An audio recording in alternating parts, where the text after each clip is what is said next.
Society for Africans. And I don't know if it's just me, but I feel that East African community anthem needs to be sung in some countries. I'm not mentioning names. The ocean is ours, right?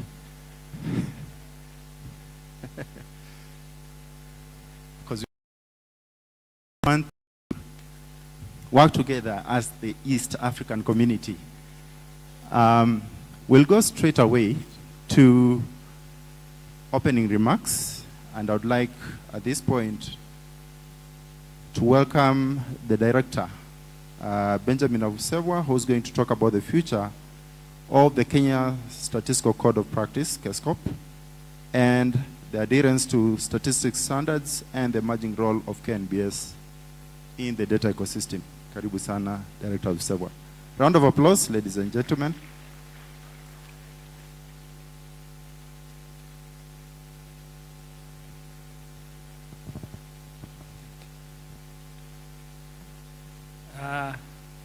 On behalf of Director General Kenya National Bureau of Statistics, that's why I'm here.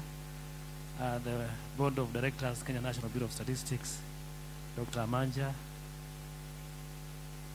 our development partners, universities, civil societies, and other partners, good morning. We are delighted to be here, day 2, for the National Statistical Conference that is highlighting the importance of statistics and how statistics should permit into our society. We are delighted that we are yet privileged this morning to also host a meeting of women in data and statistics. It has been very inspiring to hear women speak about data and their space in leadership as far as data ecosystem is concerned. We are here enjoying to celebrate statistics. And indeed, yesterday was the climate of the celebration being the African Statistical Day. Today we are really continuing that celebration with the same thing, leveraging on innovations in data and statistics to promote a just, peaceful, and inclusive prosperous society for all Africans. This speaks to the role of statistics in achieving the national and continental aspirations by strengthening the adherence to standards and embracing innovations in our statistical system.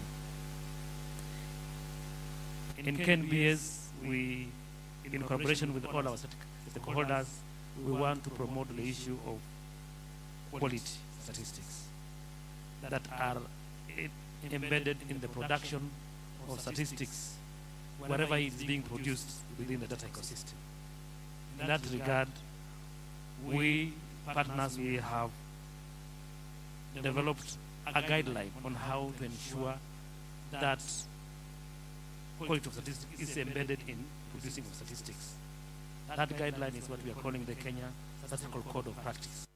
This is something that producers of statistics, we wish them to commit to while they are producing their statistics. And that code is very simple.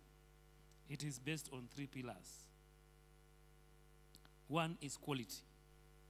And quality demands that statistics be relevant, timely, accurate, coherent, produced using various rigorous methodologies. It emphasizes our user engagement, transparency in the release of statistics. So we have a release calendars that producers must provide. We must have robust validation processes. And we must also encourage responsible use of statistics. And this space of time, we also need to encourage the multiple use of the data sources. So the issue of how can our system talk to each other is very highly encouraged. That is pillar 1. Pillar 2 is something that we see we have been lacking statistics. The statistics we produce must be trustworthy.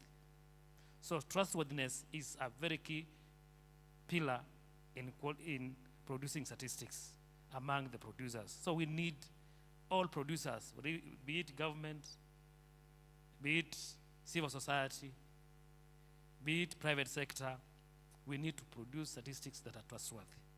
That reinforces professional independence, confidentiality, and ethical conduct, openness, and equal access.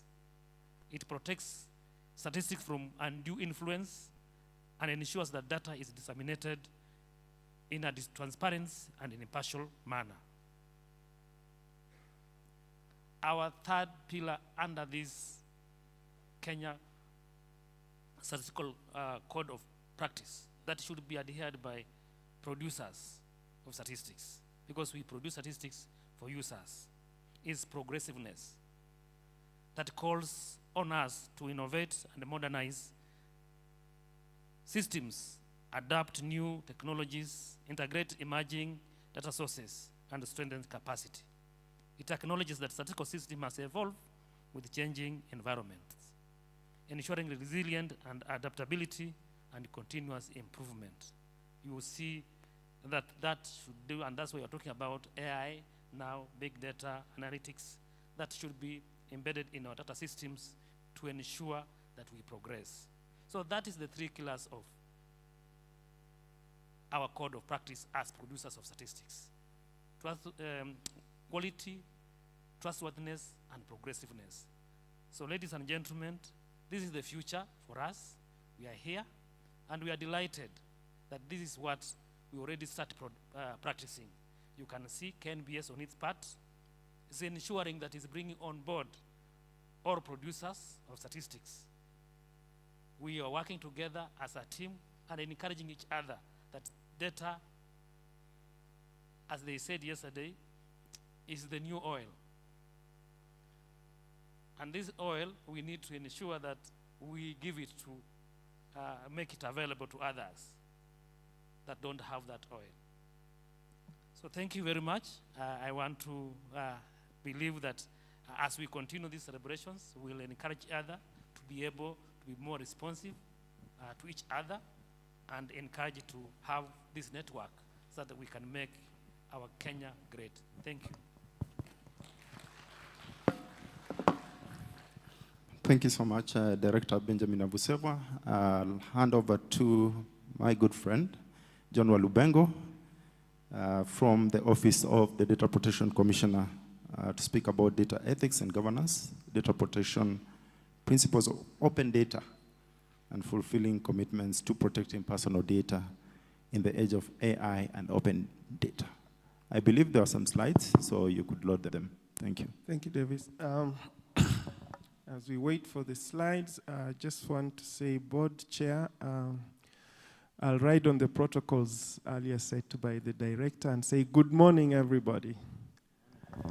Yeah, there we go. So my name is Mr. Walubengo. I come from the Data Protection Commissioner's Office. And we are very delighted to be invited to speak at this conference because we believe that the government agencies that deal with data should be talking. We have to practice what we say. And one way to talk is to appear at each other conferences.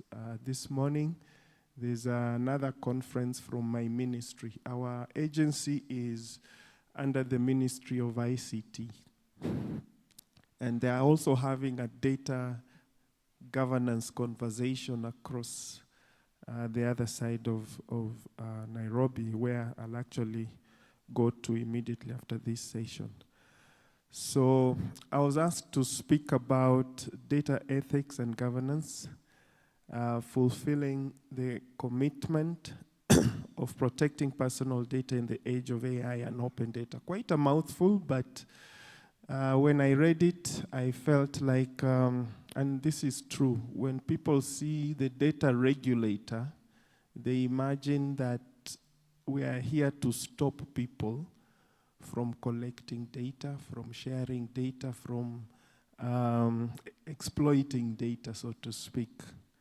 But I hope at the end of today's session, I'll be able to elaborate that the regulatory role of the commissioner is not to stop anyone from collecting or using data, but rather to define the parameters of doing so safely, ethically, while observing the rights of the citizens. So next slide, please. Yeah, I always get the opportunity to talk about our mandate and then go into there's a diagram that summarizes my remarks called the data spectrum, then I'll conclude. Next slide. Yeah, so there we are. The Data Protection Office is fairly new compared to KNBS. We were established in 2019. Indeed, our first data commissioner was appointed a year later, 2020. So Madame Kasait, some of you may know her, who will have wished to be here, but I'll do the presentation on her behalf. So we are 5 years old, you may say, and our role is focused on personal data. I know KNBS cuts across all data sets, but us as a commission, we specifically focus on personal data. Of course, it turns out that most data sets revolve around the individual. So at the end of the day, there's a lot of overlap. And sometimes people ask, are we doing this while respecting the Data Protection Act? And the next slide, which is the thrust of my presentation, was actually borrowed from an organization called Open Data Institute. And it tries to categorize or to introduce what is known as the data spectrum. On what will be on your left is the closed side of it. In the middle is the shared side of the data. And then on the far right is the open data. Clearly, we're saying here that there is data sets that requires some confidentiality, some protection, some care. While on the other end of the spectrum, the data could be open to the extent that anybody, anywhere can access it anytime. And I have a technical background, so I always like the open side of this spectrum, the open source community. We believe that data should be used for public good. So the more open, the better. And that is true. Even as I move on, I put on my regulatory hat, I still maintain that position. However, using my regulatory hat, I have also learned that not all data has to have the same level of openness. There is some data that probably has restricted circulation, okay? So in this particular slide, the example of data set is health related, and we all know that health is very sensitive, okay? My prescription as Walubengo should not be hanging on the KNBS website. That is given.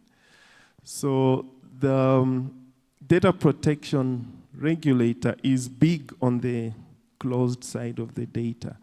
And even if that is the case, we also encourage, for example, the sharing of the same within certain parameters.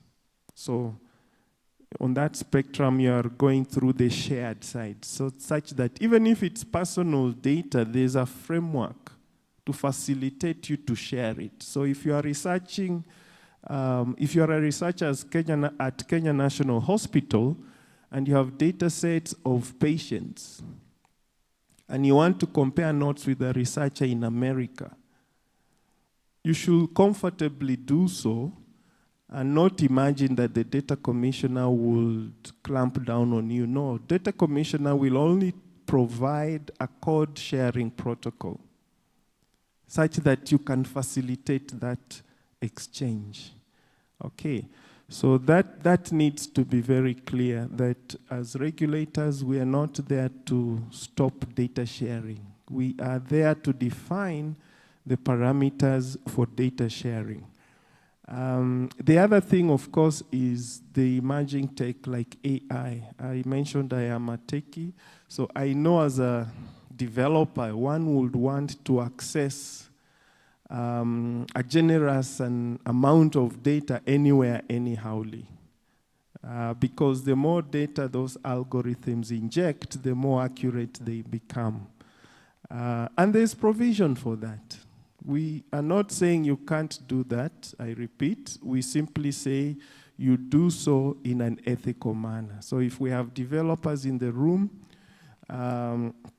you need to be sensitive to what are the expectations as defined in the Data Protection Act when you are ingesting, for example, data sets into your AI algorithms that may have a legal effect on individuals. So there are protocols on how to do that so that you're able to build your AI systems without necessarily violating the Privacy Act. The next and final slide is to conclude that there is no conflict at all between data protection and open data.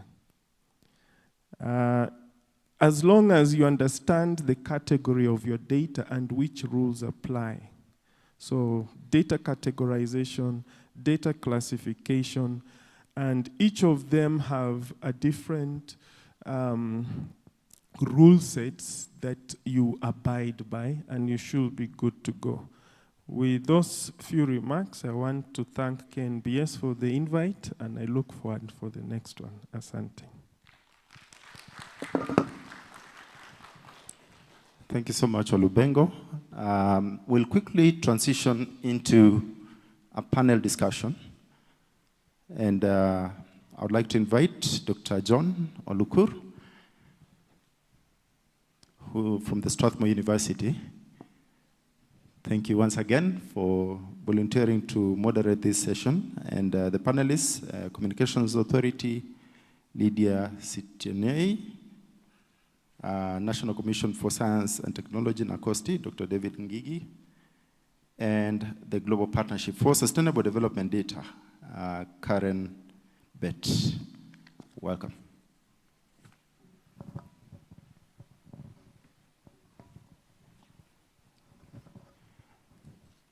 We intend to go for tea. I promised yesterday, we are not missing tea today. Tea break. I have to keep my word. And Gomez is agreeing because I know his coffee is waiting. So, karibu sana. John, do you have a mic?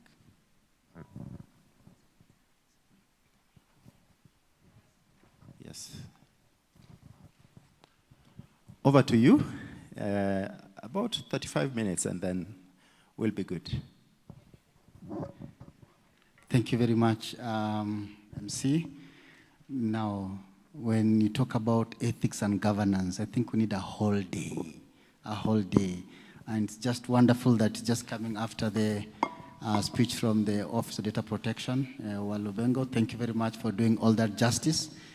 But before I really delve into the whole panel, just to keep a good highlight, there's some nice presentations out there. Some young data scientists at KNBS, they have done a wonderful job. And I'll just ask them to prepare for this. You've done this urbanization map. You are picking all this data from whatever reports we had. What do you think? Are they credible data? Is it reliable? And they had very good answers. Same to another group, they're doing the CPI index, real life, real time. And they could show me how, if I lent somebody 1,000 bob last year, how much today it has grown to, just to show us how the economy is moving. The same thing, is that data reliable? And that's where we're here. Thanks a lot, panelists. I think we can just delve into it quickly. Lydia, how is the Communication Authority strengthening regulatory frameworks to address these emerging risks in AI-driven data use? You could introduce yourself, then go to the question. Thank you. Thank you very much. Good morning. May I request that we probably move this podium so that I'm able to interact with the audience? Very true. Thank you very much, and apologies for that. As we keep on looking, okay, somebody's going to get, DG, it's okay. Wow, that's what you do in KNBS. We lead from the top. Thank you very much, DG. Thank you. Yeah, thank you. So my name is Lydia Sitienei. I serve at the Communications Authority of Kenya as a director in charge of legal services and secretary to the board of directors. I'm here for and on behalf of Mr. David Mugonyi, who's the Director General. He was not able to join us this morning. Unfortunately, he had another official assignment. So I will try my best to represent him and the authority. Maybe just to introduce what the authority is all about before I delve into addressing what we are doing in this space. We regulate the telecommunications sector as well as postal and courier services. And this topic is central to us when it comes to AI data usage and our mandate in terms of protecting the industry as well as consumers. So when you talk about AI data usage, first at the telecommunications sector, of course, this presents a lot of opportunities as well as the risks which you were all aware of. There are many opportunities in terms of using AI data. We use that to, the analytics in terms of planning for the infrastructure coverage issues within the telco industry, customer service and experience, enhancing the quality of service, quality of experience for Kenyans, and things like that, and even detecting problems within that particular industry. But at the same time, as we use AI positively, there are those risks that then attach to it, because the kind of data we have within the telecommunications industry are things like, call data records, things that are really personal to all of us. We're looking at SIM card or your subscriber registration details, which is really personal data to that extent. You're talking about other than call data records, even your usage patterns within your phones or your laptops or your gadgets and the platforms within which you interact with, which then subjects the users or the citizens to the risk of abuse or misuse of that information. So then data protection becomes fundamental and critical to us. For CA, in terms of what we are doing or the approaches we take as a regulator to manage usage of that information or data within the industry, we are consistently updating our regulatory frameworks to align with best practices in terms of protecting that space. And so, as you all know and appreciate that these are new and emerging technologies which consistently are emerging and evolving every day. So then, and regulation follows technology, because we have to understand this technology to be able to know how to regulate it or to manage it. So one of the approaches we've taken is updating our regulatory framework. We're currently working on amending our Kenya Information and Communications Act to prescribe the mechanisms for managing usage of such emerging technologies. And it's interesting that we're having this conversation today, because I think yesterday and the day before, there was an uproar with the public on Twitter and everywhere else about the telecommunication subscriber registration regulations, which is the SIM card regulations. And there's a whole conversation about how we want to use biometric information to do 1, 2, 3 things. I think by and large what I could say is that our mandate as a regulator is to protect the users. Correct. And so we must ensure that even the person who obtains a SIM card, for example, have we identified that person? Are we able to properly identify this person? And why do we need to identify? We use telecom equipment or phones to transact the fintech space. There's SIM card fraud going on. There's many other things that happen in that space. And so we must then protect the consumer. Excellent. The other thing as I close is enhancing our oversight mechanisms through our cybersecurity center, which then monitors and advises and issues advisories on threats that happen within the cybersecurity space. We continue to champion responsible innovation. I don't know if you're aware that CA, we run a regulatory sandbox that enables innovators to come and test and develop new technologies within a safe space, where they can then, prevent and see what works and what doesn't work. I think I'll stop it at that. Very good. I don't Thank talk you, too Lydia. much. I know we'll come back again to that in a moment. But for the delegates around, just listen to that. It's a matter of protecting us. So don't look at regulations as an obstacle. It's an opportunity to ensure that we're in the safe place and everything's happening in a very controlled environment. I'll try to check with Karen, just a quick one here. Having contributed to global policy discussions on data governance, what does accountable data governance really look like? Just maybe briefly, then we'll come back to other questions later. Yeah, thank you so much for the question. And I guess my input is going to sort of zoom out a bit to look at the global discussions on accountable data governance. And we always see as the global partnership, there are a couple of foundations or pillars of what it means to be accountable, but also govern data. Of course, as my colleague from CA just mentioned, it's having those institutional frameworks, national, but also international. So having those guardrails is really important to guide the process. And then the importance of funding and political will. Governments, leadership, and even leaders of institutions, having that political will to govern data and be accountable.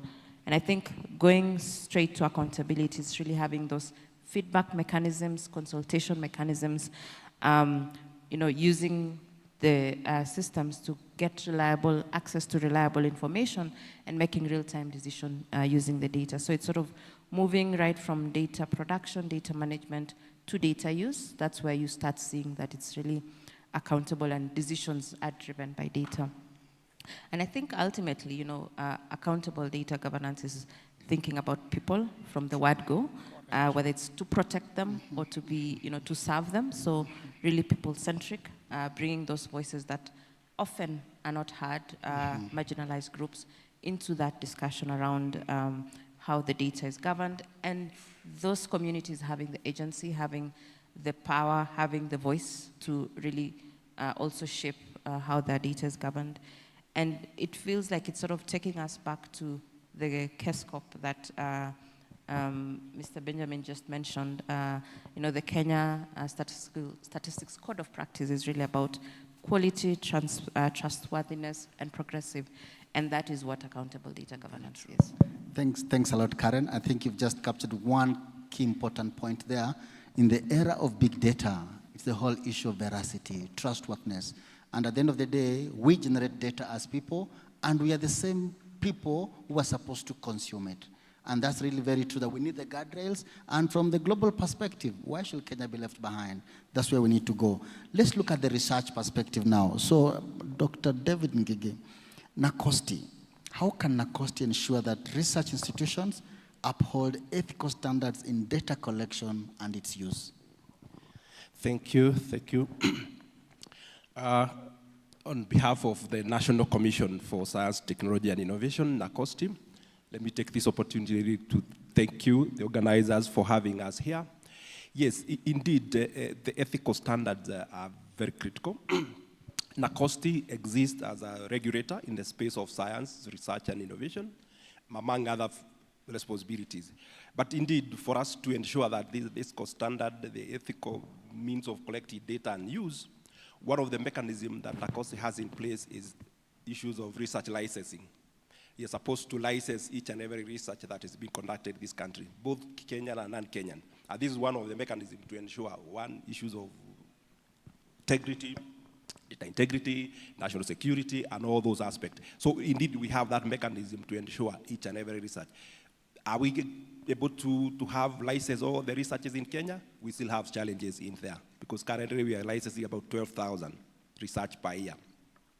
We also have a mechanism of ensuring ethical standard that we have accredited institutional scientific and ethical review committees, so that we are able to build capacity at institutional level to ensure the ethical aspect addressed. Even as we take care of the science, we also take care of ethical standard. How are we going to collect the data, protecting human rights and all that, privacy and all that. So we do have the committees that are accredited. Each and every research institution is expected to have that. Universities and the like, so that as a fraud soldiers in terms of ensuring this is done. And the other aspect of ensuring this is registration of research institution. As a regulator, we're in that space, so that each and every institution that do want to exist in this country as a research institution supposed to be registered and accredited, just to put all these mechanisms in legal framework, so that we are able to make sure that we do correct science, ensuring those ethics standards and protecting our interest. Very good. Thanks, Dr. And I think I've faced that very much as one of the research institutions. We have to really always go through NACOSTI. All our master students, PhD, and just a good example, I had a young fellow now trying to do something for the disabled, inclusive AI. And what they're trying to do, they had to get NACOSTI research license before they could start recording speeches from the Kenyans who can't speak very well before we develop the model. So just the same thing, putting guardrails and ensure we safeguard the data from Kenyans. So back to the regulator again. So Lydia, from all this, what strategies can regulators adopt to encourage innovation while safeguarding our personal data per se? Thank you. I think first and foremost as regulators, you're regulating, providers or these innovators or service providers, and you cannot do that singularly without involving the industry, for example. So our approach is basically to first collaborate with the industry players or these people who are innovating, to educate, set certain standards and parameters. I think Walubengo talked about, the Office of the Data Protection Commissioner talked about just setting the framework and the standards within which to operate. Basically the rules of the game. If they're able to then understand the requirements or the standards, we've set the codes, then you're able to design platforms that then respect the issue of privacy right from the design phase, so that then you're respecting those boundaries and the rules that so apply. I think I talked earlier about the regulatory sandbox that we have. That's also another tool which we're using as a regulator to provide that safe space or an environment to pilot emerging technologies. So when you pilot it, you're able to test and see what works, what boundaries then do you set? Are you infringing onto personal privacy space and all that? Because again, like you mentioned, this is about trust. And if you're not able to have platforms that the users can trust without feeling like you're then intrusive, being intrusive as far as their privacy is concerned. So by embedding privacy by design and collaborating with the industry in terms of development of the softwares or the platforms that we use, I think we're able to do that. The other thing is, of course, public consultation. I mentioned earlier on that this is emerging tech is emerging for all of us. And unless and until we're able to understand it, we cannot regulate effectively. So public consultation and engagement, we have forums that we do undertake, and regulators can do that.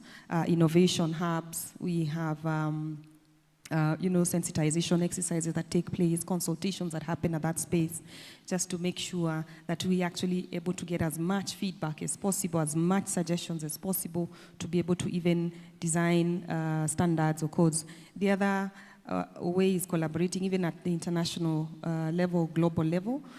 Within the telecommunications industry, we have the International Telecommunications Union that is actively engaging at the global space in terms of setting standards and those codes of operation within that space. So building on to that, we then enhance our own local legal architecture to align with global best practices as far as that is concerned. Thank you. Very true. I think, yes, I've engaged ITU, and I've also seen a number of things happening there. But above all, it's just that idea that the regulator is not there to stifle innovation. They're there to support you. The data that we are going to collect using those AI solutions, it might look so good, but also just try to check what are the risks. Just in case people are saying data is the new oil. Countries that have oil, you've seen what has happened to them. How can we ensure this data doesn't become the curse? That's where the regulator is trying to ensure things run very well. So back to Karen. So from all your experience that you have, what you see is the main role of the national statistical offices when it comes to data governance? Well, one of the roles I see for the NSO is actually data governance is born at the National Statistical Office. NSOs live and breathe data. It's in their DNA. And I think there's something also very special about the National Statistical Office. The way data is collected is very active. They engage with citizens directly. They get their consent. They give feedback. They design the instruments. They enumerate the communities. So it's a very active process with citizens, and not, it's not passive. And I think definitely that's where data governance is born. And of course, national statistical offices have the guardrails. They have the fundamental principles of official statistics, which guides, how that data is governed, the ethics, the privacy, and all that. But also, accountability is really important and especially because the NSO has actively collected that data and connected with the citizens, then there's a higher responsibility on them to be accountable, to put that data to use, and to keep that engagement active, because the risk is the response rate would go really down, and we've seen that happening across countries, that when statistics officers go and collect data, whether it's surveys or censuses, communities are sort of pushing back and asking, what did you do with my data the last time I gave you? And that's a question that falls very squarely on the NSO because they're connecting with the communities at that point. And so those guardrails, the fundamental principles of official statistics, the CASCOP again, are sort of things that guide the NSO, which I feel the National Statistical Office could share with other ministries, departments, and agencies so that others can also learn how stats offices are doing their work or sort of governing the data, which then gives the stats office a bigger role as a steward.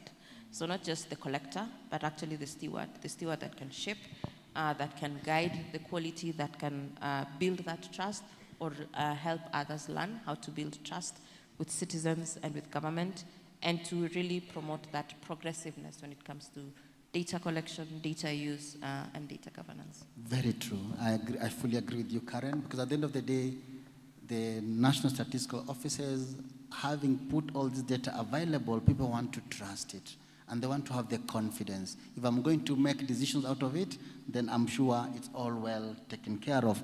Now, NACOSTI, when I was just talking to Christine out there, showing me how she's mapping all these urban areas, she went from 69, when the maps were being drawn with ammonia pens, to today when you can pick a GPS location just using your phone. Now that AI is in place. What role should NACOSTI play in guiding responsible AI research that involves personal data? Okay, thank you. And indeed, this is a very important aspect, because if you look at the space, the technology are moving faster than the regulatory framework. So we really need to keep the pace. Currently in the country, we don't even have a policy on AI, but we have a national strategy. You can see already the space that we are in. We need to do better than what we are doing today. But from the NACOSTI perspective, as a regulator, we are operating under the Science, Technology and Innovation Act of 2013 that had not anticipated this kind of issues that confront us today. So what we are doing, we are trying to prepare guidelines and codes that we are able to guide our researchers to conduct that space. So our role is to prepare these guidelines and codes for conduct. One of the other key aspects for NACOSTI in the space of research is the issues of monitoring and evaluation, so that we are able to monitor, because it's our role to inspect what research institutions are doing, what are these research programs, in terms of relevance, ethical issues, and all that. So the monitoring and evaluation aspect is one of our key aspects that we are taking into that space. And of course, also the role as a commission, we are supposed to coordinate the space, bringing stakeholders together. As my other speaker who had said, the most important thing is for us to keep each other's activities, getting to know what others are doing so that we're able to speak the same language. Our also role is to coordinate the players in the space of research, innovation sector, so that we're able to address and prepare ourselves. Because one, the capacity building issues are very critical in terms of our human resource capacity and our infrastructure. So it's one thing that as an NACOSTI, we want to bring each and everybody together so that we are able to walk this journey together. Because we have no choice other than to prepare ourselves.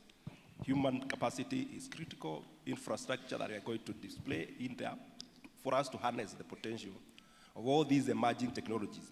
We can only harness this potential if we prepare better. Thank you.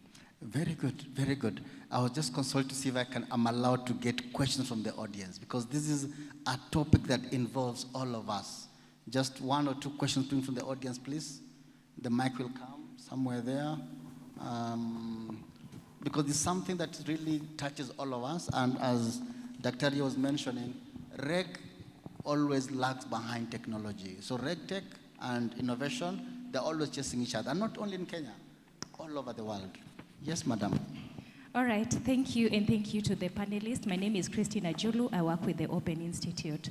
So I wanted to ask a question around the sandboxes that you mentioned.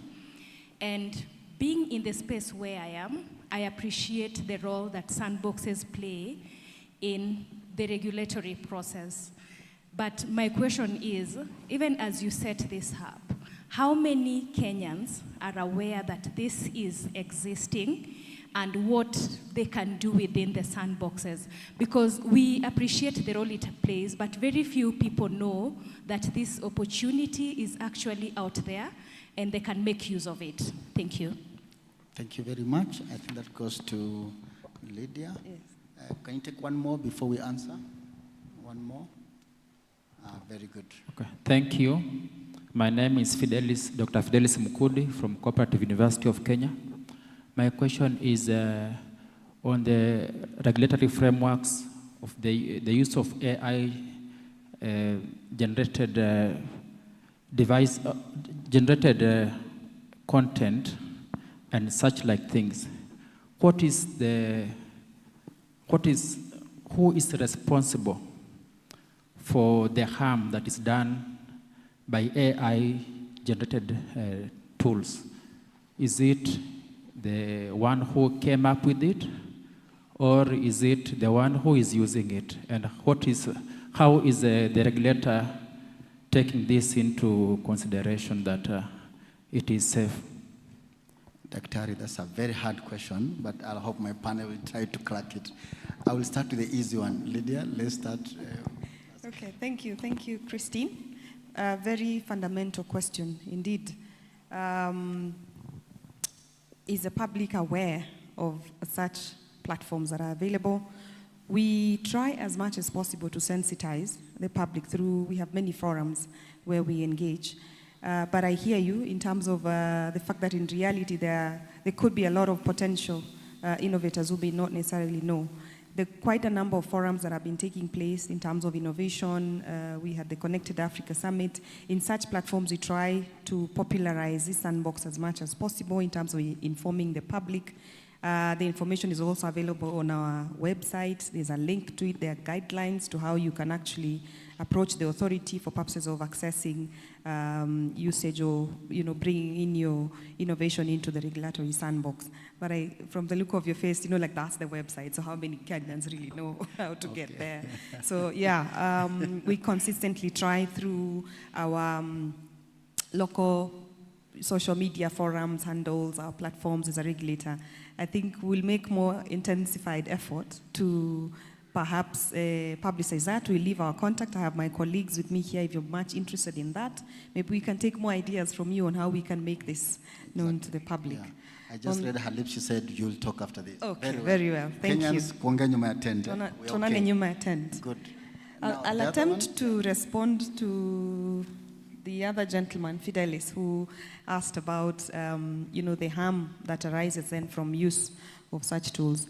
I don't know if you've ever noticed that whenever you utilize an AI platform, whichever nature, it has a disclaimer that says this is not, for lack of a better word, 100% accurate, so you're advised to seek professional advice. So maybe it's a legal question that you have or a medical question that you have, the tool will actually inform you that this is, it just basically gives that warning or disclaimer to you that you cannot rely on it entirely 100%. It's prone to errors or erroneous information that may not necessarily be accurate. That would be my take.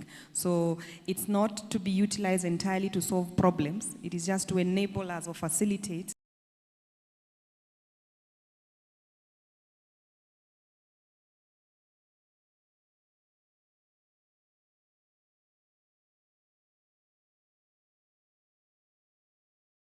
different agencies can advance responsible and accountable data governance. As you just try to respond on that.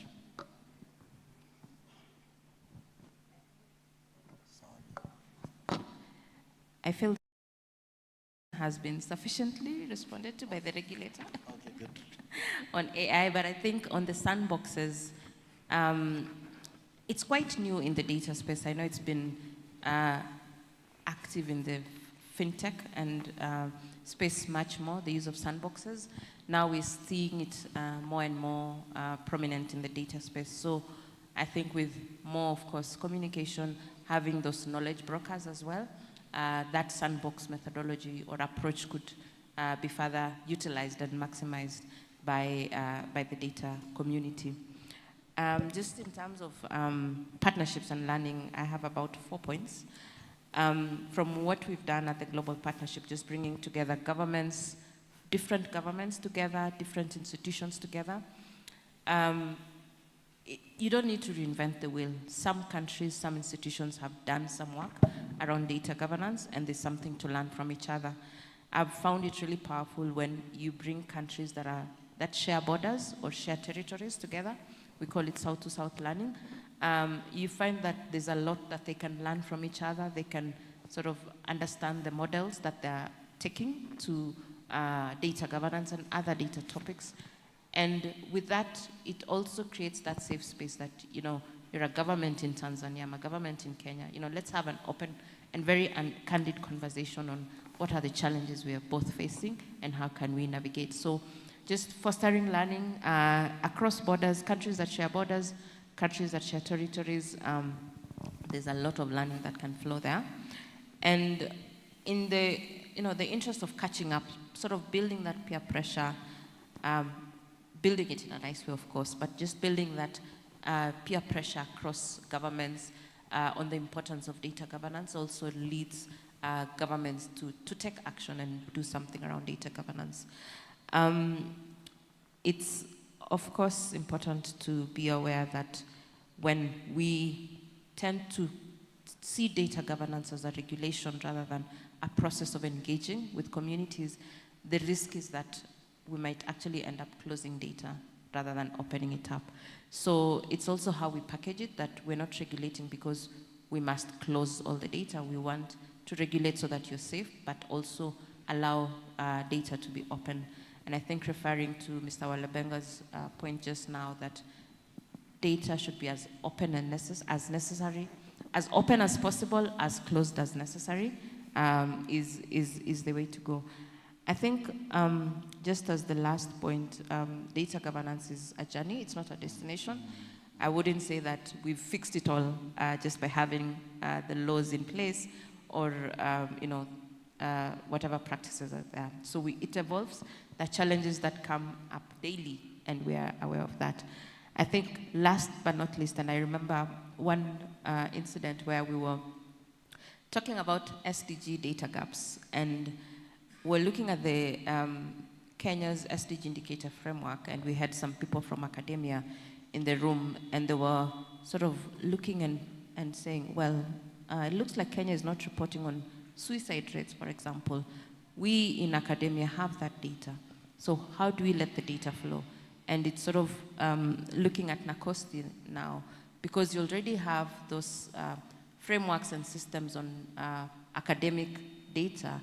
How then can we allow data to flow so that it flows to close data gaps, but it's flowing in a way that's already governing and safeguarding privacy? Thank you. Thank you. Thank you very much, Karen. I'll come back to you with for the last parting shot.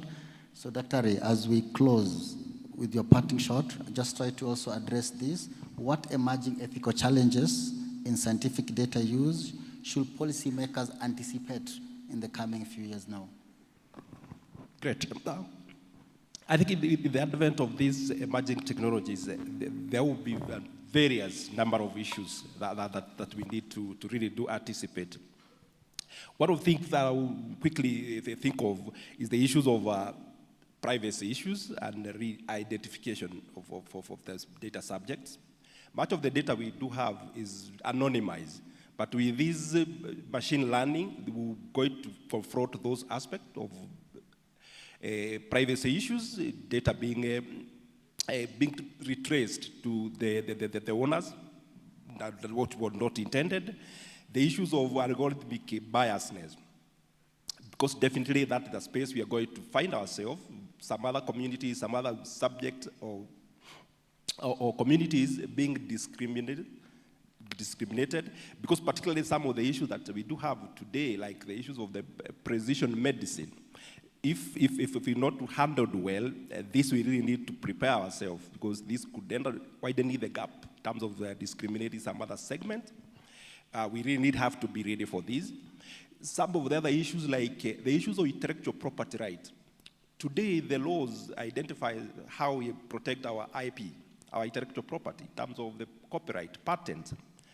What happened with the content that is AI generated? that is a space that we are going to find ourselves in a lot of issues, because the ownership, who will own this data, if we have to generate content solutions that are AI generated, whereas our legal framework, in terms of the IP right, recognizes other methods, different pieces. So there are a number of myriad of issues that will touch identity, will touch privacy, discrimination, and even the intellectual property rights that we need to prepare ourselves. But of course, it is good that we highlight them so that as policymakers, as stakeholders, we prepare these well in advance. Of course, NACOSTI want to take lead in this, because definitely these are things that we need to work with everybody so that we address all these gaps that are in there. Thank you. Correct. Your parting shot, so that as we go now, we can finalize. Okay, great. For me, I really is to really say this is the time well spent here when you're having this discussion, because this is the right time for us to do the right thing, and we can only do it together. So want to join all the partners and the organizers for this, so that we walk this journey together. And each and every voice will matter, each and every effort will matter going forward. Very good. The time is now. Lydia? Thank you. In fact, I processed that question from Christine, and I just recall that we've been partnering with many universities, and we have a lot of MOUs, especially the tech universities, in terms of testing those innovations. And we are very much working and supporting the youthful population in this country. They're very innovative, they're very creative, they're brilliant minds out there. And so through the several different universities that we have, we've been able to support many ideas and innovations that come through the sandbox. It was important that I mentioned that, so it doesn't look like it's just an ideology. It's real. And so through the unis, I would say that.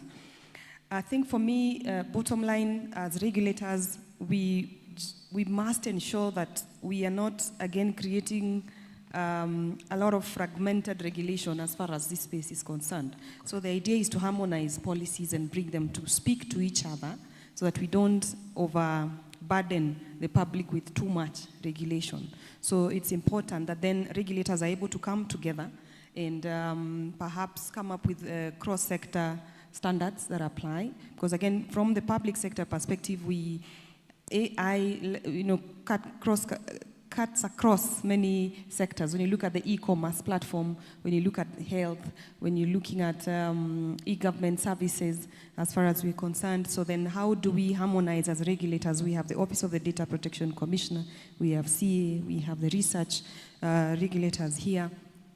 And so therefore the idea is to come together, have technical working groups as regulators, even with the financial services sector, we have Central Bank of Kenya, bring and harmonize policies that then ensure that we have standardized that platform or codes or guidelines that then protect the public and leverage AI.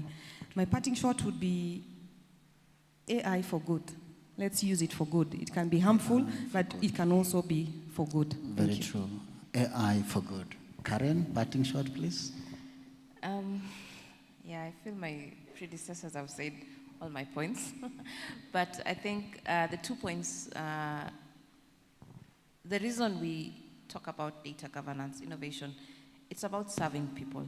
It's really improving people's lives. So we do this to serve people, and I think we need to then work with people, even in the regulations, the laws, the policies. It's really about serving that individual.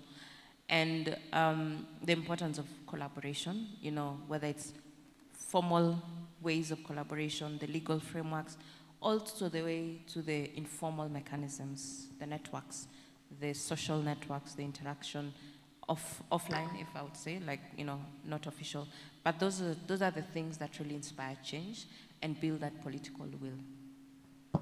Thank you very much. That has been a wonderful session so far.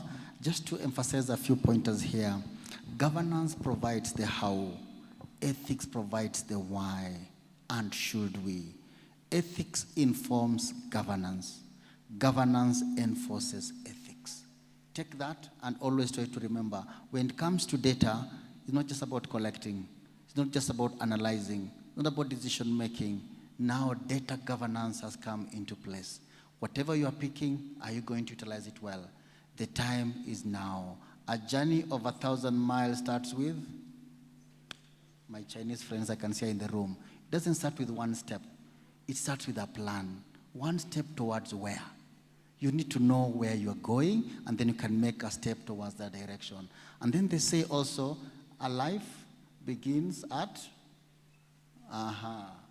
life begins at the end of your comfort zone. When you're using that AI, you're using that tool, and you're wondering what harm is it? If you're moving out of your comfort, there is a challenge.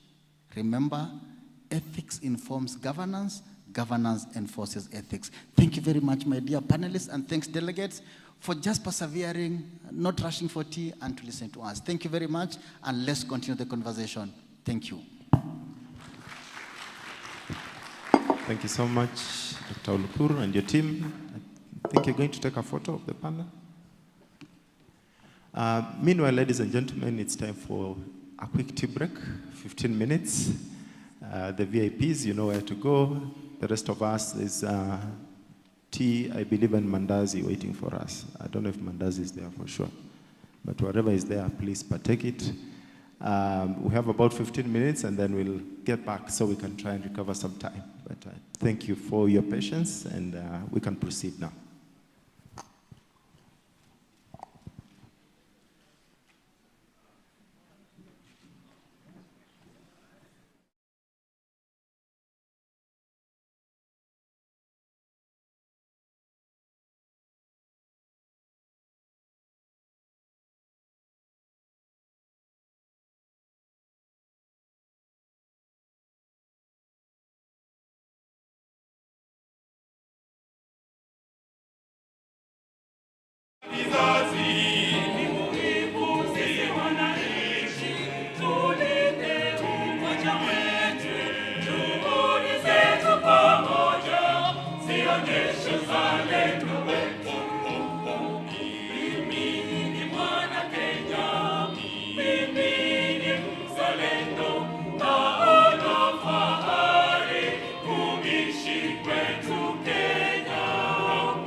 Amazing. Thank you so much, KNBS Choir.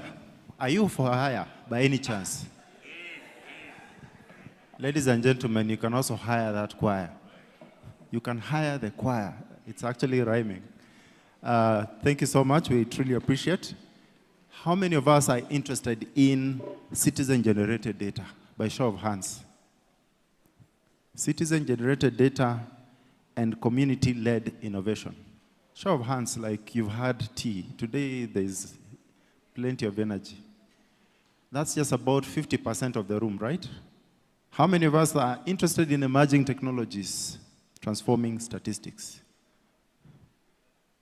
Another half. This is excellent. So, if you're interested in citizen-generated data, you're going to stay in this room, because we're going to have a panel from TWAWEZA, Usawa Agenda, ICRHK, Wangu Kanja Foundation, the Open Institute, and the moderator is going to be Helen Apila. So Helen, you can make your way up. Citizen-generated data, stay in this room. Emerging technologies transforming statistics is the next room. So you can start working there now. And we'll have Data Science Limited, State Department for ICT, Department of Resources, Survey and Remote Sensing, if they're here. Regional Center for Mapping of Resources for Development, RCMRD, if they're here, and ESRI East Africa. The moderator is Technical University of Kenya, Dr. Francis Olo.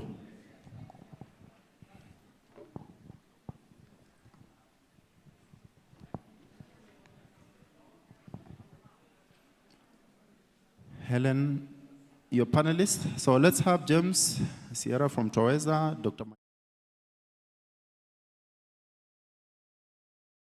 CRHK, Tom Ronateng from Wangu Kanja Foundation, Benjamin Charagu from Open Institute. Go up to the podium.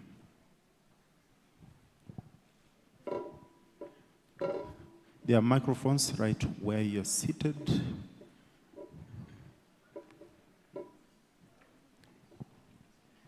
And over to you, Helen. You have 45 minutes for this session. 45 minutes. Remember to take a photo after the panel. Over to you. Thank you very much, Davis, for introducing the panel. A few minutes to noon, so allow me to say good afternoon, everyone. Welcome to this session. The focus of our discussion is how to integrate non-traditional and community-driven data sources into the national statistics. And with me is a panel of distinguished gentlemen and ladies who are going to take us through their experiences in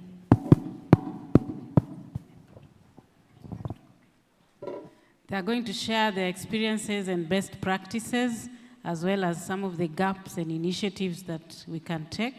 But before we proceed, if it's okay with you, you feel free to move to the front so that we are speaking to each other. Move to the front. We feel that we need to be closer together and we can have a better conversation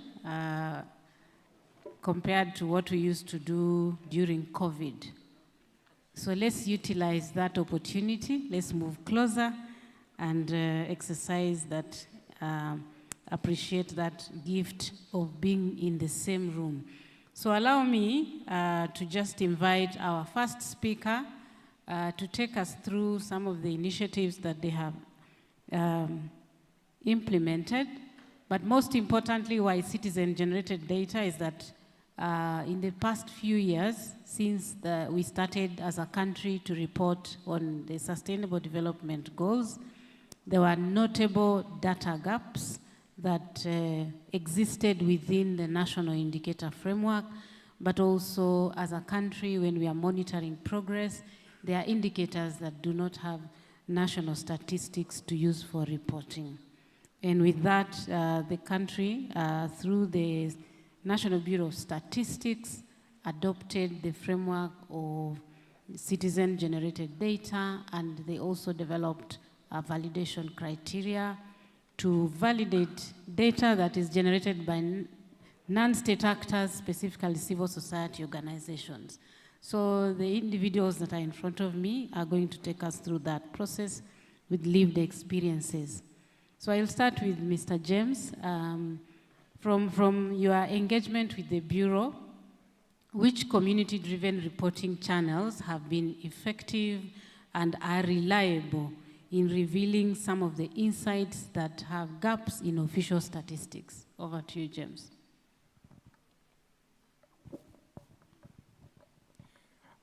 Thank you for the opportunity that you have given to share experiences working in the Kenya National Bureau of Statistics,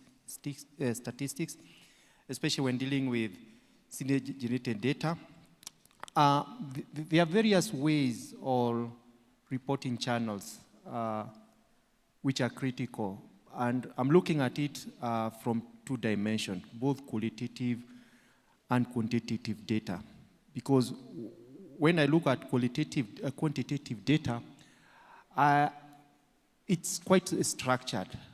But when you look at the qualitative data now, it's kind of stories, and this is something that has been happening for so many years, although in a way that maybe might not lead to data in tables and all that.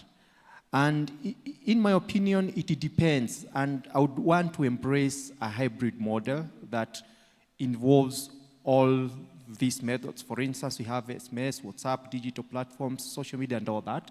So when I look at all those platforms, they are unique in their own ways. For instance, like when you have like a radio show, we have a moderator who is speaking on this and this issue. So this is the person controlling the narrative and whatever is being discussed. So we are able to pick emotions if they're not filtered, as it happened in most radio stations. You're able to pick real-life information that's quite current and all that.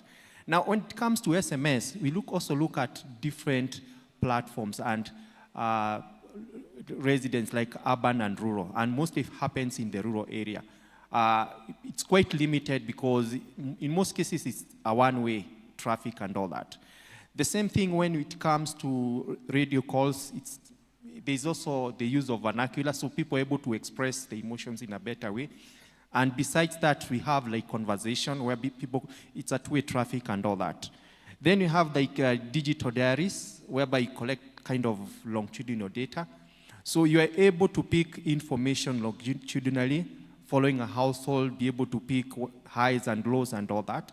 So when you put all this together, you're able to get timely information that's relevant to a particular occurrence and all that. And if we can be able to package this information in the right way, and which is the same thing with CGD data that tries to pick the information that cannot be picked by the standard service, we are able to enrich the ecosystem or the processes to be able to pick what cannot be picked when we conduct a survey. It's cheap in terms of managing it, and it's efficient in terms of even managing the groups that are involved. So in my opinion, we need to have like a hybrid model that combines all this, depending even on age, because when it comes to social media, we find that this is the area that targets the youths, people who can be able to interact and all that.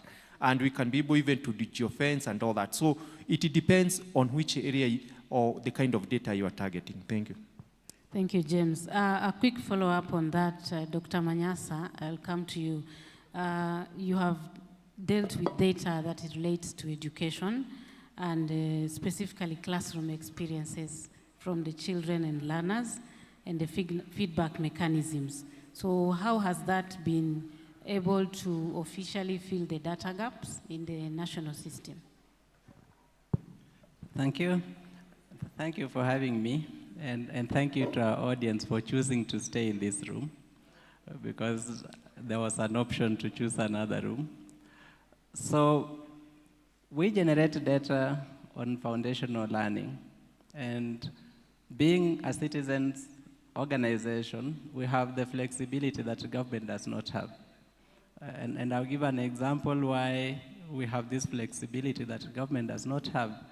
Our programs are not so rigid in terms of what you need to plan before you can execute. In 2020, when we had COVID and the country was on lockdown, we were able to carry out a study, because we have partners across the country, on what percentage of Kenyan children were accessing online lessons.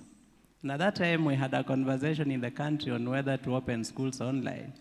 But no one had data on whether actually children were accessing those online lessons. And we were the only ones able to do that at that time because of, one, the flexibility we had, two, the fact that we are based in the communities and we can be able to reach them even when the country is on lockdown and you can't move around the country.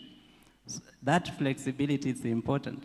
This year we conducted a classroom observation alongside the learning assessments that we do. And we wanted to ask, because we assess children in the homes, assess the home factors that affect learning. We visit the schools to assess the school factors that affect learning, but we had never assessed what happens in class. So we did classroom observation, observing 4 lessons for grade 3 and grade 6 to see where do the teachers place emphasis. Do they teach more math and less English? Do they teach more English and less math?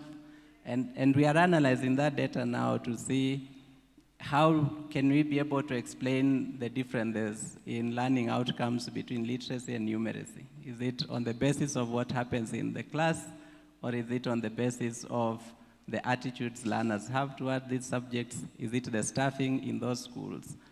So we feel that as a citizens organization, and with this flexibility, and with the support and collaboration from government, and I have to appreciate right now KNBS, because normally they sample for us the ES where we go.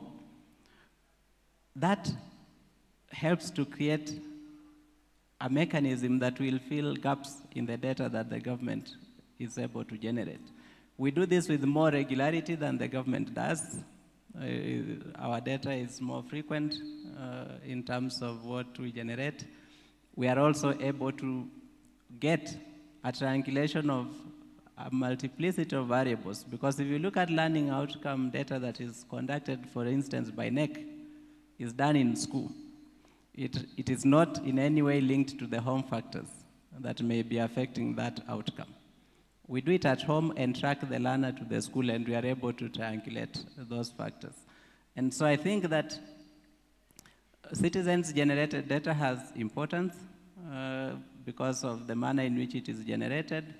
It is capable of filling certain gaps that could exist in the national statistics. And I am grateful that we have the support of the Bureau when we are seeking to collect that data, to enhance the rigor in the data that we are able to generate. Thank you. Thank you, Dr. Manyasa, for highlighting some of those very critical factors around the home, which is within the community, but also within the school, and especially the flexibility of the methodologies and the approaches without compromising data quality. I come to you, Mary.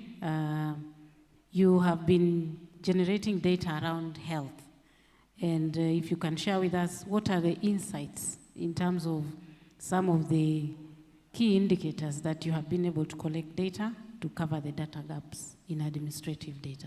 Over to you, Mary. Thank you, Helen. I think I will start by saying that we are looking at the citizen-generated data at community level, and we have other data that are available for the country at the service provision level. So when you look at the data that is provided at the community level, it will be able to give more story, it will be able to humanize the story such that it can be able to show is the data serving the people, or are the services available, are they acceptable for the people who they are provided for. So in such cases, we have looked at data like unpacking the contraceptive dynamics.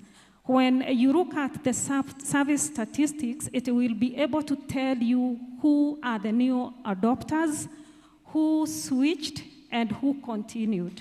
But when you come to the community data, it is then able to unpack the barriers that led to the discontinuation, the barriers that are leading to switching, and at the same time, it will be able to tell more story on are there service quality gaps that are making these women to discontinue with the services. At the same point, we also looked at the stock out of essential services or commodities. And some of the commodities at the service statistics level, they will use a register and a checkbox. And if you look at a simple commodity like ORS, when it is ticked, there is a stock out, you will find that at that point, the report will have to wait for a quarter to be discussed in a forum.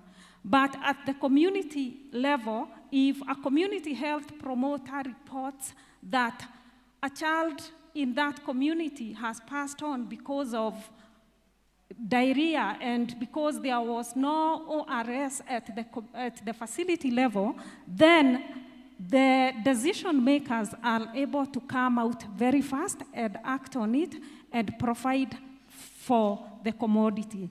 So it brings real time and it can be reported, and it is also critical if that is missed. And in other services, when you look at the health sector, we have other challenges that are not reported immediately at the service statistics level. And these can be like the physical access barriers. Within the facility registers, you will not find them most of the times recording that they are physical access barriers. When you look at that and you put it to a pregnant woman who is running to a facility to deliver, it means everything and it can cost life. At the same time, you look at other services like the financial aspect. If an ambulance is not able to go to the community because it has no fuel, that might take time to be reported at the facility level. But at the community level, the community members will be able to screen it out, and so they will be known that whenever you require an ambulance, maybe you will be told the fuel is missing. So those are some of the things that we have been able to see that the community level data is able to pick as we are generating. Thank you. Thank you for emphasizing the role of community volunteers and how they are very keen on collecting data and using it to update the decision makers. That's very, very critical. Allow me to move to Wangukanja Foundation. Tom, in your experience as an institution, you are dealing with also unique data, which is the GBV, survivors data. How have you been able to use survivor-sourced community evidence to inform the national statistics, at the same time support accountability for GBV response? Over to you, Tom. Thank you. So my name is Tom Rateng. I am legal officer for the Wangukanja Foundation. To answer your question, our foundation has been in existence for 20 years now, since 2006, and we support victims of sexual violence meaning rape, defilement, all of that. So in our organization, what we realized is sexual violence is very underreported, which academia acknowledges, practitioners acknowledge, and also the community, our communities actually acknowledge. Reason being, at the police station level, the cases which are being reported at the police station levels is not the number of cases which MOH has, and which at the same time is not the number of cases which our teenage pregnancy cases are telling us. And all of these teenage pregnancies, for our view, this is sexual violence, it's defilement, but really we have a disharmony in all of this. Now, looking at it from a perspective of, for a very long time, because we do not have a central data point where all of this information is brought, the result has been, over the years, sexual violence budgeting by Parliament is very, the right word for it is, we are under budgeted for. What happens is government for a very long time has actually been budgeting for this sector based on the funding which is available, and really not according to the data, which is not according to the needs of our society. So our biggest consumers of the data which WKF has been producing is, earlier this year, our foundation was involved with the President's Committee. This is the Presidential Task Force on Femicide. WKF convenes a coalition for sexual violence, and it has about 18 organizations under. All of these organizations came and they produced their insights with regards to what is actually happening to our country, why femicide, why all of these things are happening. We took all these memoranda to The President's Committee currently ongoing. We are also involved with the judiciary. In the judiciary, there's a body called the National Council for Administration of Justice. There are so many committees in this NCAJ, and this committee brings about different actors in the justice system. All of these actors come and they sit down and we discuss how do we make our policies and how do we make our laws better to be able to capture our lived realities. At the moment, the NCJ is reviewing the Sexual Offences Act because since 2006, it is 2025, so many new emerging forms of offences are coming up, and there are so many different dynamics which are coming up which we need to address so that we have a very inclusive society and we are able to support generally everyone. The data that we get from all of these different organizations I have mentioned before, WKF convenes about 18 organizations. To mention a few, we have Oxfam, part of it, we have ISLA, we have Utuwetu, of course ourselves, us, we have, okay, it's 18, I wouldn't be able to mention all of them. Now, from what all of this information that we are getting is, we have been approaching this committee and we are telling them, this is where we are having our challenges at. Can we amend this law based on the data which is prevailing in our society? Policies, we are, at the NCAJ level, we are also reviewing, we are working towards having a SGBV national policy. Now, the reason why data is very important is, for a very long time, all of these organizations have, so many organizations, so many state agencies are producing different data, to mention a few. The moment a case is reported at the police station level, police officers have to distinguish this type of case. It's going to be handled by which police unit.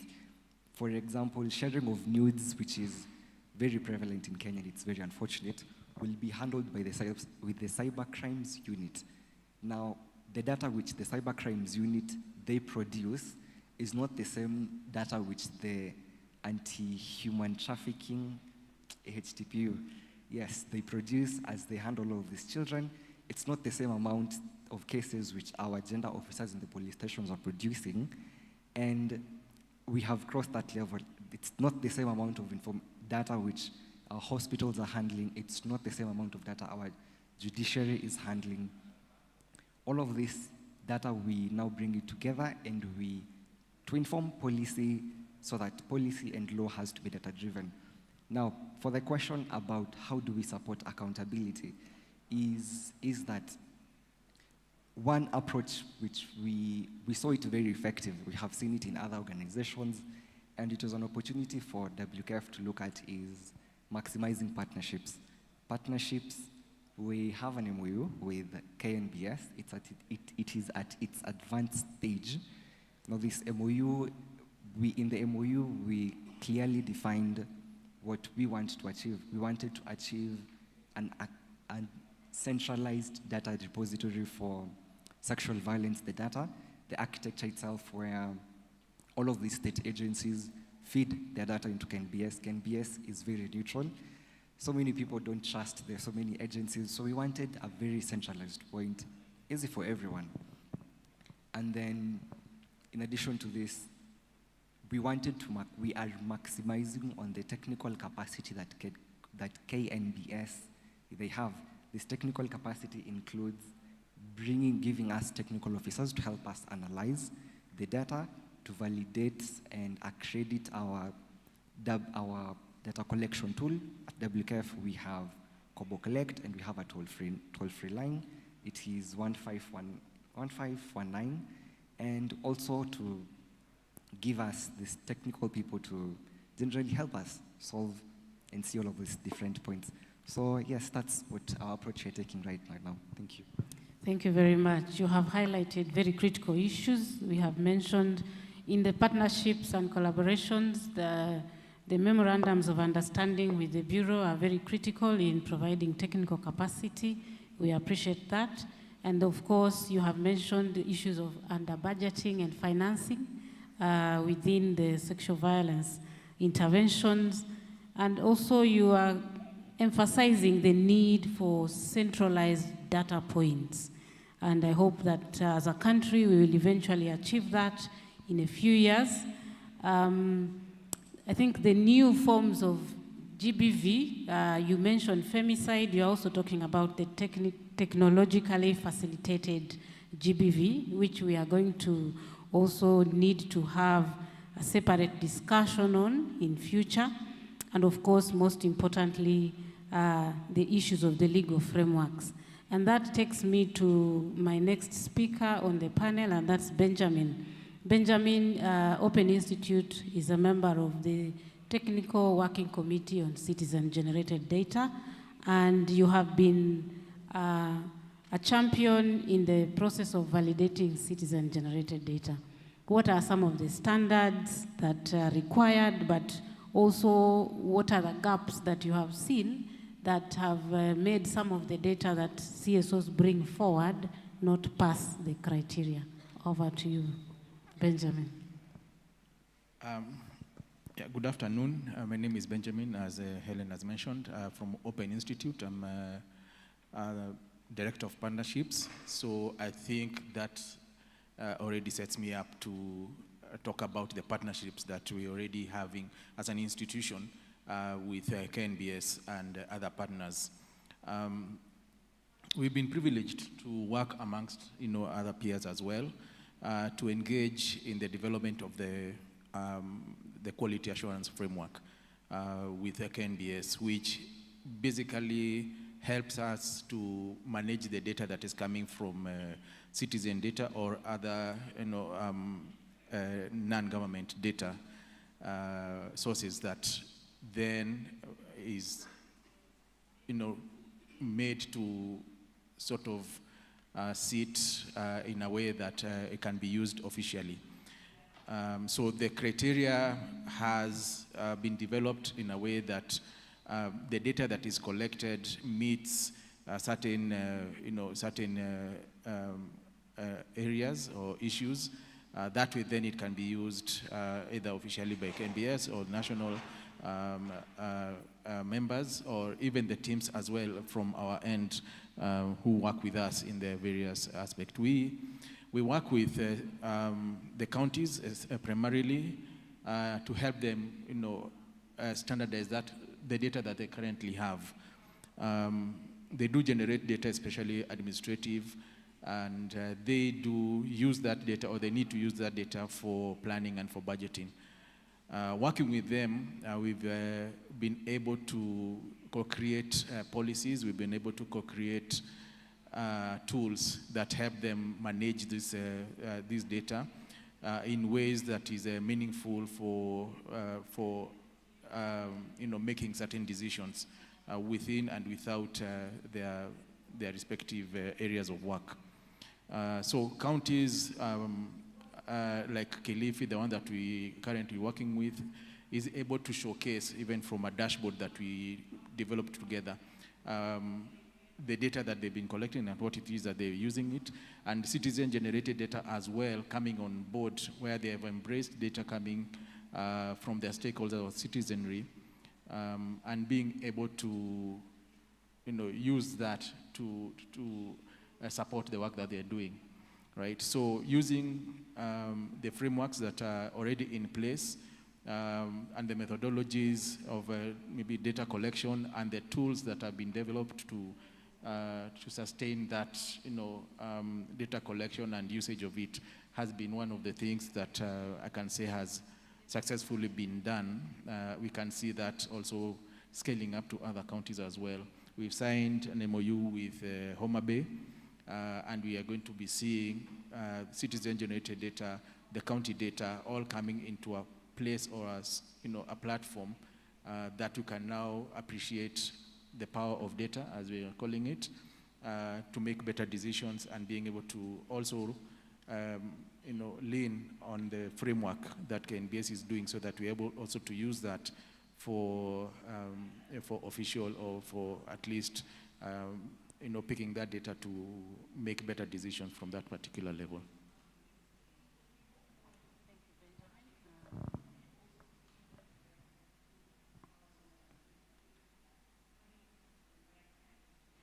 Thank you for that.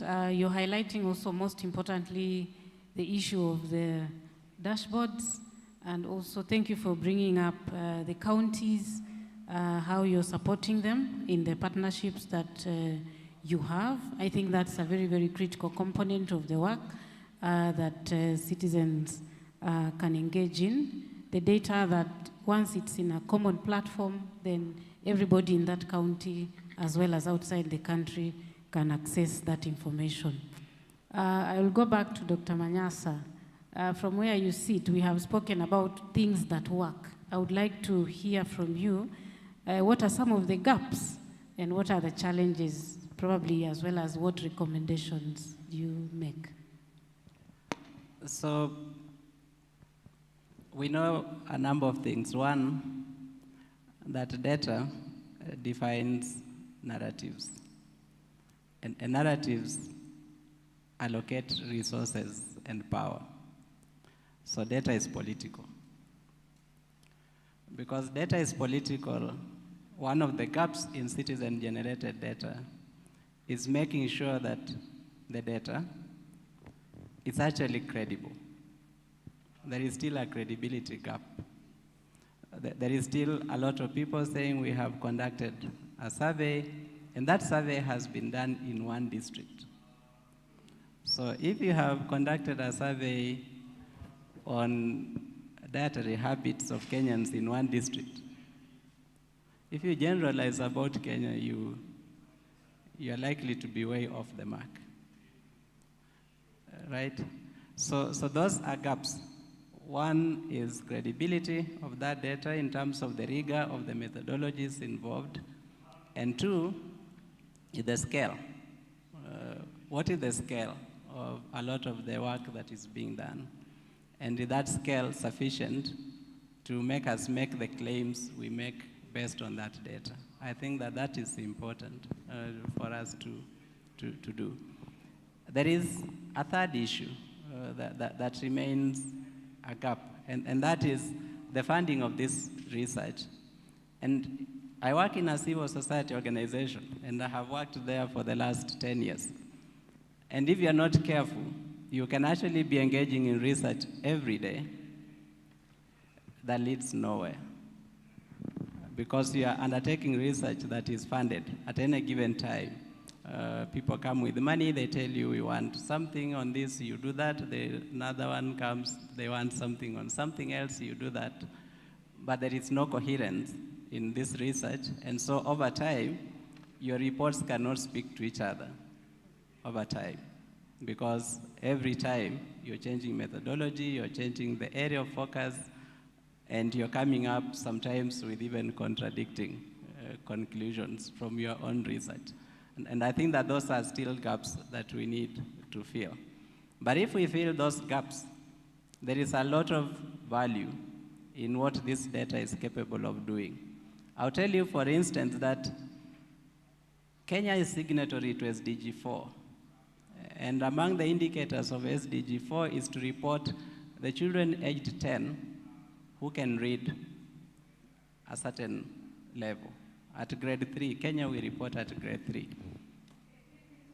The assessments conducted by NEC focus on the children in school.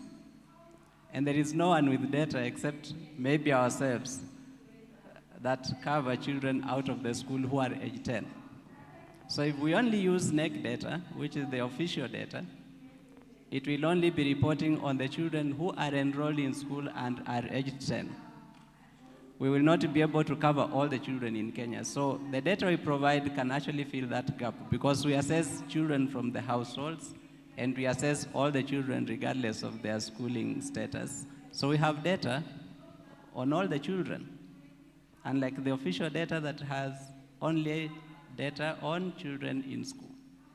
So I think that there is a lot of value that we can be able to add, but we need to strengthen our methodologies, be careful in terms of what are the priorities, making sure that we align our priorities with the national priorities, and not funders' priority, because it's very easy, especially in this time when funding is very, very thin, to be moved around and do whatever funders want you to do, and their interests are not necessarily aligned with national interests.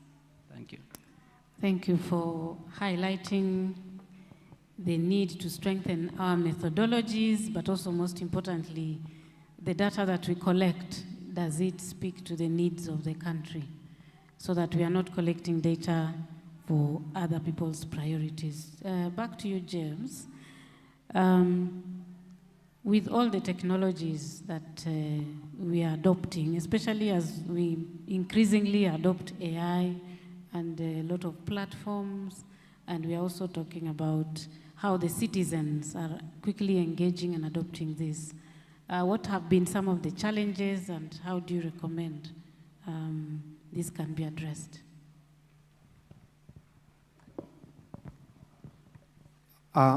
Data is quite important, and the moment data is collected, it tells a lot. And a few issues that comes up with this kind of practices is the quality, verification, and consistency.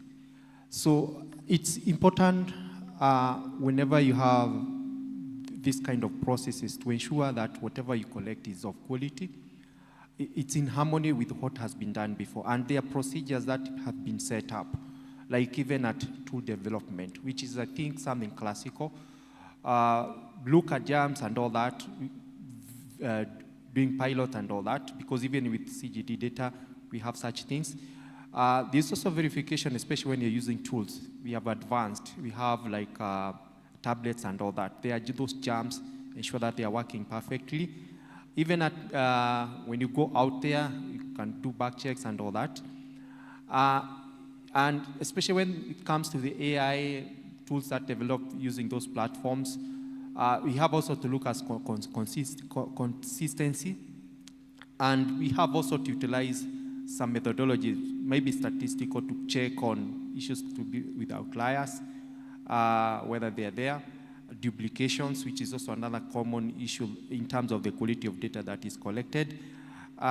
Look at even internal consistency. Let me give an example. Like if you have something to do with female, and then you find some questions that are more male related. So those are some of the things that you need to consider.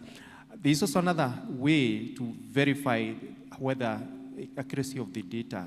You can do like pick a few people if it's in education or the community where you collected the information or an area, and then even go back to the community to get to know, was that whatever collected authentic and all that. And by doing so, the quality of the data that you shall have collected will be verifiable, be consistent with what has been done before, and by doing so, you'll be confident that whatever you have or the information that you have put together is of value. Thank you. Thank you for highlighting data quality and quality assurance, which is key. To you, Benjamin. The previous speakers on the panel before us spoke about different levels of data accessibility. It could be open, it could be, you know. So you are championing open data. What has been your experience in terms of ensuring that data is available, it's open, accessible? Also, as especially you support the counties. And then what recommendations are you making? I guess it depends who you ask in terms of accessibility to that particular the data that you're looking for. Why I'm saying this is because we work in a spectrum. You know, we work with citizens who we like train, or we try to give capacity so that they're able to utilize data, so that they're able to prioritize, they're able to participate and engage with government. So from that end, when they're collecting the data, they collect data that is pertinent to their issues, right? If there is no water, they'll collect around water so that they, all the priorities around water, so that they know what it is that they're going to demand when they get into a forum like a public participation activity. On the other end, we are working with government to curate, you know, programs or projects, or at least support in their, through their policies on how to, support, or let me say, deliver services to this, their citizenry. So which means they need data that is relevant to supporting the citizens' priorities. And in some cases, that do not match. So how do we then sustain social accountability? How do we sustain funding for these particular projects? Meaning we need data to support those conversations. It might not be easy to get that data because, again, data is politicized, it's very political. Depending, again, as I said, who you ask. Because in some cases, we all know, there are things that happen in the county that we end up, like we might want to talk about, but we are not allowed to. So where data is connected, especially with, funding, some data might not be revealed easily. So as that can be, then how do we then move around or work around it so that we still continue sustaining that data aspect or data collection and management? So policies come in place. So we try to curate policies, then we try to do the compliance so that the counties are able to use those policies to enforce, right? And that's where the hardship of this issue is. How do we manage this data that we really or critically need to manage the projects, or at least be able to make certain decisions and be able to deliver services? But you find the mechanisms around that are not yet in place, or haven't been formulated. Then after the compliance aspect is, how do we resource this particular system? Are there people? Are there is there time for the teams to be able to work around these things? Is there money funding this particular team or departments? Then of course we'll have to get a champion who is responsible. In some cases we'll see a department lead or a chief officer who has been given a role to manage this particular data management, or like a statistical department that now works with the expertise or seconded by KNBS, for example, so that way then they collect data that is relevant, they collect data that meets the criteria that is supposed to be there. Even in some cases, even helping to develop the statistical abstracts that are able now to be published to give more information to relevant bodies who can use that particular data. All in all, working in both spectrum where citizens are concerned and government coming on board curates, or at least creates a way, or a sustainable way that brings out the meaningfulness of data. And as we say, leave no one behind. So if citizens are able to participate, there is ownership. Everybody is counted and everybody participates. Thanks, Benjamin. To you, Mary, one of the previous speakers emphasized that health data is one of the most protected data. And with that in mind, you have been engaging in the health systems and health data. What have been your challenges and what are the recommendations? Thank you. I think, as you say, health data is very sensitive, but I want to take a moment to appreciate KNBS for providing a good way of governing how we can be able to maintain the confidentiality of the data, and also providing a way of how we can be able to aggregate the data, anonymize the data, and make sure that at whatever level we are using the data, then it is good for use and it is also compliant with the provided frameworks and also the provided compliance or regulatory frameworks within the country, and also ensuring that it is aligned to the global ethical issues or ethical requirements. So KNBS has been very critical, even at the point when they are looking at the citizen-generated data.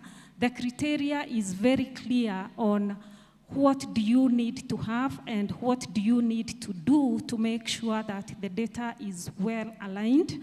And so with that in mind, we have been able to work very closely with them to make sure that whenever we are generating data, our processes are aligned, and also to make sure even at the dissemination level, then we are also disseminating data that is fully observing the required ethical requirements. Part of the challenges, it is not easy to do all that. Number one, you require, even as you are generating the data, there is need to go to the community to sensitize them and to also explain to them how the data is going to be used. And when you are doing all that, you will require the human resource capacity to do that. You will require the movement capacity to do that. And so it means that the data generation process becomes expensive. And we know that if it is very expensive, then it is also not a worthwhile process. So we have been able to address some of those challenges by making sure that we are utilizing the capacity, technical capacity of the Bureau to make sure that all our processes are aligned to what they need. We have also utilized a lot the capacity of other stakeholders, learning from the processes, running from the county level, that is the county health management team, making sure that even as we are accessing this environment, then we are also running or using the best practices that are documented at those levels. And so the process has been seamless, but only after consulting and working together with them and making sure that they are also providing the support supervision at that level to ensure that whatever data that we are generating, then it is helpful and also it is able to do what it needs to do at that level. So at the utilization level, we have encountered challenges by having to be put to a level that you have to compare or to triangulate the data you have generated with other available data sources to make sure that the users are then accepting the data. But when you look at it, working within the platforms that is provided at the county level and at the national level have made it easy for us. So we have been able to utilize the forums like the technical working groups instead of ourselves going to do the triangulation. Then we utilize those platforms that are provided at national and county level and ensuring that it is them doing what needs to be done to be able to validate and make sure the data is good for use at both levels. Thank you. Thank you very much, Mary. You have highlighted very critical things. Data is very expensive to collect, to also manage. And then, of course, the issue of data utilization and the challenges that you are facing that relate to trust, acceptability of this data and its validity. I would like to open up to the plenary for very quick reactions. I'll take 2 reactions. There's one on this side already. Someone help with the microphone all the way at the end, Mildred. I'll start with the lady behind, and then we will come this side. So make it quick so that we have some time to conclude. Thank you. And thank you to the panelists who are sitting at the front. My name is Dr. Nyango Chieng Midega. I work at the National Gender and Equality Commission. So I'm a great proponent of citizen-generated data. Two concerns: data validity and reliability. Dr. You spoke about how much of this data cannot be replicated because of issues around validity and replicability, of course. How do you handle that? You spoke about some data you collect on grade 3s that is different from what NEC could have. But we know NEC being a national institution, people who use data have more confidence. And I know that is where one of the issues is. The confidence that data users have for the small organizations, so to speak, who collect data from the citizens. Is it possible to work with larger institutions which are mandated probably by government? Because when we speak about citizen-generated data, we have issues of underreporting, overreporting, and also attrition. You go back, you don't find the same people, then there are a lot of issues around that. Is it possible? I know there are issues of who is the custodian of this data, because you've said it's expensive to collect data. But now if you collect data and nobody is utilizing it, then it's not useful. So how can you scale up? And how can you give confidence to people who want to access this data that the right methods were used and it is data that can stand the test of time? Thank you. There is a hand here, the second row. Thank you. Make it brief. Okay, thank you. My name is Dr. Fidelis Mukudi from Cooperative University of Kenya. My question is on data sharing and accessibility. Mostly, we, the research institutions, we are interested in data that is not aggregated, that data that is not summarized, because we want to test our models using those data. However, most data that is accessible, most of them are highly summarized. I don't know if there are some ways in which we can come up with the, let me say, databases where we can access data that is, okay, of course, anonymized, but good enough to be used on scientific models. Thank you. Thank you for that. Those two will be, okay, one last one. Please don't add another one. Thank you. Thank you. My name is Jackson, and it's a pleasure to be here. My question I directed towards when you talk of the citizen-generated data, I'm looking at the ecosystem where I'm operating from. There's the enterprise support ecosystem, where you have organizations, there's NGOs in the business development space.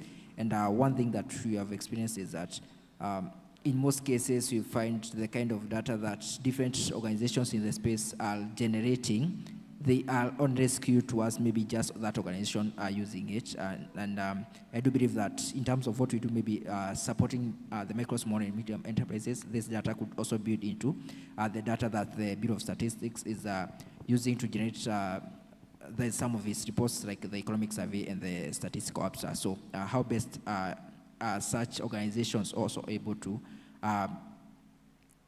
contribute their data to what you are building? And do you have maybe an approach to also get data from such organizations? Thank you. Thank you for that. So Benjamin, you'll take the last question, that how can those NGOs that are collecting inward-looking data also be supported to bring their data for validation so that it can be used for official purposes. And then Dr. Manyasa will take the question around validity and the scaling up of data and the concerns raised by NGEC. Let's start with that. Okay. About you, Benjamin. Yeah. Okay, I'll start with the last question. So we are, as Open Institute, together with other organizations like us, we have come to a point where we have seen there is a need to more or less centralize this data that we've been collecting. KNBS is the official data collector, nationally, and what they do a very brilliant job. But CSOs, NGOs, everybody else collects data, but that data is domiciled in their laptops or in their offices. The question then arose, like, this data is important to us. The education data that is being collected, not everything makes it to the national or KNBS databases and all that. Where is that data? So we sat down and we thought about having a database, a system that everybody else can come in, and be able to upload that data for the purposes, meeting all the criteria, the anonymization and all that, so that everybody else can benefit. If I'm working in a county like Homa Bay, and somebody else has already collected data from that particular county, that data then becomes useful for me to build on it, and then it can help somebody else or other organization. So Data Commons is this particular platform. It's already running. It's already, people are already uploading data, and it's useful for that from that particular point.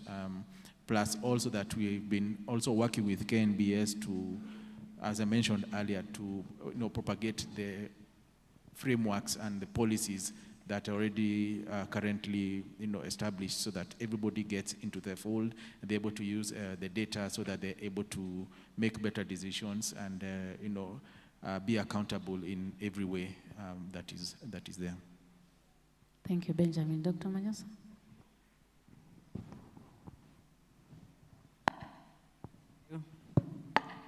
Thank you. Let me start by answering Dr. Mkude about the availability of the data and access. So we collect big data actually, and we've been doing this since 2009.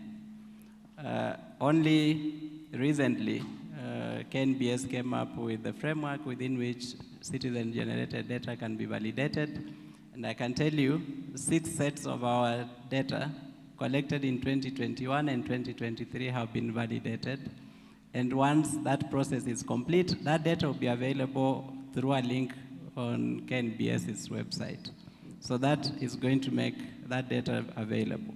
As of now, anyone who wants our data has to write to us and we share with them. And we maintain all those data sets since 2009.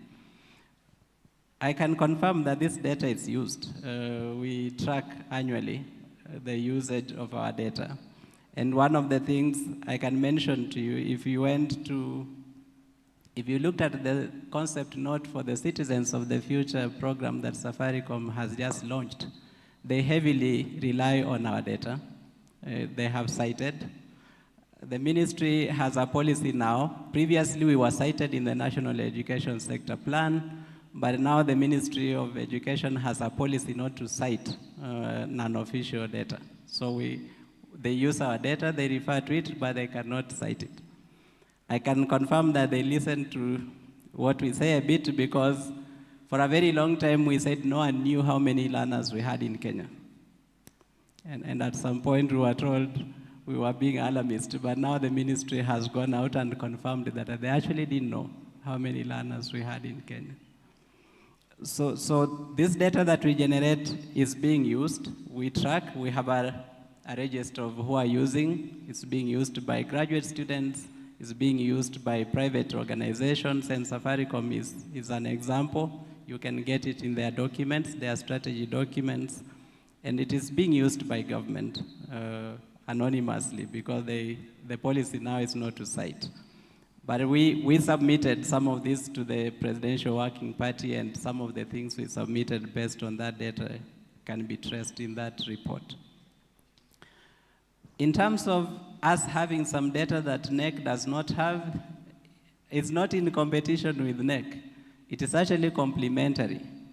There is no way NEC will have learning levels of children who are not in school, because they assess children who are in school. And yet there is an indicator in SDG 4 that requires the country to report on children aged 10. Some of those children aged 10 are not in school.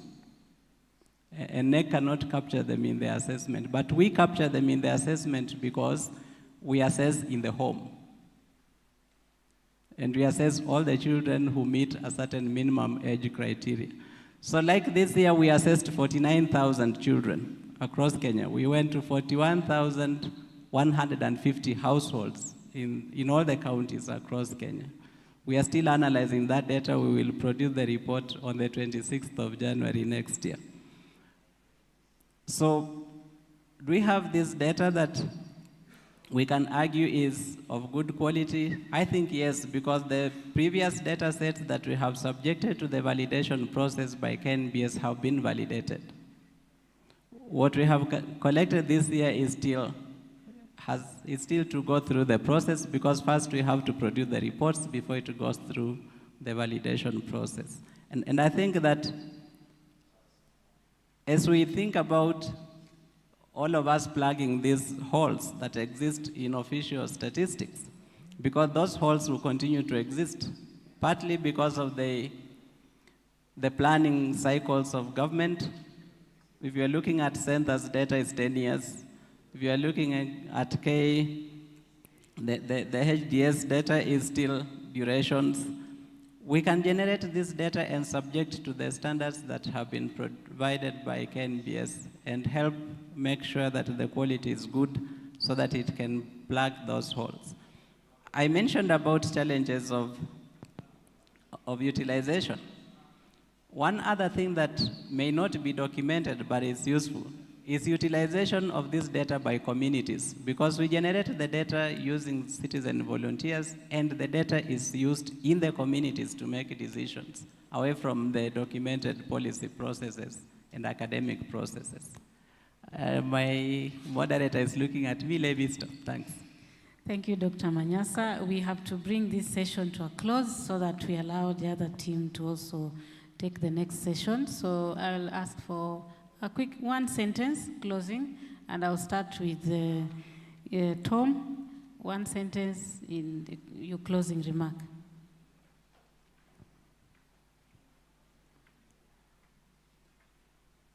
A quick one.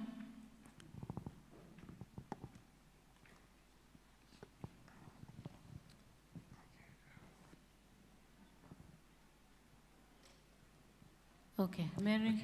Okay. Sorry. Yeah. Go ahead. I was actually thinking on what I can tell everyone with regards to data, especially to now tying it to the theme for today, which is innovation to have trust, inclusive, and African society. And maybe just to see how it synthesizes with everyone is on the validity of data, to ensure that data is not collected. Okay, data is collected and it is utilized, and people trust this data. From the various speakers, he mentioned that it has to speak to the needs of these people.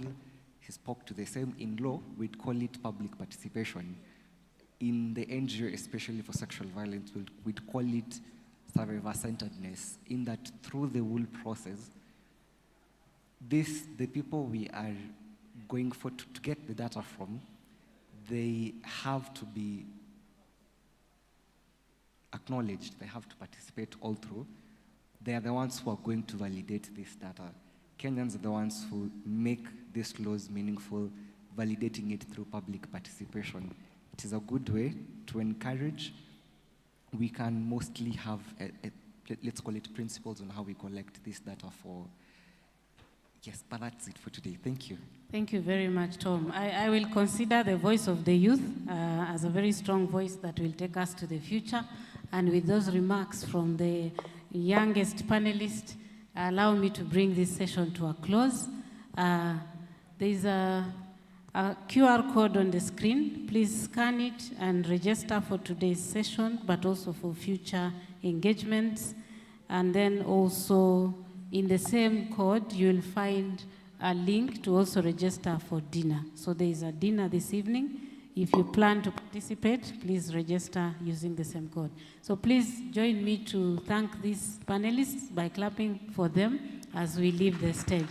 Asanteni sana. We can leave the stage for the next panel. Thank you so Back much, to you. Helen.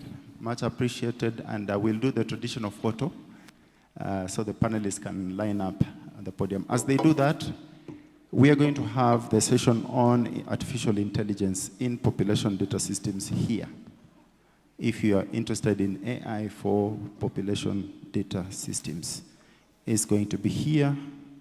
And we'll have panelists from the Center for Epidemiological Modeling and Analysis, Dr. Mutomo, Africa Population and Health Research Center, Dr. Kirimi Cindy. KNBS will have Rosemary Bowen, and the Kenya Space Agency, Charles Mwangi. Moderator is from the Aga Khan University, Dr. Rael Onyango.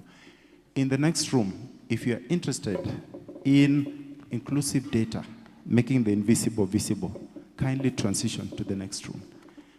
The panel will focus on promoting gender, disability, and geographical data disaggregation for equitable development, and it's just about to start. So if you're interested in promoting gender, disability, and geographical data disaggregation for equitable development, proceed to the next room.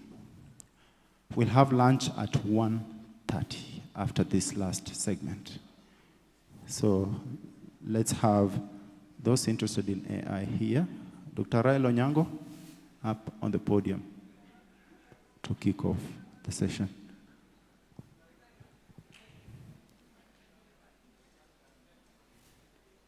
Dr. Rael Onyango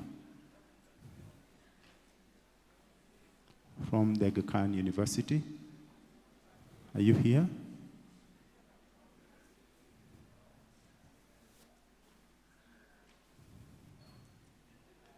Dr. Mutono? Is Dr. Mutono here? So you can proceed to the podium. APHRC, Dr. Kirimi Cindy, please proceed to the podium. Rosemary Bowen from KNBS, are you here? Please proceed. And Charles Mwangi from the Kenya Space Agency.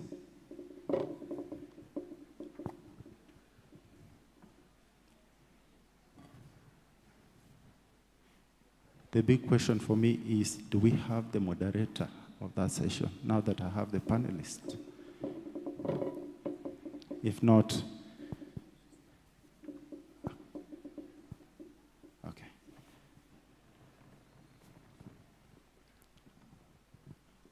So let's hold on for a minute. Dr. Rael will be here shortly. Meanwhile, just take the microphone, introduce yourself and your organization, so that by the time Dr. Onyango gets here, we are all good to go. Thank you. Good afternoon.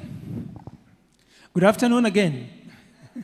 So my name is Charles Mwangi. I'm a technical director at the Kenya Space Agency. Briefly, what the Kenya Space Agency does, we have three distinct mandates. We promote, we coordinate, and we regulate space-related activities in the country.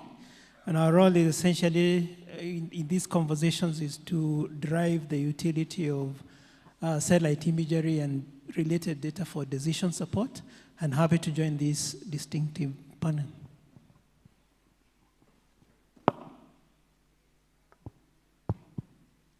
Hello, everyone.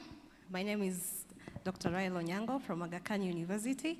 It's a pleasure to be here, and I welcome all of you to this session on the use of AI in population data. I'm glad that they are already going on, and I'll request Rosemary to proceed with introductions before we start with the questions. Thank you. Good afternoon. My name is Rosemary Bowen. I'm the Acting Director for Population and Social Statistics at KNBS.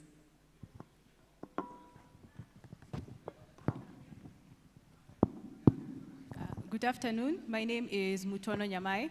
I'm a Senior Research Fellow at the University of Nairobi. That's at the Center for Epidemiological Modeling and Analysis. And I'm also an Assistant Professor at Washington State University. Thank you. Good afternoon. My name is Kirimi Cindy.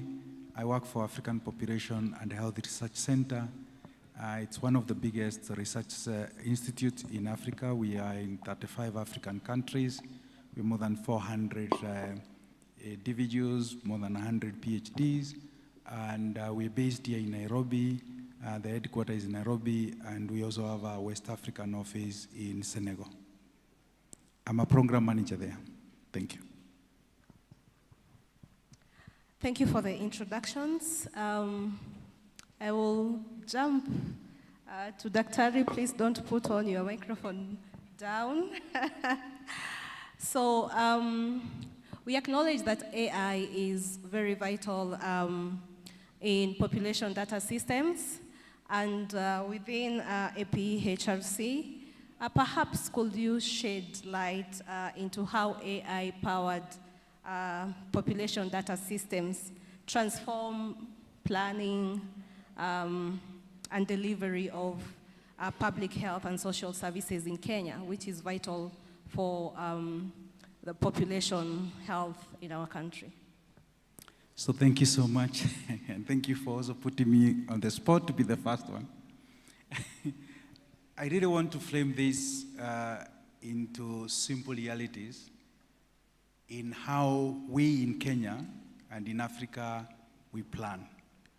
In general, most African institutions and organizations, and actually most African countries, and in Kenya in particular also, we plan looking at the rear view mirror. And I think that has been said again so many times. We plan looking at the census data. We plan looking at the data which is collected by various organizations and even institutions and bodies which collect data. But majority of that data is data in the past. So we actually plan using, imagine driving a car, and instead of looking through your windscreen, you're looking through the rear view mirror. So maybe you should be driving backward instead of front so that you can actually drive your car properly. Now what AI does is that it has the ability, when it is well utilized, give you the possibility of seeing real-time data, using satellite data, citizen-collected data like the group which was here, and combining it with all various of data, and even you can also utilize things like web crawling, and get up-to-date data, and then analyze that data using machine learning and artificial intelligence, so that instead of making decisions using rear view mirror, now AI can assist us use the windscreen, because it is possible to see data in real time. The biggest problem I have found when I work in many African countries is that our countries, whether it's population, health, or even education, most of the policymakers don't use high-quality data or current data when they are making decisions, because majority of these decisions are made in a hurry. And they need data, and they cannot do what we call a literature review. So what AI can do for us, if we are able to harness it properly, it is we can ensure that we have platforms which then, when a program officer, when a policymaker, even a politician, and even the president or anybody is making a decision, can they go to a platform, key in their problem in their local language, whatever language they're using, without needing any analysis. And then the AI is going to analyze that data and give them information, because it is capable of getting data from all the world, including the whole of Kenya, and including all these data if we are able to analyze it and put it together. So what I'm saying is AI has capacity to assist us make decisions such that instead of us deciding what medicine is going to be just because we normally do that, can we do predictive analysis of where malaria is going to be and then put that data at that particular moment when it is needed? Can our data on health and vaccination be connected with our birth certificate when people are being registered for birth? We know where these births are, and then we can take the vaccines there. So I will stop there at this time. Thank you. Thank you very much, Daktari. I've noted aspects of quality, real-time, getting real-time data, and predictive analysis that AI enables. Perhaps I could move to Dr. Mutono.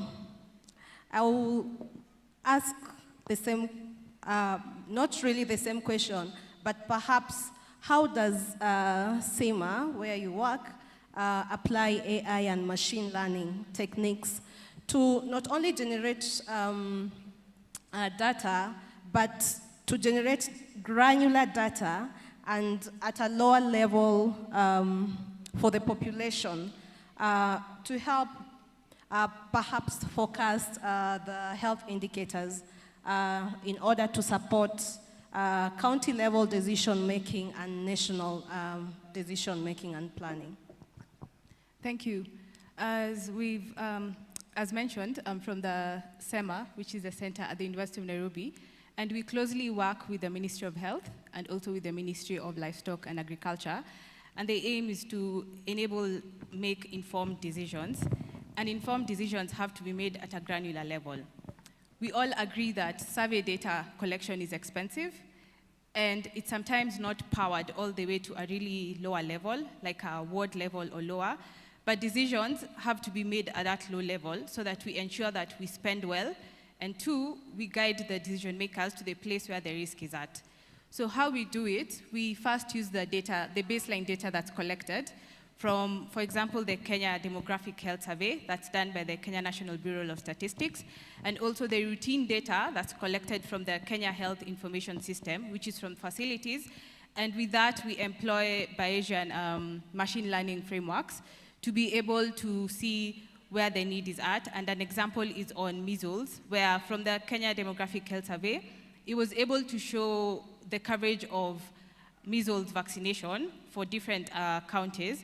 So we took that data and employed also satellite data to be able to show which are the areas that have zero-dose vaccination, and that will be easier for a decision maker to know where to go when they need to intervene for ensuring that we don't have an outbreak of measles. Another good example is on flooding, where a couple of years we had really huge flooding happening in Nairobi, and there was risk of also some facilities were flooded, and also some schools, and even some schools delayed from opening. So the use of actually the granular data helps us to first zone down where the areas that were really affected by flooding based on where people were residing, that's population data, and also using the satellite climatic data to see where the biggest burden is to enable the interventions to be done better. Thank you. Quite interesting with the examples and how you use granular and lower level population data to influence decision making. And I like the idea that you collaborate also with other national agencies.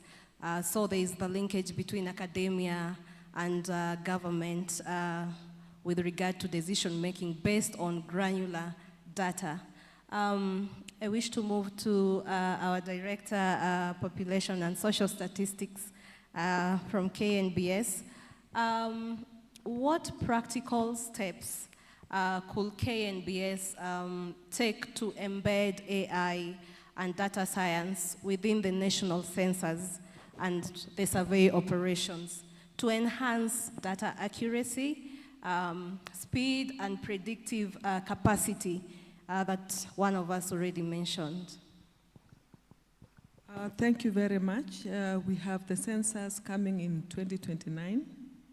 We do it every 10 years, and we definitely have to utilize AI to ensure that we are able to ensure quality, we ensure that we have accuracy in our data collection that is going to be coming in the next 5 years. One of the ways to do that is that, of course, we used to use the paper questionnaire when we used to collect data, but now we transition to using CAPI. So AI will, once we use AI, we can be able to enhance the CAPI system to be able to detect inconsistencies and errors in real time when we are collecting the data. Again, before we do the census, we have to break the country into small units. That is in terms of the enumeration areas. So we can use AI to be able to interpret the satellite images, to be able to develop those frames that we are going to use as units for the sensors. Using AI, we can be able to get information in terms of the new structures that are coming up. So we don't have to go all out like we've been doing traditionally to every part of the country to be able to develop the EAs by physically visiting every village. We can be able to use AI to detect those new structures in the areas where we add the enumeration areas. The other way is also to ensure that we automate data cleaning and to detect outliers. Previously, in the past censuses, it used to be manual.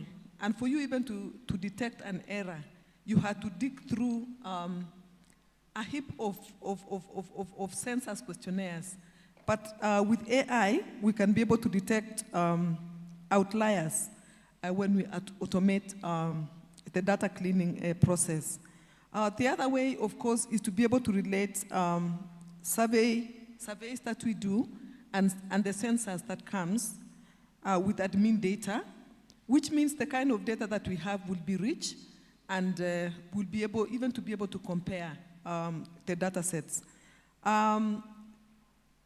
Once we do, sometimes we do census at, probably we do census at the county level, and we may not be able to have information at the lower level like the wards, maybe socioeconomic characteristics of the population. Using AI, we can be able to do small area estimation to get granular data at a lower level. So AI can help us to be able to do a better census and improve the quality of data as we process it. Thank you. Welcome. I like the fact that AI can be, KNBS is adopting AI and it helps with accuracy, inconsistencies, and even enables comparison of and predictions of different areas. I will go next to Mr. Charles Mwangi from the Kenya Space Agency. To add on to what Ms. Rosemary has mentioned, how do you think the satellite imagery, remote sensing, and other space-based data could be effectively integrated into Kenya's population data system to produce real-time and disaggregated insights that will help with decision-making and planning? So thank you for the question. So again, as been indicated by the panelists, there's a lot of value that satellite data brings to the conversation. And has been indicated, the census that was done in 2019, they were able to use satellite imagery for delineating the enumeration areas, also coming up with the boundary maps, and also being able to generate the maps that were used for collecting the data. I would use one particular example on what we call the population grid. Population grid is essentially where you use satellite imagery, and then based on the satellite imagery, then you're able to pick out the different. So the first step is usually you get the imagery and then you classify it. So when you do the classification, then you're able to know where the buildings are, where the croplands are, where the forests are. And essentially all those are elements that KNBS uses for reporting on potentially the SDGs. And I mentioned much earlier that 10 out of 17 SDGs can be monitored using satellite imagery. So once you have where the buildings are, which we call it as a layer, Then we could also go to a certain level where you're also able to monitor the height of the building, and whether then we get to the next level where you classify. I'm now narrowing down to the building footprint or the human settlement, where you classify it as a residential or a commercial or whatever use it is for. And then using the information that is available, depending on the size of the building, then you can, if you don't have data on population, you can, if there is an understanding, if there are surveys that have been done that indicates how many people can be housed within a particular square meters of a room, then you can potentially apportion population. In the event where you have data like the Kenya National Bureau of Statistics have been able to do they do every 10 years, then you can also develop what we call the population grid, where you're able to distribute, most of the time for disaggregation of data, then for aggregation of data, so that now we anonymize the data, we can essentially apportion, given the footprints where the buildings are located and the data from the population, then you can potentially know, you can apportion the distribution. So why that is important is, again, for any decision making, you need to know where the people are, because that is where you're able to make decisions. And then once you know where the people are, then you're also able to know what decisions you have to make. And the earlier panelist was indicating in terms of the historical information. I think sometimes we're also losing the conversation where we're saying we need near real time only, or we focus a lot on the near real time. But again, it is important even for the historical. And we've done an example of a pilot study where we were doing, it was Nakuru, where we were looking at historical data for us to be able to forecast. Because it is from the historical data that then you're able to know if the last census was indicating that this area has this number of people, and I think Rosemary alluded to it, then based on the historical information, then you are able to project. But it doesn't necessarily mean that we'll get there, but it gives you an idea for decision support. Then where does AI come in? One, for forecasting. Again, when I talked about the classification, we're seeing a lot of movement towards now using also what we're calling the AI foundational models that then can be used for the classification, for example, and also other analysis. So there is a lot of opportunities, and we have been having conversations with KNBS to see how best we can support the next census that will be coming to the fore. But we can potentially indicate that satellite imagery will be important for that particular role. We can all agree that AI is essential, and also integration of satellite and remote sensing data is vital, and also use of historical data is very important and can enable forecasting. I will go to Dr. Mutono. AI-driven modeling can be used for forecasting, as also mentioned by Mr. Charles Mwangi. And also not only forecasting, but also it can enable analysis of health trends to ensure that we have a healthy population. How can such insights complement traditional sensors and survey data? Yes, thanks for the question. Yes, we can be able to complement the traditional census data with now the use of AI. And this is because as much as the census and survey data is important, it's not collected frequently. So we have like a gap of either 5 to 10 years before the next data is collected. And particularly for a very fast changing population, we need to know the trends to be able to make decisions. So how AI can come in place is, just as Charles had mentioned, with the grid data.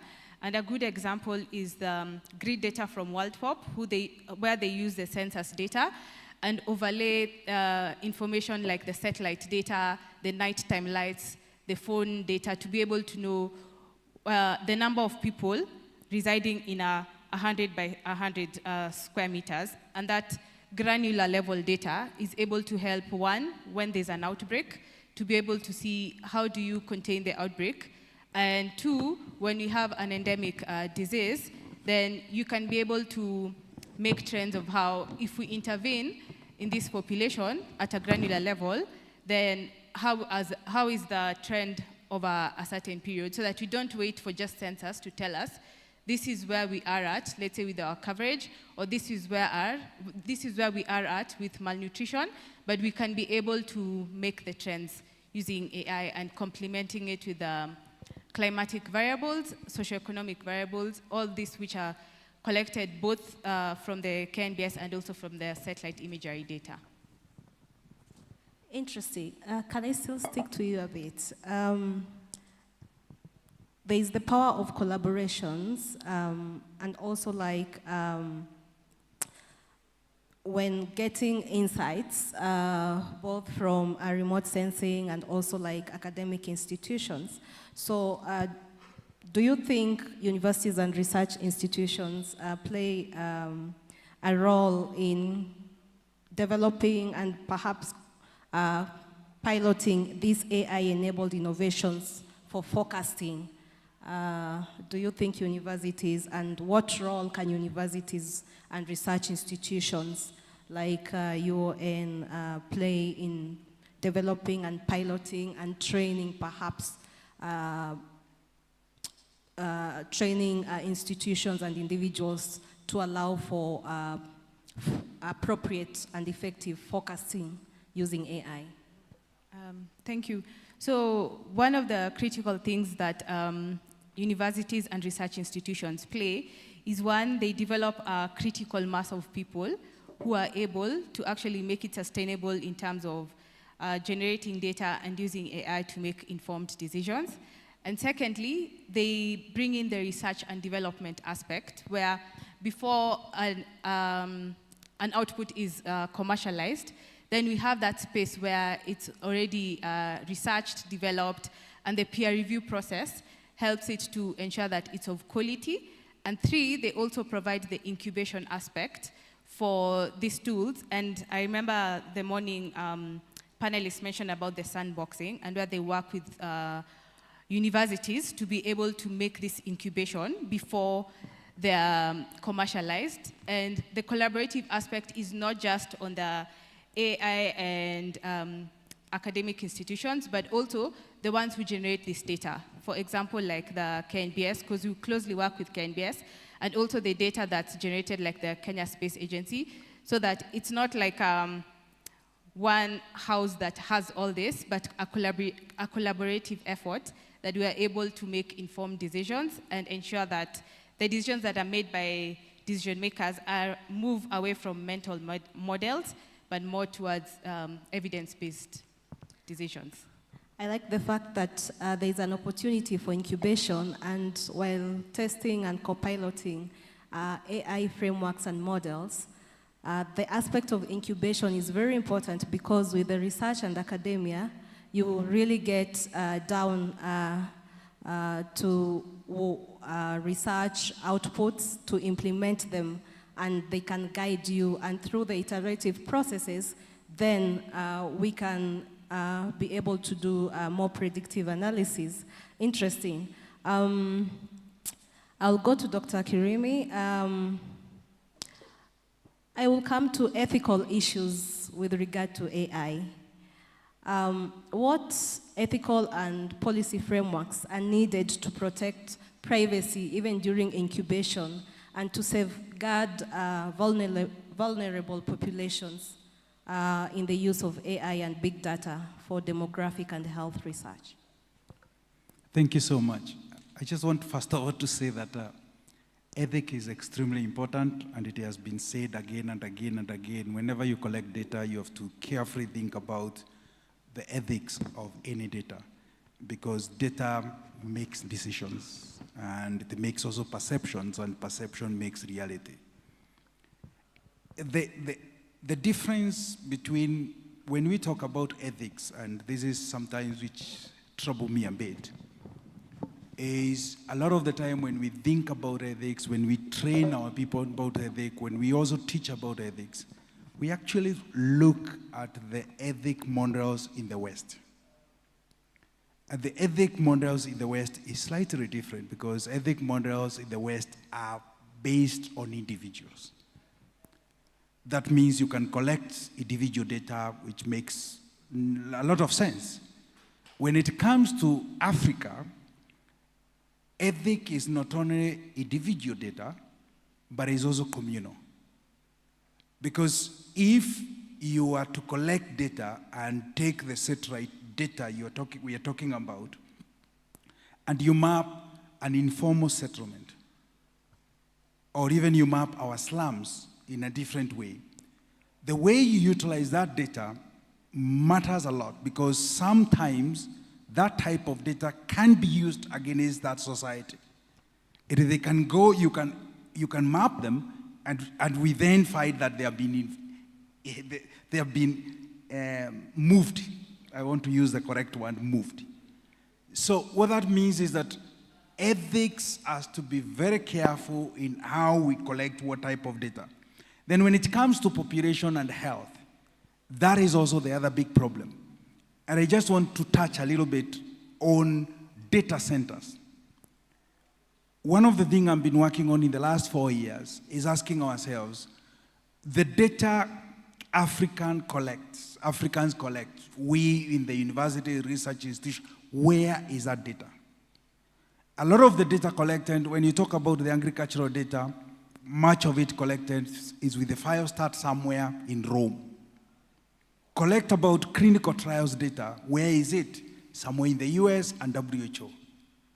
When we did a lot of the work on the health work, a lot of that data might have gone somewhere else. So when we think about ethics, we also need to think about the data centers, and we also need to think about how do we also have our own data centers here in Africa, such that we can control not only the data which is collected by different people, and how do we pipe it so that it can be together, because AI can never use that data when it is in isolation. So it needs to be together, it needs to be connected, and it needs to be localized so that we can be able to say we have sovereignty of our data. I could say more, but because of time, let's move on. Thank you so much, Dr. Ray. Quickly to Rosemary, within maybe 1 or 1.5 minutes, do you have a practical example how KNBS perhaps is navigating ethical, legal, and data protection challenges that are associated with AI and the non-traditional data sources? Yeah. 1 minute. Okay, I think I have a lot, but first of all, our Statistics Act complies with the UN principles for UN fundamentals of official statistics. So it is within our act that we keep certain principles, and it is also within our act that we keep confidentiality. So all our work is related with the Data Protection Act to ensure that whatever information that we collect from individuals are protected. But then we also have the KESCAF. Our KESCAF is Kenya Statistical Quality Assurance Framework, which is closely related to the UN fundamental principles for official statistics. We adhere to that, and in addition to the assuring quality within the KESCAF, that is for the official statistics, we also have quality assurance criteria for validating citizen-generated data. That was developed by KNBS together with civil society organizations. So what we need to do currently is to ensure that we preserve privacy, and even as we move to AI, we need to ensure that what we've been doing, even without AI, ensuring that we anonymize data, when we are developing guidelines now in the area of AI, we ensure that we maintain anonymization of data, because we really keep a lot of data. The other practical way that we have done this before is securing sharing agreements with private providers. There was a study that we were doing with the CA and their telcos that have data. And we had to have an agreement to be able to access personal data. So practically, we've done that as KNBS. Thank you. We can see that KNBS adheres to the ethics and has frameworks, and they sign agreements, sharing agreements that help ensure ethics and legal and data protection is adhered to. So I would like to come to Dr. Kirimi, Mr. Charles Mwangi, sorry. Just briefly, in 1 minute, and also you wrap up with a parting shot, and then I'll also will be wrapping up also like 1 minute each. So geospatial data also is unique in some way, and there are ethical and data protection issues with regard to geospatial data. What quality assurance and standardization measures can be established to ensure that there is reliability with regard to this geospatial data? So thank you for the question, and I think Rosemary alluded to it. She talked about the Kenya Statistical Quality Assurance Framework, which essentially looks at the quality of the data. There could also be other frameworks that can be considered. There's one that is called the Global Statistical Geospatial Framework that again tries to see how we can combine statistical data as well as geospatial data. But also more important is also technical standards, the ISO standards that talk about the data, how you're supposed to handle data, like there's ISO 19115. There is also what you call the Open Geospatial Consortium that has formats where you're supposed to, how you're supposed to store your data. And I think the question, and I think that has been alluded by the members, is where is this data? Because sometimes we look at the standards, but sometimes we don't even have that data in a usable format. And maybe those are the conversations that we need to get into. And also in terms of the communities, how do we make that data available for research and also for being able to make decisions? Because one data set is not sufficient for you to make decisions. You need different data sets to be discoverable for you to be able to combine them, to be able to get insights from them. I know that time is over, but kindly, I just request one burning question from the audience. Only one burning question. I can see already a hand. And then okay, it's the one burning one. Yeah.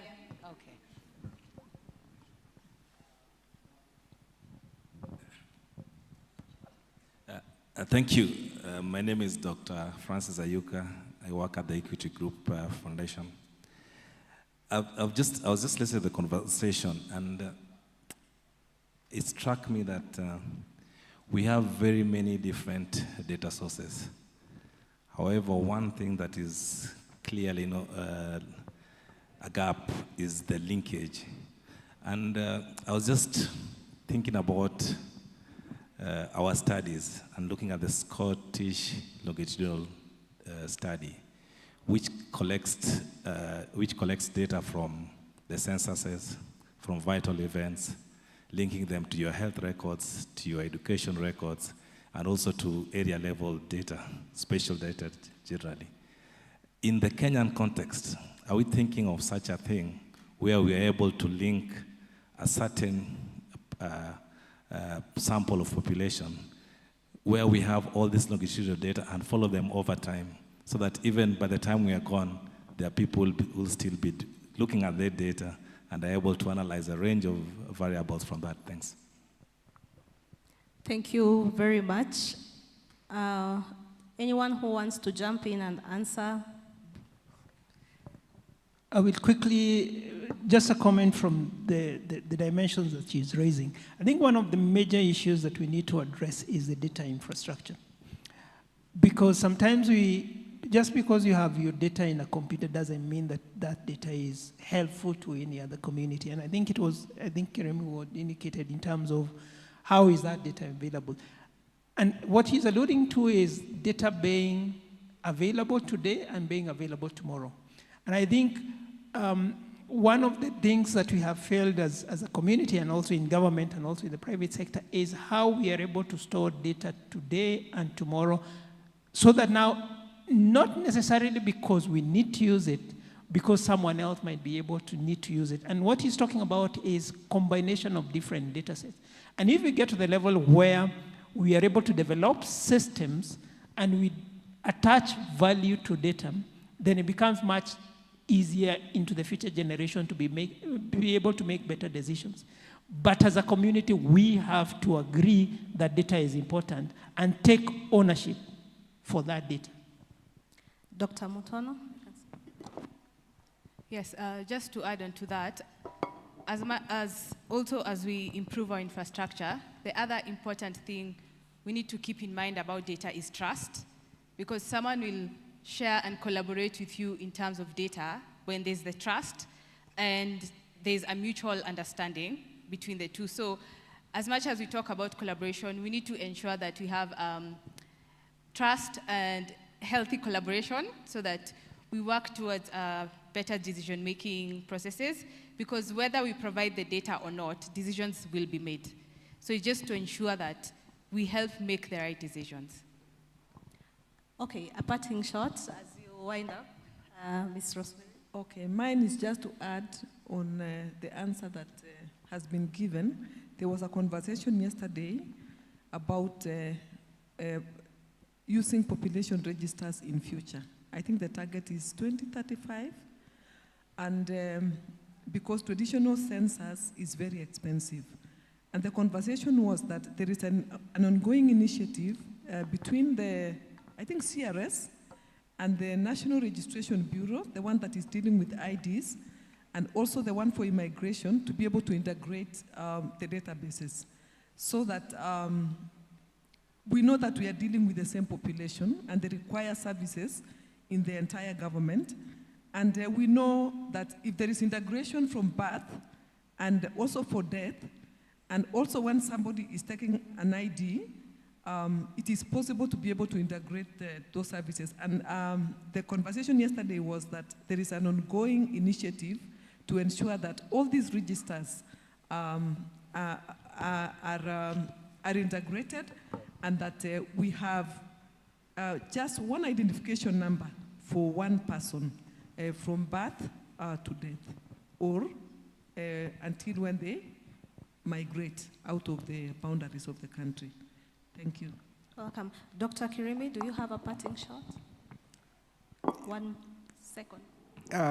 Maybe 1 second, I can never be faithful to that.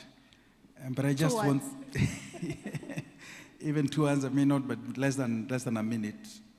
I have a living, I want to leave all of you with this thought that in the developed nations, AI is a luxury because they have systems and they have capacities. That means AI just will give them better capacity maybe by 10%.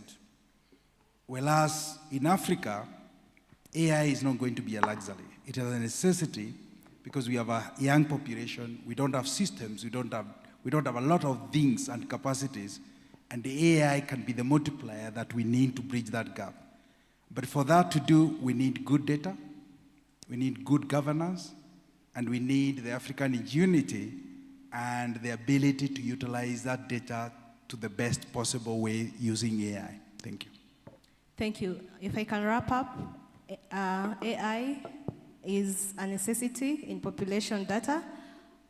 There is opportunity for collaborations and integrating databases across government, research and academic institutions, civil societies, international organizations, so that we can have integrated systems that can be used to effectively do forecasting and predictive analysis.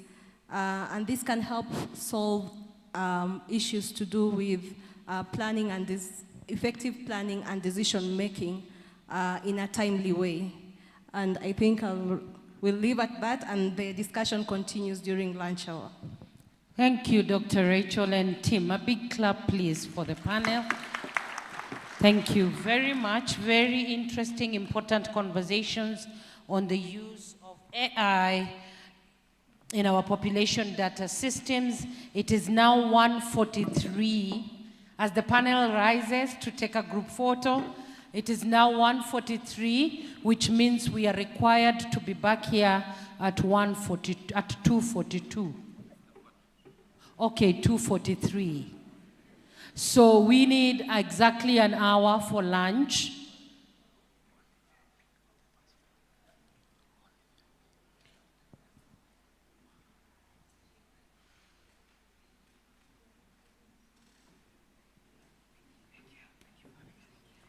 Thank you very much. I am holding a lost and found item that's very important. And these things are expensive. I'm holding a lens cleaner that we picked from the breakfast room where we had our session.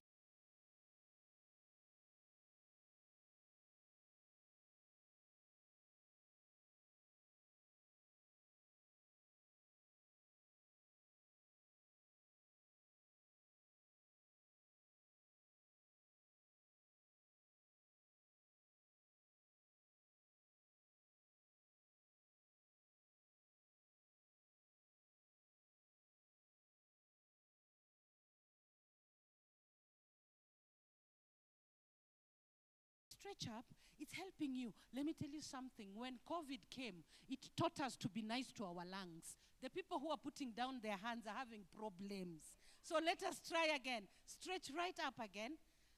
Can you try and breathe in with your hands up? Breathe in. Out. Breathe in again. Out. One more time. And you lift your toes. Breathe in. Out. I've just saved your lives. Clap for yourselves. Thank you very much. Thank you and welcome to this session this afternoon. This amazing conference that we have had for the last 2 days. The session that is coming up really is one of the most important sessions that we all want to participate in. It is the session on sustained financing for innovations in the data ecosystem. Sustained financing for innovation in the data ecosystem.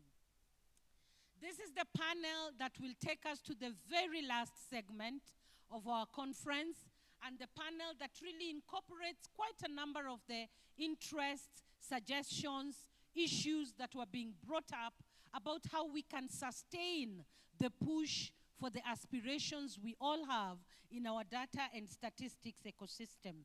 And so may I welcome on to the podium our moderator from the United Nations Resident Coordinator.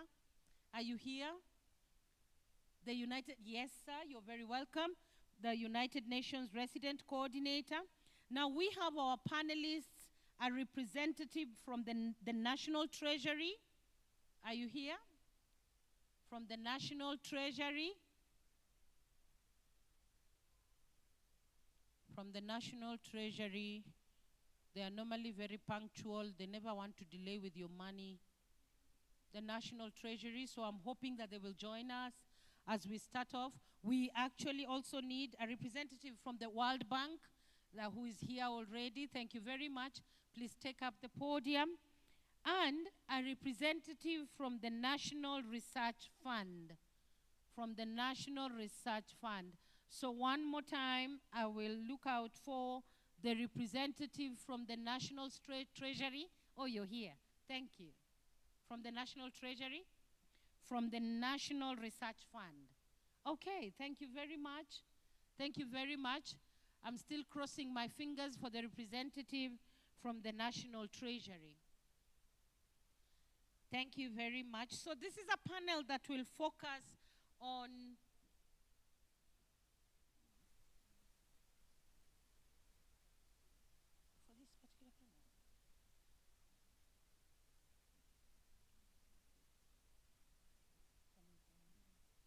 Thank you very much. I am informed that Dennis Njunge of Groots Kenya also needs to be on this panel. Dennis, are you here? Welcome. Thank you very much, Dennis. Thank you.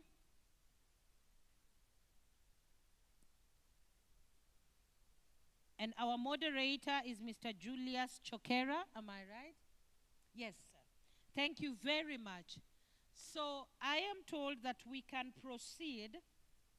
The focus of this panel is mobilizing resources for sustained financing to leverage innovations in data and emerging technologies. And when our colleague from the National Treasury comes in, they will join us. So please go ahead, Mr. Moderator. I think we all have microphones. Yes, thank you.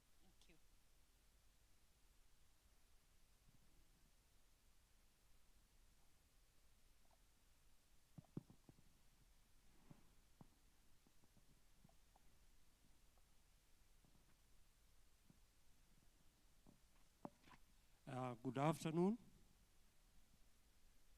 Good afternoon. Yeah, that's better. I thought that food might have taken the better part of you, but that is quite, I can get the response.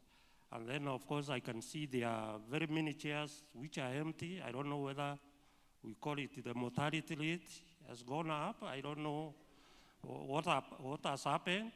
Probably, colleagues, you can come forward so that those ones who are going to be coming late, they can maybe occupy those chairs which are behind there.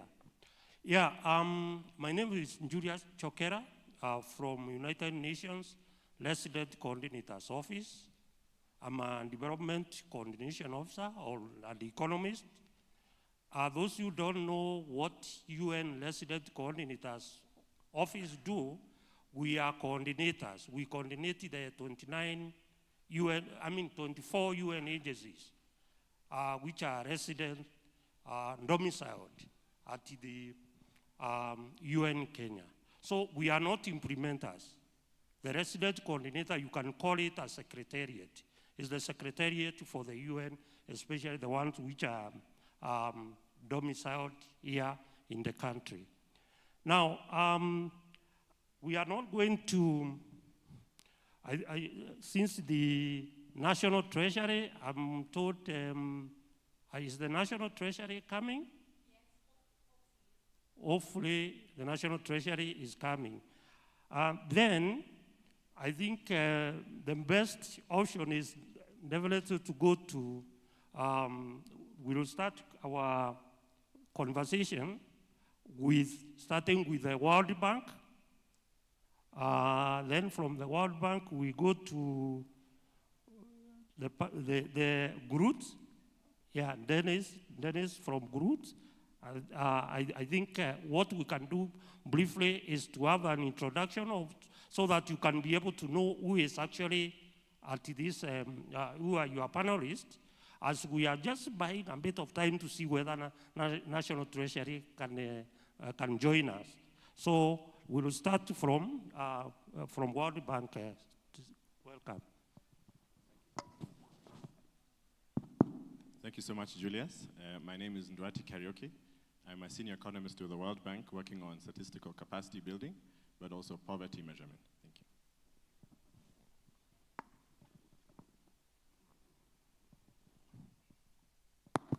Good afternoon.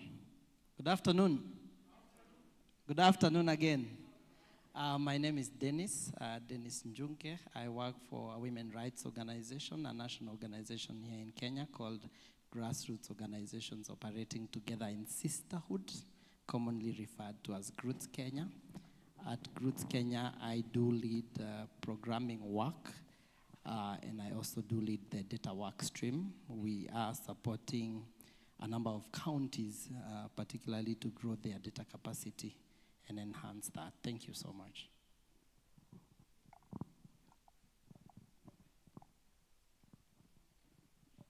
Good afternoon, everyone. Yeah, my name is Jacqueline Muyalo. I work with the National Research Fund, where we are mandated to fund research and build the capacities of researchers and institutions. We work closely with the research institutions and also the academia, that is universities and TVETs. Thank you so much. Yeah, thank you. We know for sure we are in a very dynamic or very challenging times. When we look at the complexities of issues within the globally and even locally, and then you look at the aspect which we are looking at, especially when you are talking about financing, it becomes something which is a very tough environment. And with that, we realize that we will definitely need not only innovative financing, but we need collaboration, we need partnerships. And based on that, our panelists here are going to be able to quickly be able to tell us how they are going to, their institutions, how their institutions are really addressing the issues of on innovative financing and how it is linked to data ecosystem. Within just 2 minutes, how it's supporting the data ecosystem, especially with an eye of leaving no one behind. And I will start with Duarte. Thank you so much, Julius. So maybe I can also discuss a little bit about the ongoing climate that you referred to there. I think the two things to note are that currently in the world we are in a time period of reduced development support. So that has been both from bilateral donors, multilateral donors, and that has been across also all sectors, not just in statistics. It's also come at a time when countries, particularly low-income countries, have increased debt levels that leaves less fiscal space to be able to do the kinds of things that we want here, such as statistics. We also have increased demand for statistics and data. So think about climate statistics, increased CRVS over time, things that over 10 years ago we didn't have to do. And as a result, we have to do more with less. What the World Bank is trying to promote within that spirit is what we refer to as an INDS, an integrated national data system that includes geospatial data, admin data, traditional household survey data, but also trying to crowd in the private sector and have their data part of this as well. We've also seen support for increased digital public goods, such as open data portals and APIs, to reduce the kind of frictions between data producers and data users. And when it comes to financing, on behalf of the bank as well, what we've tried to do is increasingly we are doing what's referred to as regional projects. So let's say about 10 years ago when Kenya had their first program for results, all statistical capacity buildings were at the country level. We then, about 5 years after that, had what's referred to as the West Africa Regional Statistics Program for Results. That has then developed into what we have now, the Eastern Africa Regional Statistics Program for Results, of which Kenya is one of the countries involved, and that has spread to SADC. It's important to note these trends because we are trying to, as much as possible, reduce the costs, but also increase the impact that we have. Thank you. Let me just make a follow-up to that, because now when you've given the perspective from the global perspective, how can government reduce long-term costs by transitioning from one of service to more integrated data system? Yeah, thank you, Julius. So as I said, what we're trying to promote is our next generation of statistical capacity building projects that not only look at strengthening the National Statistical Organization, or KNBS and its equivalents around the world, but to try and strengthen admin data. So think, for example, of the Ministries of Health or Education, or let's say KRA. So if I'm trying to figure out what are the formal labor market trends in Kenya, one way to do that is to have a household survey where we go knock on doors, ask what kind of work do you do, figure out whether they're in the formal sector or not. And from KNBS data, we know that around 20% of people in the workforce are in the formal labor sector. However, another way to do this is to leverage the kind of data that KRA collects. So we all file pay-as-you-earn. So every month, KRA has statistics on who is filing, what kind of industry they're in, what is the firm size, are they a man or a woman, and this kind of data that we can leverage is what we're trying to support, to produce data much more frequently and over time to rely a little bit less on household surveys, which though they are the gold standard, are quite costly. I think the second thing that we're trying to support is leveraging geospatial and remote sensing data. So around about 10 years ago when we had the previous project, if we wanted to include an aspect of trying to measure, let's say, drought or productivity using geospatial data, that would have cost way too much. However, now that information is available online for free of charge.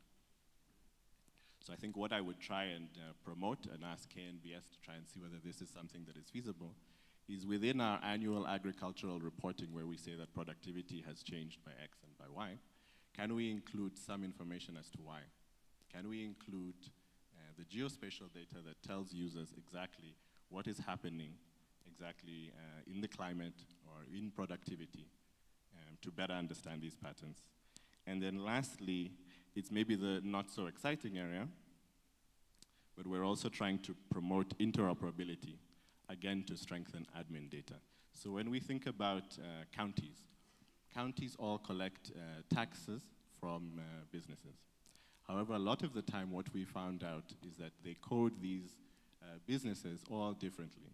And as a result, it's not very comparable and easy to understand between different counties and on the whole, what is happening in the country. So one thing we're doing as the World Bank through our Kenya Urban Support Program is trying to support what we refer to as a business enterprise data bank, where a lot of the data that is collected by counties is collected in a comparable manner and that can then be used by data users such as KNBS or anyone else looking to understand formal enterprise trends in Kenya. Thank you. Yeah, thank you. Thank you for that discussion, and I think from the World Bank, I would really want to see how that resonates with the groups, which is now at the grassroots. I don't know whether what your take will be on that. I think it's very different because we are also operating on very different value chain points of view. Of course, number one is to say that we work closest to the problem because we work at the grassroots. I don't want to repeat, we all know what's happening in the entire financing landscape, particularly for donor financing, not only in Kenya, but also in many other countries across the world that are dependent on financing from multilateral, bilateral foundations, including foundations who are reducing the amount of money they are willing to transfer. But I think from where we sit in terms of data, there are options, both for us as grassroots organizations, but also for the national statistical offices, on how we can build better with less, as Nduati has said. We have to, I don't think it's an option. I was just over lunch speaking to a colleague, and they were saying, in January this year, they were celebrating that they have a number of projects running. In February, they were sending people home. And I think that's the reality of our times. So number one is to say that I totally agree, and I don't want to repeat about administrative data. I've always wondered, the KDHS did, for the first time, KDHS did a land indicator in 2022. But then the most available data in this country is land data. It's, we, as a country, we know who owns what. But then we are still using a survey to collect data on land, yet that data is available as administrative data in the Ministry of Land. I think we have to be bold and have the right political will to be able to allow KNBS to leverage on administrative data in the right way, because then it's more accurate, it helps us make better decisions, But secondly is to say that within civil society organization, we have to leverage citizen-generated data more than ever. CGD is data from non-state actors, and they are many. They have smaller resources drawing from different parts, but then how can we actually be able to build their capacity more to be able to increase, not necessarily financing that comes to one basket, but financing that is with many people, but that can leverage a lot of data. The last thing is, as civil society where I sit within grassroots organizations, organizations have to agree that the era of working alone is slowly coming to an end. And collaborations, partnerships, building better through, bringing our resources, our small resources together is very, very paramount. And for us to be able to continuously finance data, even at the lower level, even within CGD, we have to start considering that smaller resources can be brought together in the Swahili phrase saying, haba na haba hujaza kibaba. Otherwise, if we keep working in our own small silos, then we are not going to advance any citizen-generated data, and we are not going to be contributing any better in the broader national data ecosystem. Thank you. Yeah, thank you. Just a follow-up now is really to really focus on the research to see how can Kenya or the countries in a similar situation build up sustainable mechanism to fund research, especially which are more innovative for the innovative data.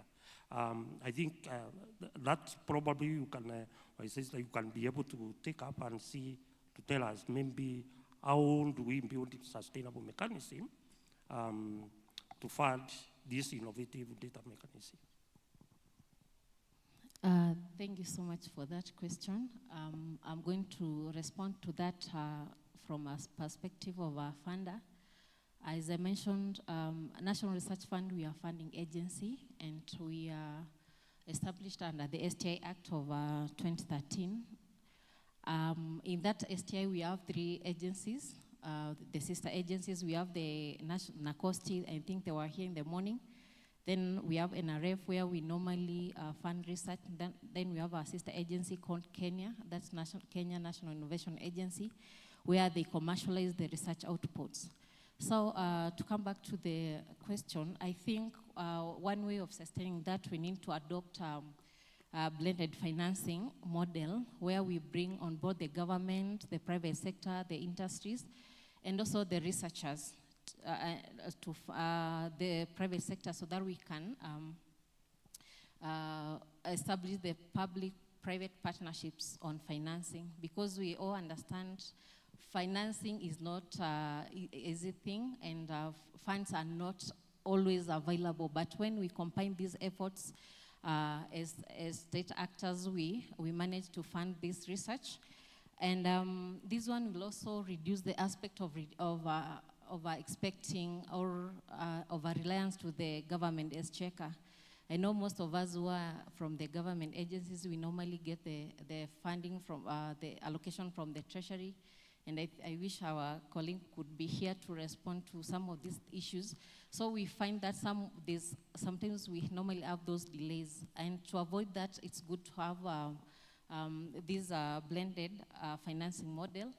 And another thing we should also consider is having the research industry government co-design of these research projects and research projects, where we, as a government, we normally have the priority areas. And these priority areas, we normally get them from the National Commission of Science, Technology and Innovation, that is NACOSTI. They send these priority areas and we come in to fund. So for us, so that we may get what are the priorities which need really funding, and prioritization is good. When we have the private sector, we have the industries, because they are the one who uptake the research we normally fund, to come together, and now we we set the priority areas, and also this one will ensure the uptake, because from the academic perspective, you find universities are teaching theories, but after the graduation, after the researchers are out of the academic situation, you find it's so hard to implement what they've learned. So we are calling upon the industries, that is the private sector, the CSOs, to come together so that we can have these blended co-designing. Also, one thing is we can have the funds, but now another aspect is now the capacity of the uptake. That is when we give funds, it's also good to know the researchers we are funding, they have the capacity of the absorption. And that's why where NRF we come in, we normally build the capacities of the researchers, we build the capacities of the research institutions and academic institutions, so that the uptake is king. And once we give them the funds, they can easily utilize them. And also, as a government, I know we normally subscribe to some commitments, like the AU agenda. We have, as a government, we committed to set aside 1% of our GDP to go to research. Where we start, as per now, I think we are at around 0.8. So it's also keen for us as a government. We need to legislate this so that it may come to pass. And also there's issue of tax incentives. When we fund researchers, I know they normally have that issues of procurement. Sometimes it takes time to procure some of the research equipments, research, maybe laboratory services. So it's also good, like when we come together, private sector industries, we can see how we can try to reduce these incentives and also onboard the private sector. Thank you. Yeah, thank you. No, thank you very much. You mentioned actually the aspect of the partnerships, and which is very, very key on this, especially in this landscape. Probably you can you can tell us maybe something about how because you have mentioned the academia, the industry players and all that, how do we ensure continuity of funding? Or what do you think, how do we ensure continuity on that so that we can be able to focus on, to have impactful financing, especially on innovations? I think we can formulate I think in the longest time we've been using the triple helix model, but now we are advancing to quadruple helix model, where we bring on board the academia, industry, and government to co-invest in this research. This one will also bring on board the aspect of the communities, because they are the partakers of the research we normally fund. For this to sustain the innovation, it's also good to work together as a government, the public, and also the industry players. And we do this by promoting structured talent mobility. This is where now the researchers will be posted to industries, and from there they'll be able to understand what the industry needs, because these industries exist so that they can solve some of the societal problems, and to do this through research. So by having structured talent mobility, it will also gear us to sustaining the innovations, and also by bringing the industry experts to teach in the universities or in the academic institutions. This one will also help the researchers or the learners to understand what is really required by the industry, so that by the time they innovate, by the time they also create these solutions, they know this solution will be uptaken by the industry. And this one will also bridge the gap of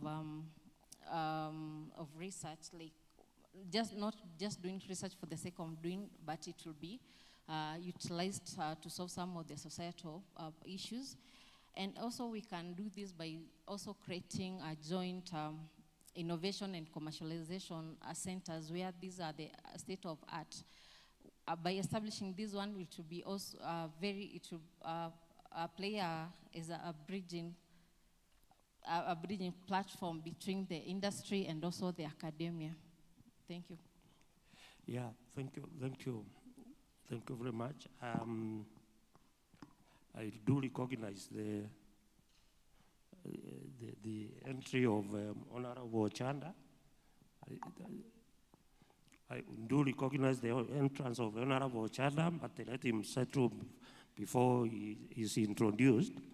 I think I will just go again back to Nduati to ask how can the World Bank, or what role can the World Bank and other development partners play to support the government and the other local institutions in strengthening the capacity to access and also absorb and manage innovation in financing effectively,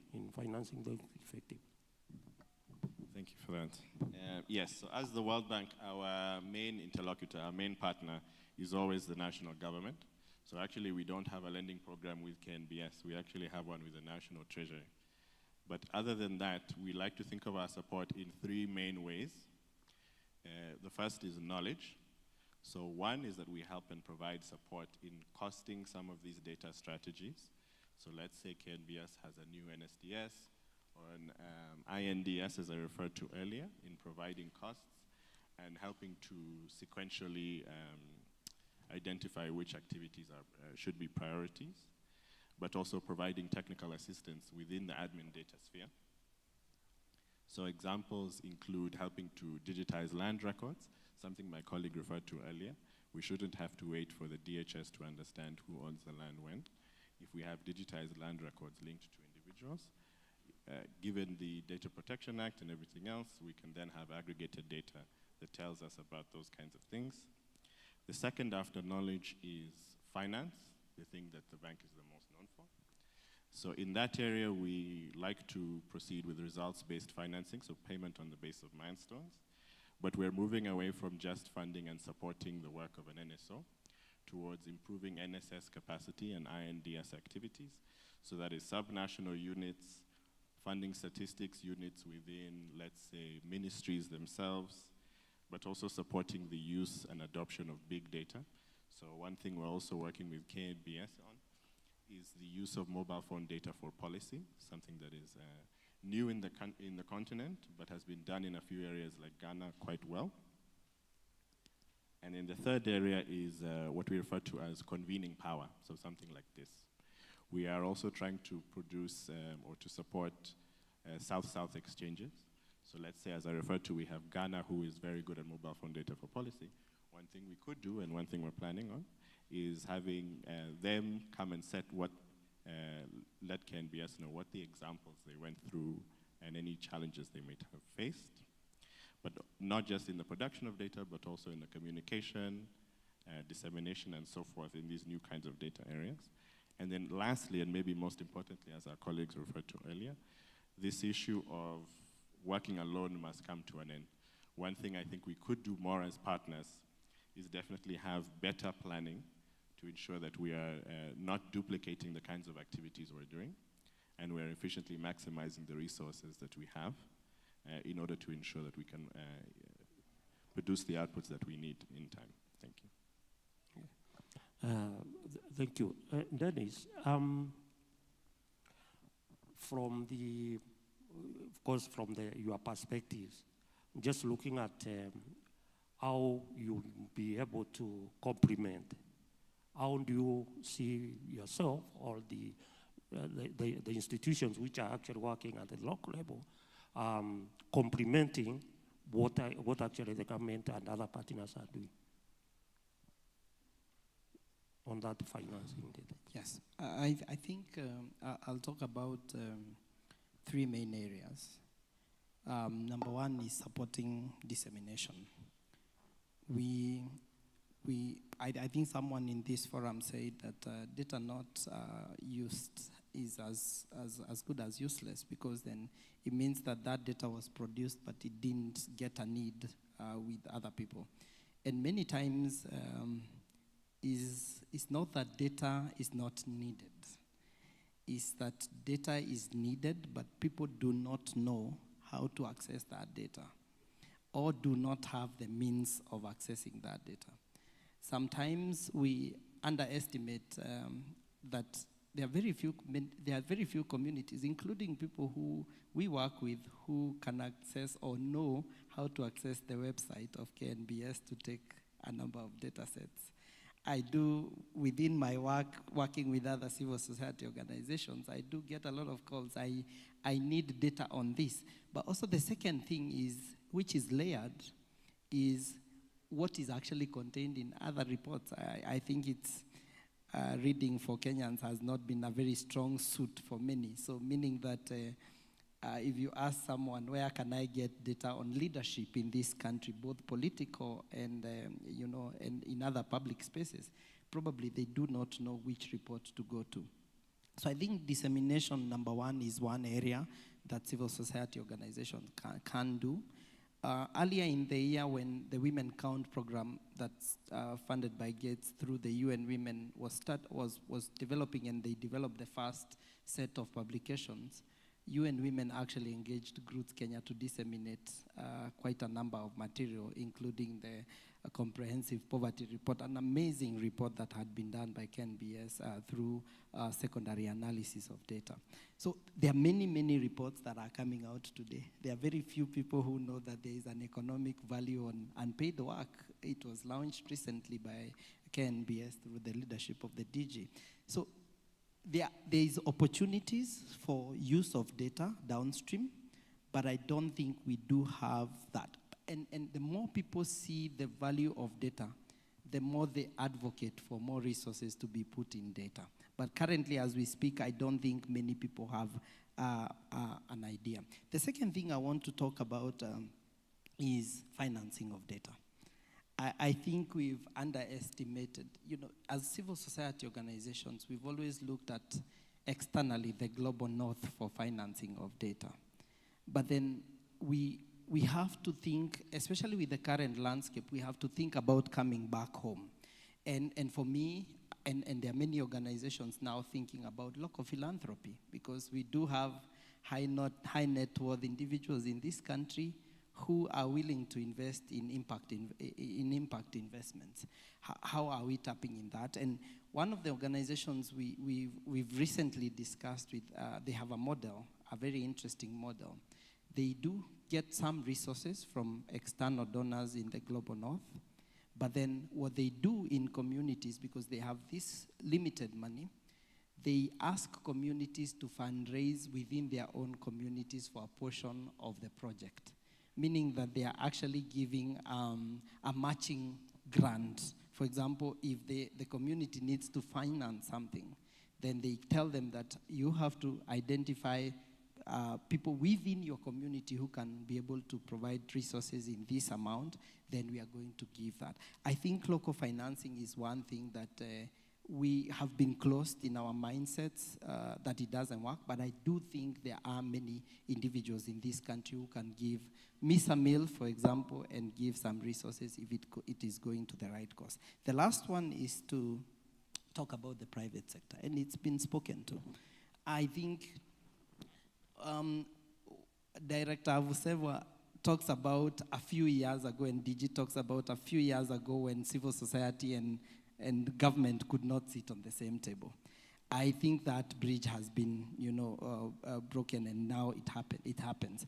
I think there has to be a lot of work to be done between civil society organization and the kind of work that they do and the private sector, and to find that mutual level of benefit and symbiotic relationship where we can finance things together to grow our data ecosystem. Because private sector already has data, but how is that data being leveraged to make an impact in those communities, but also how is that data going into KNBS to make an impact in our economy? Some of them use it for their own predictive analysis and marketing work, which is great because they are advancing themselves. But we have to remember that in their interests, we have also to identify what our interest is for us to be able to have a symbiotic relationship. Thank you. Thank you. I think the final one, before we come back to the plenary, I just want to come again in the area of the research. Because we are about the issue of the policy reforms, institutional reforms, especially targeting on the innovative financing. The question would be, what will be what would you take as the priorities, the priority reforms? What would you think is the priority reforms that are necessary to ensure that the innovative financing remains predictable and scalable to support national priorities? I think that is something which is again linked to the issue of the research.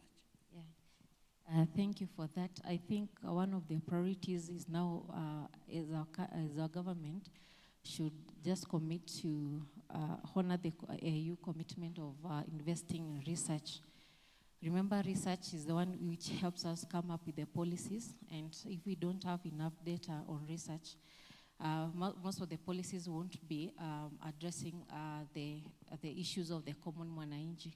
So it's good first for us to prioritize as a government to fund research. And another thing is, I think we need to adopt the multi-year funding, because I know for us we are so used to having the annual funding and budgeting. Then you find most of the research projects, they take long years, and now when we don't focus from fund research outputs to scalability and commercialization, we find it's hard to get the real inputs and real impact from the research. So those are the things I think if we focus on, we'll be able to have a great impact on research. And also, as per the STI Act of 2013, I think our government committed to give 2% of their GDP to research, and up to now we are not able to realize that. So it's good also as a government we prioritize funding research. And once we fund research, it's a call to all the researchers. Please make sure you utilize the grants as per the request, because sometimes we find accountability is very key. We can fund research, but if we don't account for the public money we give, it becomes so hard even to show the impact. So that is what I can say as priorities. Thank you. Yeah. Thank you. Thank you. I want to open this to the plenary before we come back, so that we get the final word from the panelists. And I will just take maximum of 3 questions, because there are 3. So let's see who wants to go first. Or if it is very clear, you can also say it's very clear what they have said.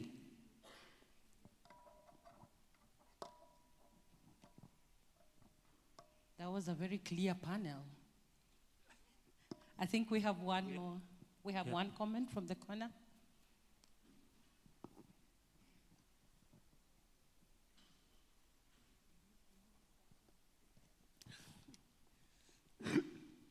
Okay, thank you so much. My name is Anun Sheta from Henet.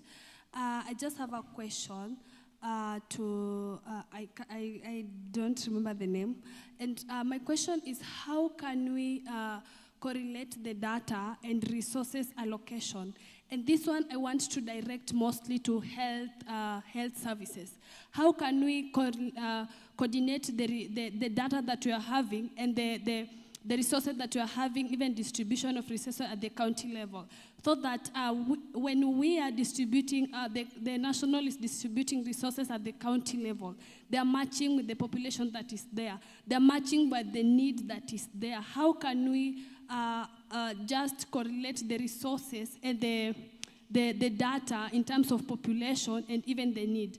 And then another question is, how can we finance the collaboration between the statisticians and CSOs and health and policy influencers?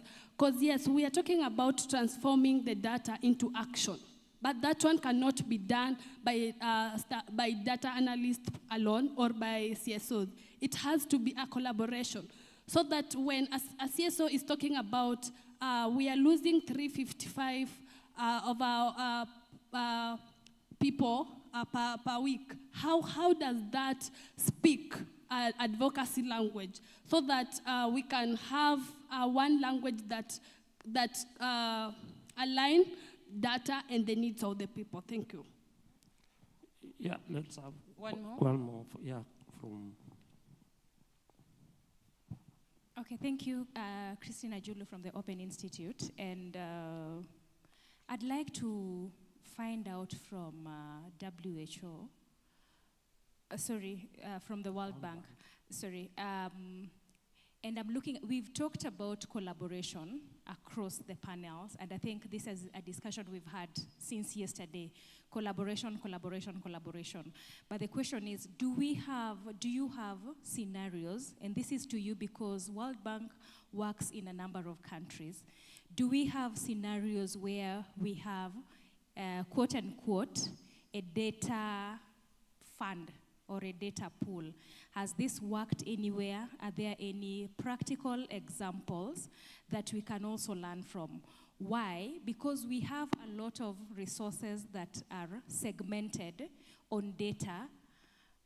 Alone, they might not do much, but if this were pooled, then we could be able to do something. Thank you.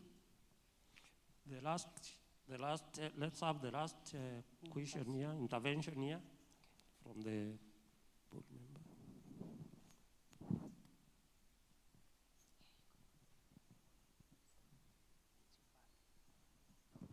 My name is Abdueli Mohammed. I'm from Garissa County. And my question goes to the National Research Funds. We just wanted to know how can those young researchers who have some, gaps in funding the research, how can they access those funds? Because this is the first time I'm hearing of that organization. Thank you. Thank you. Thank you for those questions. I thought everything was very clear. I've realized that there are more questions. The more we prolong, the more questions will come. But let me give this chance to the panelists to respond, starting with the Kariuki. Sure, thank you. Maybe I can answer the question by Christina from the Open Institute. I don't know if Davis Adiano is here, though. He may be the best placed person to answer this. But there's what's referred to as the Global Data Facility, and I think it's exactly what you're trying to refer to. We have the Cape Town Action Plan on Global Open Data, and that is meant to operationalize that action plan. So one of the things it's supporting is this area referred to before on mobile phone data for policy, the kind of catalytical new areas that don't really receive funds from traditional sources that look to do household surveys and so forth, but that are trying to break into new areas to build capacity for countries. Thank you. So maybe that's the area to look at. Maybe you are parting short so that we don't. I can also answer one of the questions. Yeah, sure. So there was a question about how do we understand where funding for health is going. I think that's a question we've actually thought about quite a bit at the bank. So we have what's called our human capital review, where we try and look at, and both public expenditure review, so we try and look at spending in different sectors, let's say health, education, agriculture, and so forth, and try and triangulate that to any outcomes that may be improving. So what we've seen in Kenya over time, if you look, of course, at the DHS, what you see is that health indicators have improved markedly from, I think, 2014. If we look at stunting, if we look at vaccination and so forth. But what we want to try and understand is, given devolution happened over a decade ago, and health is a devolved function, how has spending in health been affected? A, and are we seeing increased spending in health correlated with better outcomes? B, and C, if we don't see it, what are the barriers and so forth? So I think we have a lot of researchers here, and I'm glad I'm seated next to someone from the National Research Foundation. That is definitely an area I think that needs a bit more understanding. What has been the impact of that?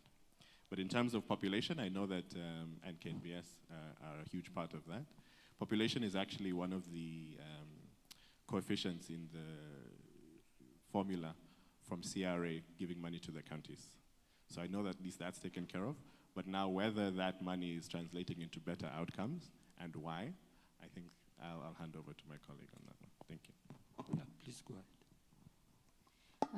Let me respond to the question about, which was directed to National Research Fund.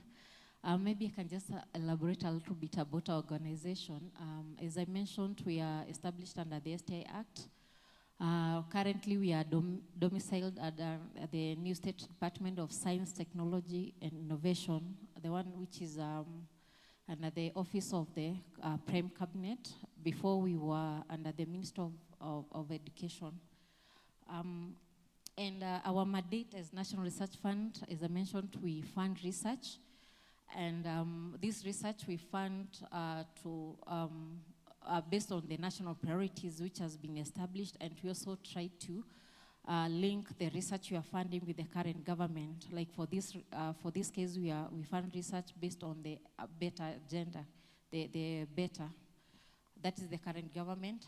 And on the issues of funding young researchers, one of our functions is now to fund researchers, the postgraduates. We focus on the master's and PhD students. We don't fund their coursework, but we fund the research element. We've been funding, and so far we funded over 700 students who have done master's and PhD. Currently, we've not rolled out any call on PhD or master's, but when we fund any research, we always have that aspect of capacity building. When we fund, we always tell the researcher, you're supposed to take 2 to 3 master's students. By the time you complete your project, already they'll have graduated. So that's how we try to bridge the young researchers. I think there was, I don't know whether this question was supposed to be answered by NRF about how we can finance statisticians, CSOs, about that. For us, because we are a government agency, when we are doing our funding is very competitive. We roll out calls on our website, and we also advertise it in our MyGov newsletter. And after we advertise, we now bring on board now the reviewers to check to review their proposals for us. Then they rank it based on the scalability and the sustainability of the research project. And this one we don't handpick, but we have matching grants where we collaborate with the development partners. This we do with other countries. We can do bilaterals or multilaterals where we identify area of mutual interest and we fund. And most of the funding has been on food security, it has been on health, it has been on digitization. So those are the kind of projects.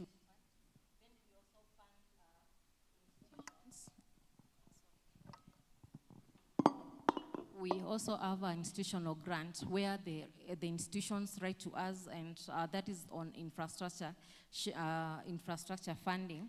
So these ones, we have those specialized institutions like Kemfree, they can decide they want to maybe advance on their laboratories or research centers. So we have that grant specifically for the institutions, and we build this capacity so that we may help our researchers to have access to the infrastructure they need to advance their research. Thank you. I think I'll just make a point. I know our time is far much spent. I think aligning resources to the people needs data. I think data is a critical component or ingredient for us to be able to do that. I remember yesterday, His Excellency Governor Irungu asked a question around, can you tell me which of these projects is the most impactful to the people? And of course, the responses that came out were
so that I could give submission to the caucus team. And when I got there, I made some presentation. It was just an overview. And there were a lot of questions that were coming in with a lot of accusation. Then I was wondering, now, these are our leaders who are meant to give us support. And the approach that they were taking was not very friendly. But the chairman, that's why he's the chair, the chairman calmed down the team, moderated everything. We got back to business, talked very well, and they understood where we are coming from. And they understood why we required resources. And thank God today we have Honorable Dr. Gideon Ochanda, MP for Bondo. And you know where Bondo is? You know where Bondo is? The whole world knows where Bondo is. He is the chairman of the Parliamentary Caucus on SDGs. And so he'll be speaking to us on mobilization of resources for sustained innovation that leverages on data. And so he's here with us. Mheshimiwa, now the whole space is now yours. We are now welcome you. And as we do that, could we welcome him until such a time that he'll get space? No, he can confirm to you that he's still a young man, very energetic. And sir, we have the stairs that side and stairs this side, but you have demonstrated what you are all about. Thank you so much and welcome. Thanks a lot, DG. Hamujambo. Are you okay? Thank you very much. I think the DG was making it appear very, very, something that's very huge. And my name is Dr. Ochanda Gideon. It's mentioned that I represent Bondo constituency in the National Assembly for the last 13 years. But in Parliament, besides that role of being an MP, I play the role of a chair of the SDGs caucus in Parliament. The SDGs caucus is, quote unquote, an informal committee of the House that is bringing in like-minded persons on issues SDG. So we have the formal bit of committees in the House, but we don't have a specific committee that sits both National Assembly and the Senate. But for purpose of the caucus, that informal grouping of ours sits both National Assembly members and the senators. We are a group of close to around 25 or so that are trying to champion issues SDGs. As the chairs mentioned, where we are as a country, there's all manner of questions that are being raised around issues to do with that. We know that the Bureau of Statistics should be there. The howl should be exactly where, if you are looking for all manner of data, you should be finding them at the Bureau. Do they have that data? Is the data that we have, even if it's not from the Bureau, is it a verifiable data? Is it data that you can quote today, quote tomorrow, and quote in next year, and still find that you're talking about the same thing? Because in this country now, I think virtually everybody have their own data. Nairobi population is said to be, is it 5 million? Huh? It's around, okay, over 5. So this is exactly where the problem is. We are not very specific. So anytime that we are talking about data is estimates, is about, is almost, No, that's the kind. So if you're saying that Nairobi could be having 6 million, then agencies working in Kibera will tell you that the population in Kibera is 4 million. So does it mean that everybody in Nairobi is staying in Kibera? Because Kibera, those who have had some information, they talk about what, talking about what and what, these informal arrangements, settlements and stuff like that. They tell you no, Kibera has 4 million. So if Nairobi has 6 million, 4 million and in Kibera, so does it mean that the rest of Nairobi only has 2 million people? So that's the extent at which we are with our data. Nobody's very clear, nobody's clear about how. Look at let's say, even the Ministry of Education. I'm not meant to step on anybody's shoes, but I'm just trying to be practical here. The Ministry of Education is supposed to be giving each student in a secondary school some 22,000 Kenya shillings. They have done this since Kibaki's time, since over 15 years ago. Do you know that ministry didn't have the data this year for the total number of students in this country per school, for example? Until now, some of the schools have not gotten money because the ministry doesn't have the number of students in that school. So what is it that we are doing? You can see the harm. And it's like that in virtually one sector to the next, to the next, to the next. So that we are not too sure what we are doing. As we seated here, there was the issue of the health. I think the question was raised from the health sector. If you are a governor of a county, let's say like where Bondo is in Siaya, and for you to offer health services, first of all, you need to know what is your population and what percentage of that population may get sick per year, and what kind of sicknesses, the prevalent kind of diseases that we have there, so that you are able to place money on taking care of the most prevalent kind of ailments that we have in Siaya. How many counties do that? You are to immunize cows or whatever, livestock. Yeah, for you to do that, what kind of a level, the number of your animals, very basic things. Because even if you're going to buy something from a vet shop, how many animals do you have? That's normally the first question. You want what and how many animals do you have? So that they help guide you. These are the very basic things. We live data, we live statistics.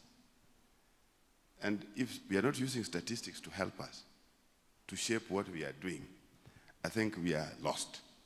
And I think that's the biggest question that we need to ask ourselves. The National Bureau of Statistics may not be everywhere. And I think you are very thin in terms of your numbers. I think there was a time that the planning office had officers somewhere in the divisions or something. I think they're no longer there. They were in the divisions, they were in the districts, and a lot of information was coming in because they were officers. So who now gives this information? Who gives this information? So you can see the kind of a danger we are living in, particularly for purpose of planning. We can't plan. And if you are planning, and planning minus data, basically we are not planning for anything. Now, with that in mind, there's no way we can forget about that. There's no way we can put aside statistics. That's the information that I'm trying to bring around. I'm here I wasn't to be here, but Pukose was supposed to be here to do this. And Pukose really is a member of the budget committee. Me, I was in the budget committee in the other term. But Pukose is in the committee right now, in this term. and is a member of one of our members of the caucus. He actually was the one who was supposed to be here. But I've just stepped in because I was told last minute that he may not manage, so I ran to cover up. What is it that we may need to do? Because the National Data Office doesn't have resources.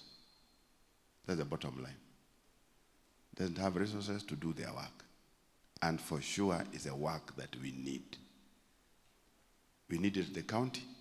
We need it at the national government. We need it at the household level. We need data to help us plan and to help us place resources, to help us implement. So what do? One, I think I mentioned this, DG, last time, that the way you pitch, you know, there's a pitching process. Nowadays, that budget is done in Parliament.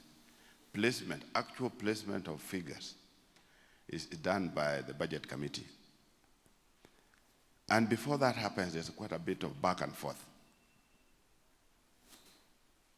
The first biggest challenge that I think the Bureau of Statistics has is that it is under planning, and the planning is like under Treasury.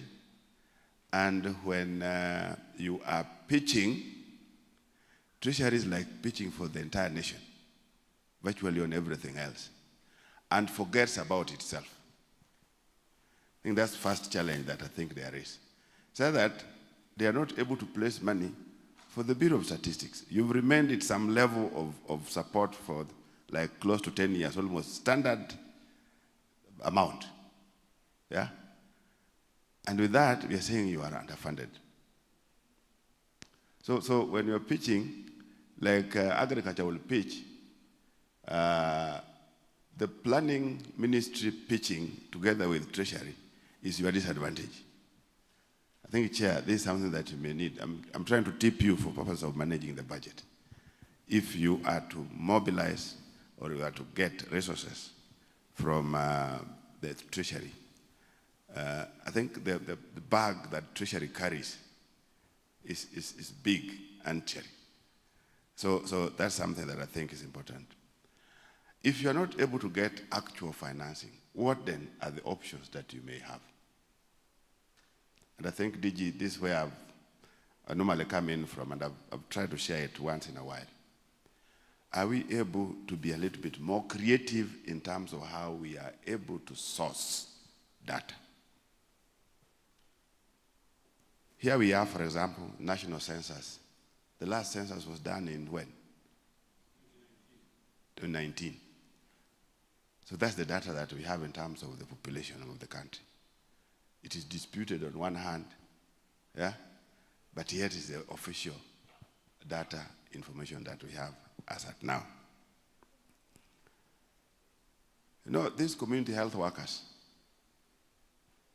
they are doing a lot daily, every day in their homes, in the villages. I don't know how it works in the urban areas, but in the villages, this what we call community health workers or promoters are doing a lot and are collecting data for the Ministry of Health virtually every day at a cost of 2,500 shillings a month for one of them. Yeah? And the dates we did census, we spent 12 billion shillings, the last census that we had. We did it once. I think 9 years have gone, and we are still trying to depend on that data that was generated that time, in as much as it disputed, at that cost. And that cost had to go direct to the budget, because it was a requirement that in 10 years we must do what? We must do a census. So the 12 million was provided for that single year only. Then thereafter, nothing. So can we be creative in a manner of how we are to source that? Can we make it a little bit simpler? Even when our tools are complicated, can we make the tools of collection a little bit simpler, that they can be done, they can be handled by, let's say, a community health promoter who is earning 2,500 shillings a month. I don't know whether you're aware of that. The national government gives them 2,500 a month. County government gives them 2,500 shillings a month. The one for the counties is hardly seen. They only see the money that comes from Nairobi, the 2,500. And they are workers of the county government. They are paid that portion by the national government. If you look at the tool they are using, they have a tool that can, if it's made well and we make it smarter, we improve on it, can easily replace census, in my view. They have deaths, they have births, every day. In those homes where they move, they know who is sick. They know who is ailing from what kind of whatever. Because they are the first, when we are talking about these levels of health arrangement services, the first level, nobody can easily define it. What is level 1? Level 1 are actually those community health promoters. They're the ones, and they are in every home, they're in every village, all over, every day, collecting data in terms of health. So if you are creative, because we don't have those kind of resources, then let's work on our strategy. DG, I think the main thing is strategy.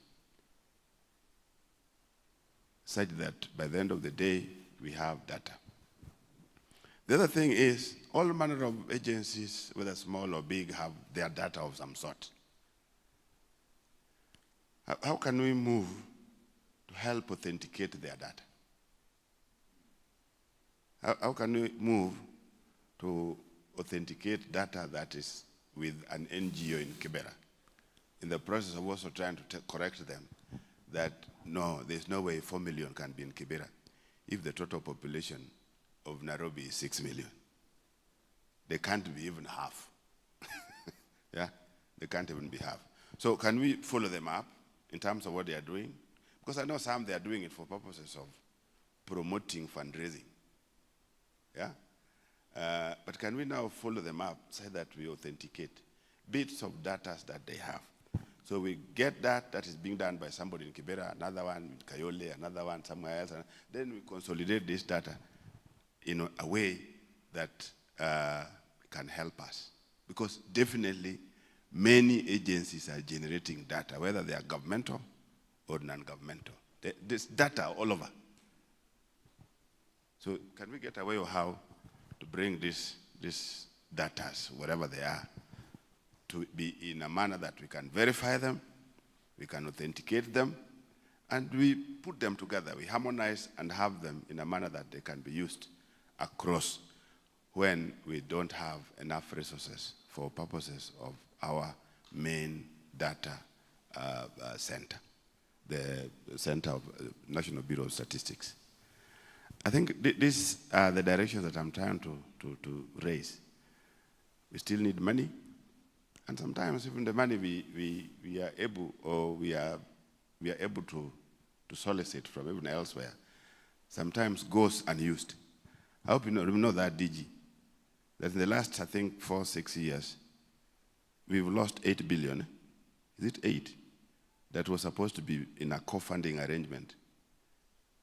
And our government promised that they'll be co-funding 2 billion, again it's 2 billion.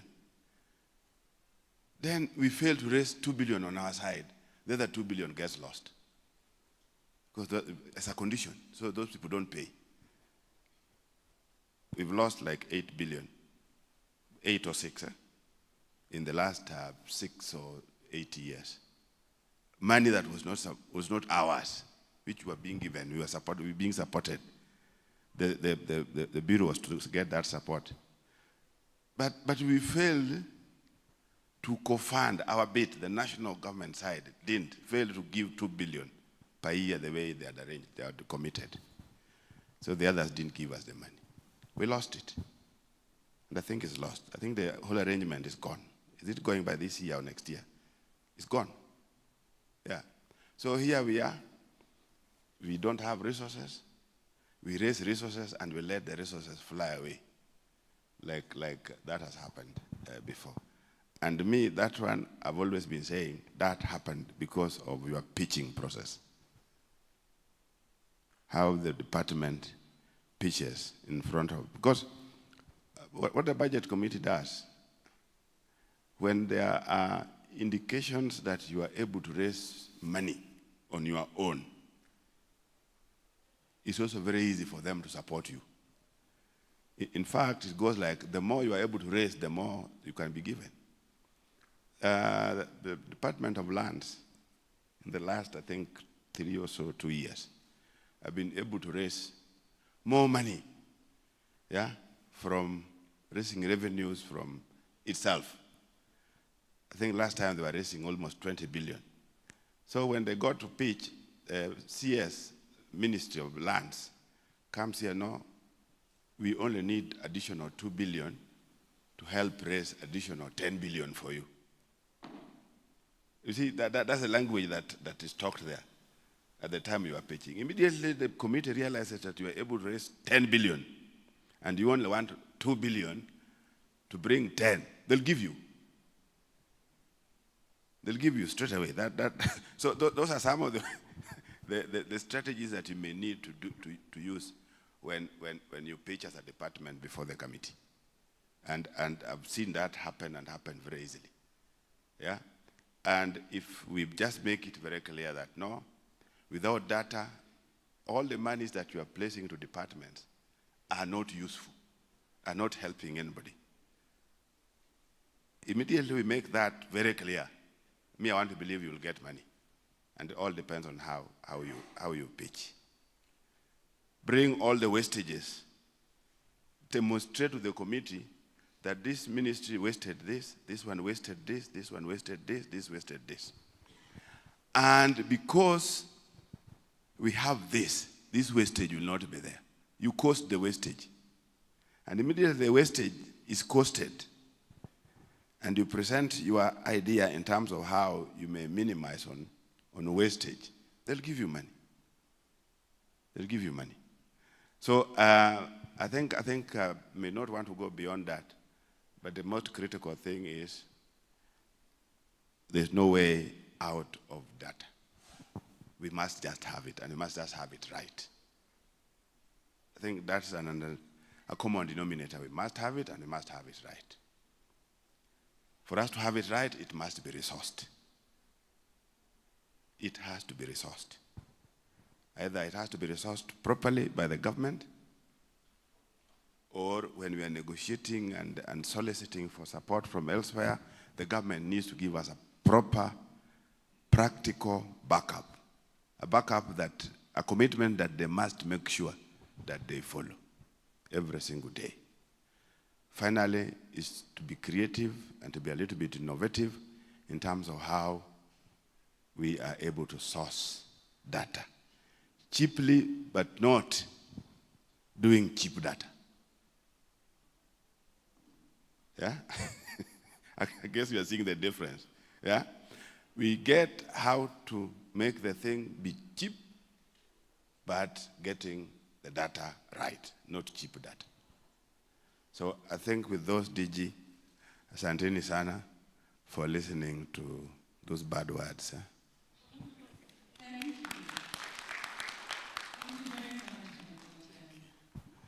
Thank you so much. Maybe if you allow me, I could just say a word or two, because Mheshimiwa has talked as if he was with us yesterday. It was actually around a time like this yesterday, or slightly later than this yesterday, when we looked at how to undertake a census that is cheap,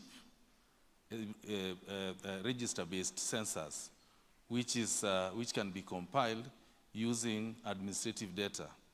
And so we are looking at the registers that are coming from National Registration Bureau, what is coming from Civil Registration Services, births and deaths, looking at what is coming from the State Department for Immigration, which will be showing when people are going out, people are coming in.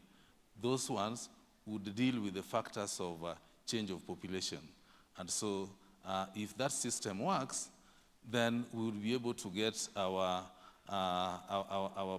population updated at any given time. And actually behind you is seated a team from Statistics Sweden that has been supporting us. In Sweden, they don't do the kind of census that we are doing, but they're using the registers to undertake, to update their population information. And so Peter Nilsson was also part of the team that was discussing this. So it is a discussion that has a number of things that we need to put in place, and we are giving ourselves timeline on how to achieve that. So it is a process that we need to work together, and we noted that that requires wonderful coordination by the government. And this is something that we are going to work on. I think there was another point, Mheshimiwa, that you raised. I think I noted something to do with, it's about the data that is held by other data generating institutions. There's a lot that is coming from, outside the government. What is within the government, we are able to collect that one on a periodic manner and report it in different publications. But then, what is coming from the civil society organization, all the non-state actors, the Statistics Act was reviewed in 2019, and it rearranged our mandate. And one of the mandates that was given to us was to look at all the other data sources, get to see the criteria that was used to generate it, and confirm if the required standards were adhered to, so that we can declare such fit for purpose.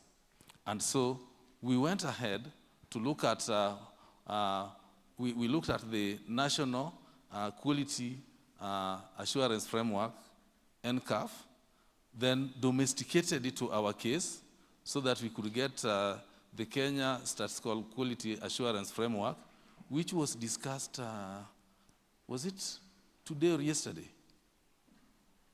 There's a discussion about KESCAF here. I don't know whether it was yesterday or today. Now, in that framework, we came up with a component of how to look at the quality of what is coming from outside.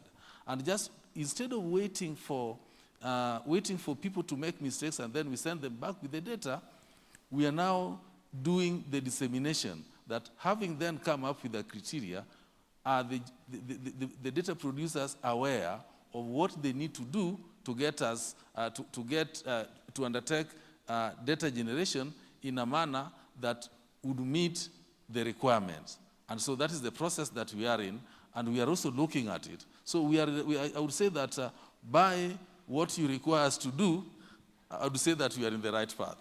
And this kind of a forum is putting us together so that we have a conversation around the challenges and areas that we can exploit, looking at the technologies and how it is advancing.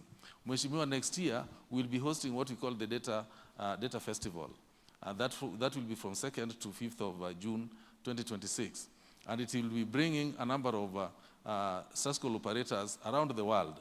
And we would be happy, really, to have a parliamentary team having sessions in different settings within that period, so that we could learn more.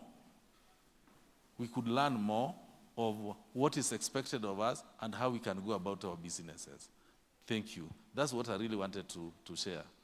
Thank you very much. Thank you, DG.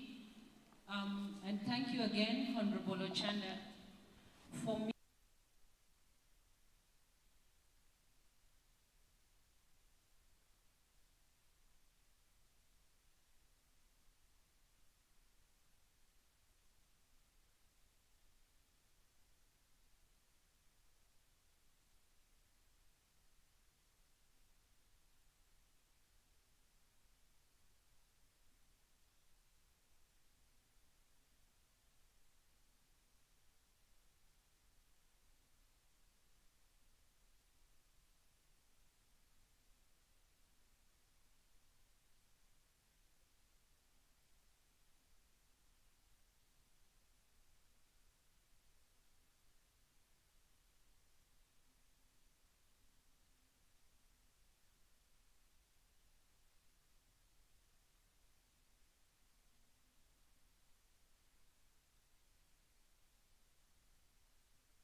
sound. Good afternoon. My name is Geoffrey Luo. Here in the capacity of chairman of Statistical Society of Kenya, and I'm here to tell you a bit more of how Statistical Society of Kenya fits in to the conference that we're having here today. So I'll quickly go straight into my speech and highlight a few things on how we fit into the theme of today, and also discuss a bit more of what the Statistical Society of Kenya is. It's a distinct honor here for the Statistical Society of Kenya to address you during this National Statistics Conference, and also to commemorate the African Statistics Day. This year's theme, Leveraging Innovation and Data Statistics to Promote just, peaceful, inclusive, and prosperous society for Africans, speaks to a defined reality of our era. We now live in a world where the demand for data far outstrips the traditional supply, and where innovation is no longer optional, it is inevitable. Today, I wish to speak about the essential actors in the transformation, which is the professional associations, that is the bridge between innovation and integrity, between technology and ethical practice, and between emerging data ecosystems and professionals who sustain them. Over the past decade, Kenya's data ecosystem has evolved dramatically. We have seen the rise of AI-powered analytics, geospatial remote sensing systems, big data applications, system-generated delivery data, real-time administrative registers. These innovations are shaping policy making, service delivery, and national development, transforming how decisions are made. Yet, amid this digital transformation, the human element, the professionals behind the data, remains indispensable. Now, we all know that algorithms cannot replace accountability. Data points cannot replace discernment. It is the professionalism, ethics, and competence of statisticians that ensure data services serve society responsibly. This is where professional associations like us comes in as custodians of ethics, standards, and capacity in an increasingly complex data environment. Now, professional associations are not simply networking spaces, rather they are custodians of standards and champions of excellence. And at Statistical Society of Kenya, our mandate is threefold. One, we are mandated to professionalize the practice of statisticians, ensuring every statistician upholds ethical, technical, and professional standards. Two, nurture innovation and continuous learning, equipping statisticians to thrive in AI, machine learning, GIS, and digital transformation. And then three, promote a data literate society, ensuring evidence drives decisions in government, private sector, businesses, and community development. These responsibilities position professional associations as moral and technical compass of the data ecosystem. I want to briefly discuss what our journey has been as Statistical Society. And just a year ago, we have seen, we faced a lot of operational and financial hurdles, but through discipline, transparency, and collective action, we have achieved full turnaround, and I'm happy to say that we are on a very good path. We have rebranded from the original Kenya National Statistical Society to Statistical Society of Kenya. We have rebranded and rebuilt our digital infrastructure, and in September we launched our new website. Feel free to log into sskenya.org. And we have restored our member confidence.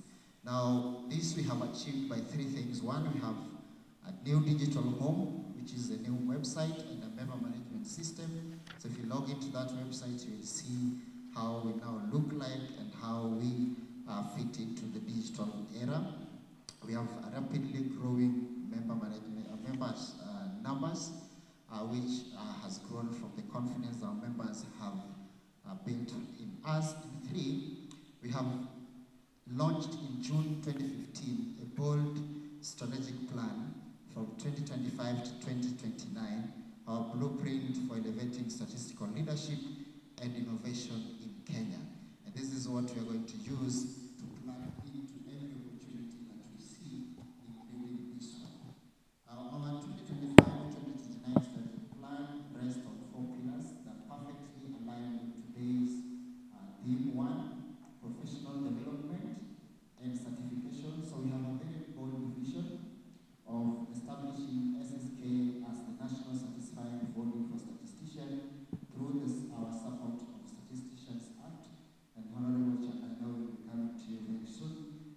We are going to be sponsoring a bill in Parliament which is already in draft form to ensure that we have the Statisticians Act enacted in Parliament, and also to establish a national certification and strengthen professionalism.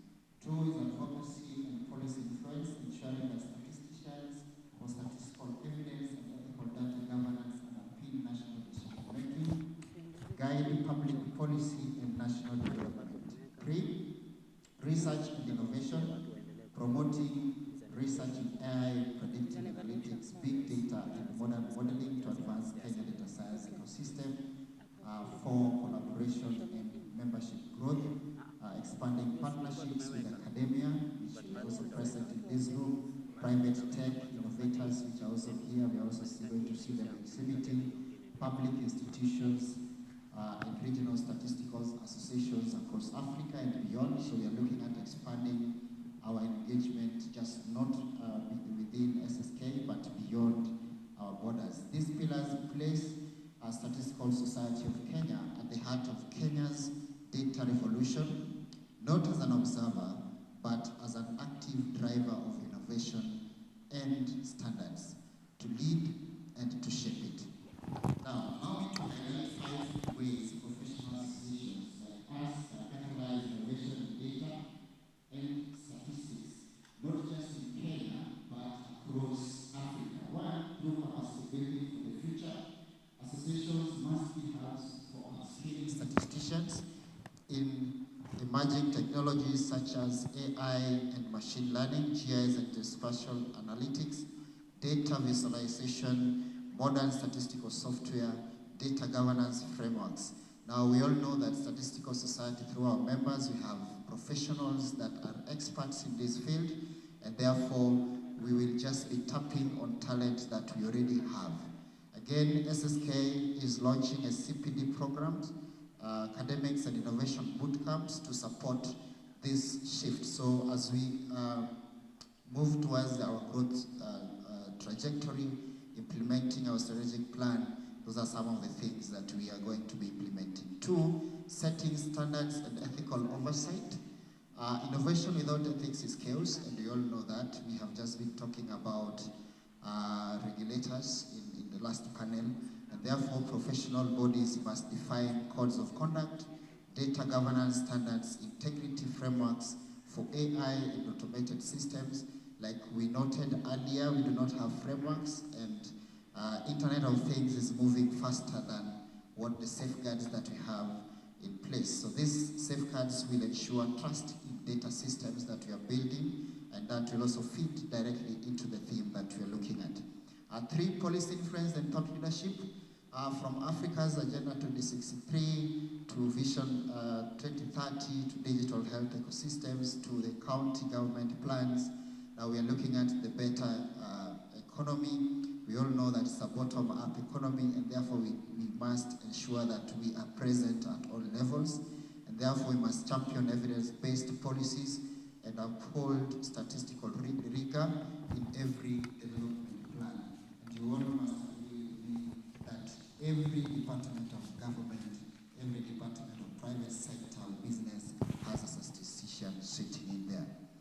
4 is cross-sector partnerships for innovation. We cannot innovate in silos. Statisticians must collaborate with economists. I know we have economists in the room, biometricians, accountants, computer scientists, demographers, private sector innovators to provide multi or interdisciplinary solutions. This conference itself demonstrates the power of that synergy, because we are all learning from each other, and I can't agree more that this conference is coming at the right time when we all need to put our heads together.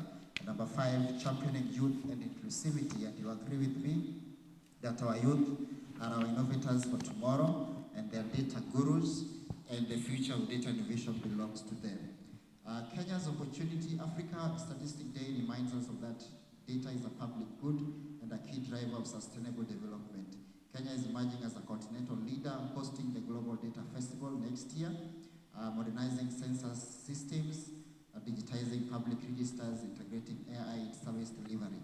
Professional associations must ensure that this process translates into fairness, inclusion, and prosperity, not fragmentation or exploitation. I'm proud to confirm that SSK is not waiting for the future. We are building it, and we are here to support that mandate. As we move forward, I invite all professional bodies and sectors represented here to join us in 3 commitments. 1, championing the Statisticians Act of 2026, which is already in draft form. 2, collaborate across disciplines. Innovation thrives where boundaries dissolve. Let us break those walls or those silos that you're working on. And 3, let us invest in our people, ensuring that no statistician is left behind in the digital transition. As I conclude, in the words of African Charter of Statistics, statistics are a public good. Let us ensure that innovation does not merely produce more data, but better data, ethical data, and impactful data. Let us connect data to humanity. Let every data set tell a story of justice, inclusion, and progress. And to my fellow statisticians, AI, big data, and advanced modeling are very powerful tools, but their impact depends on the courage, integrity, and vision of professionals who wield them. Professional associations exist to safeguard that vision. Together, let us build a future where every data set is trusted, every analysis is ethical, every decision is informed, and every Kenyan benefit from the information that we collect. Thank you so much, and may God bless you. Thank you. Thank you, Mr. Oduor. Thank you. May I now call the representative from the Economist Society of Kenya with your brief remarks. Thank you.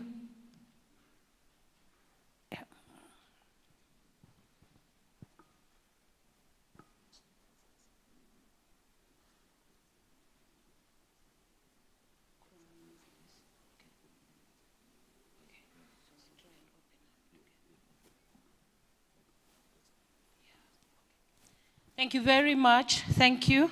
We have a very honored chance right now to engage Honorable Ochanda from what he has presented to us, and he says he would really love to respond to our questions or interjections to what he presented. Is there any burning issue that we would like to address directly to Honorable Ochanda before he leaves?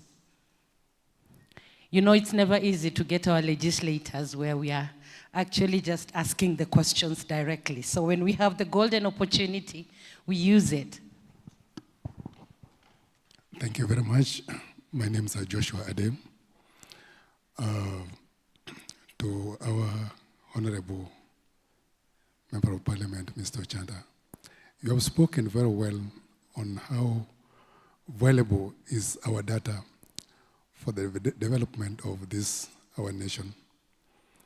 But to my surprise a bit, I've not heard you of mentioning how the government has the goodwill to motivate or to support the issue of data in terms of any way of logistics. Also, in the committee where you sit, I've not heard you sharing with us whether you have also raised the issue of having a national data center where all the data can be captured. So those are my two concerns for you, Mheshimiwa. Thank you. Thank you very much. Do we have one more? Okay.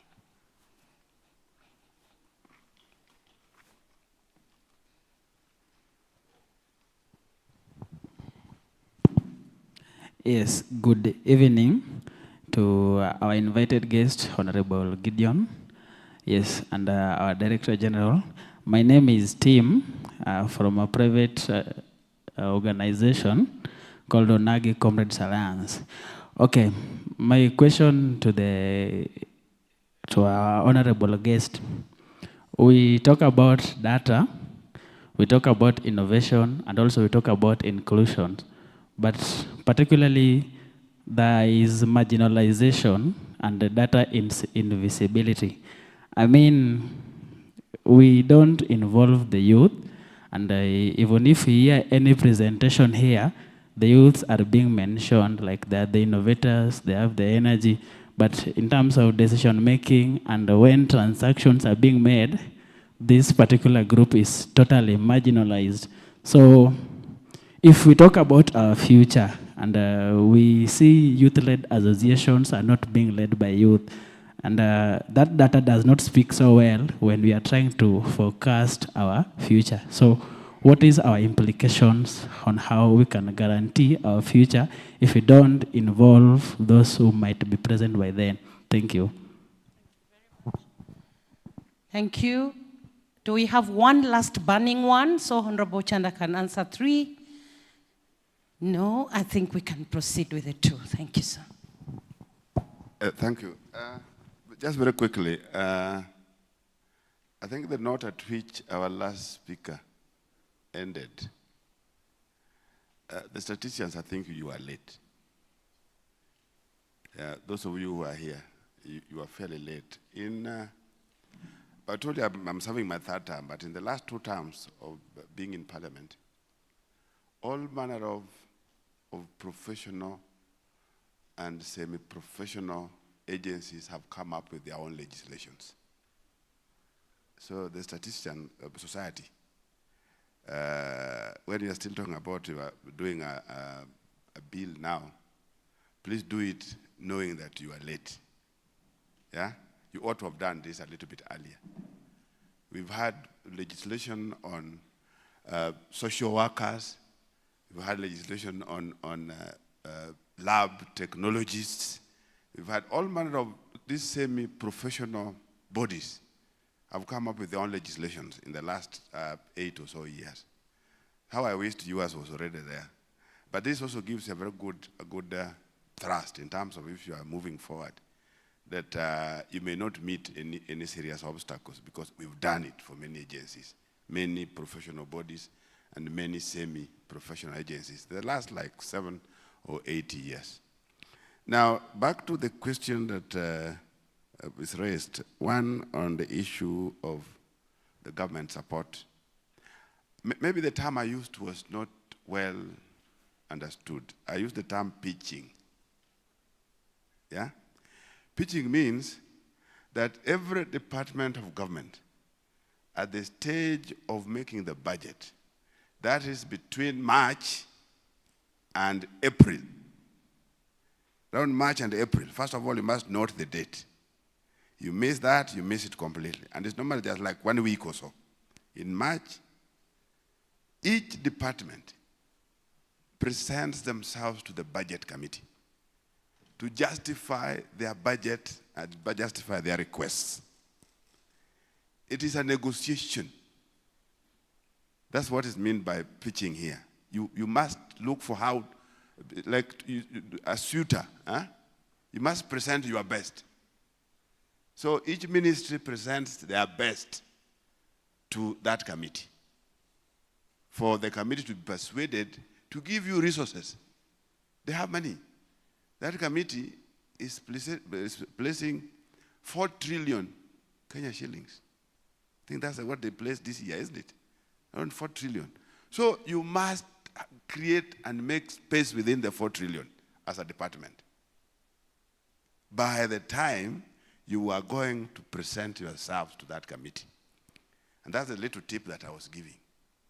I gave you the tip that the Ministry of Lands, because now I'm in the Committee of Lands, I tipped them that this is what we need to do, and the Committee of Lands plus the Ministry, the Department of Lands, go together to present themselves to the Budget Committee. They say, no, you people look here. You need more money. We have 1, 2, 3, 4 strategies of making the government raise more money through our department. Yeah? Our estimate we can help the government raise 20 billion shillings in this financial year. For us to raise that, please give us only 1 billion to help us raise for you 20 billion. No, this thing of give and take, that's the pitching that I was talking about. So in a similar manner, the Department of Planning must put its soldiers properly before the Budget Committee. And I was giving you the tip, for example, go and get the data of the amount of wastages that put them together, all the departments. We wasted this much amount of money because we didn't use data. Please, for us to bring this figure down, give us money for data. You shall have justified. That's exactly what I meant by pitching. You go there, present your best foot forward. And as you are doing it, the others are also doing it. Guys are competing. So each one wants a portion of the 4 trillion. You present yours well, you get it. The Department of Government of Lands presented themselves well, they got 2 billion. You, the Department of Planning, lost even the 6 billion grant that you are to get. Because the co-funding arrangement, the matching, must have not been very well articulated before the Budget Committee. I'm just trying to give that as an example. So that's what I meant by pitching. The second one is the issue of marginalized. This organization, this SDGs caucus that I preside over as the chair, you know, in the clarion call for SDGs is not to leave anybody behind. This morning I was in a meeting of an intersex organization plus some family and guys who are with the intersex arrangements. And for the first time, when people are being recognized in our data, in our census, they're saying it's only for the first time that they were recognized in the final week to be included in the instrument. And what came out is that their population is 1548. 1548, yes. So I was getting these figures for the first time today. I didn't know. Yeah, so I'm just trying to bring it closer to what the young gentleman was talking about. You see, data, when data is being used, you run the whole risks of exclusion if you're not covered anywhere. So I'm just trying to give you that as an example. That over the years, this is a problem that we've been experiencing, or there are challenges, there are issues that are there, but nobody had ever identified that that is an issue. Similarly, in the process of doing this, so we are trying to know this is a segment of the society that, if you're not careful, is being left behind. We did the same with the mental health. Of course, it has too broad and has too many things. But the mental health, we looked at it to an extent of chasing the portfolio of mental health support in the budget. So we went to each county to check.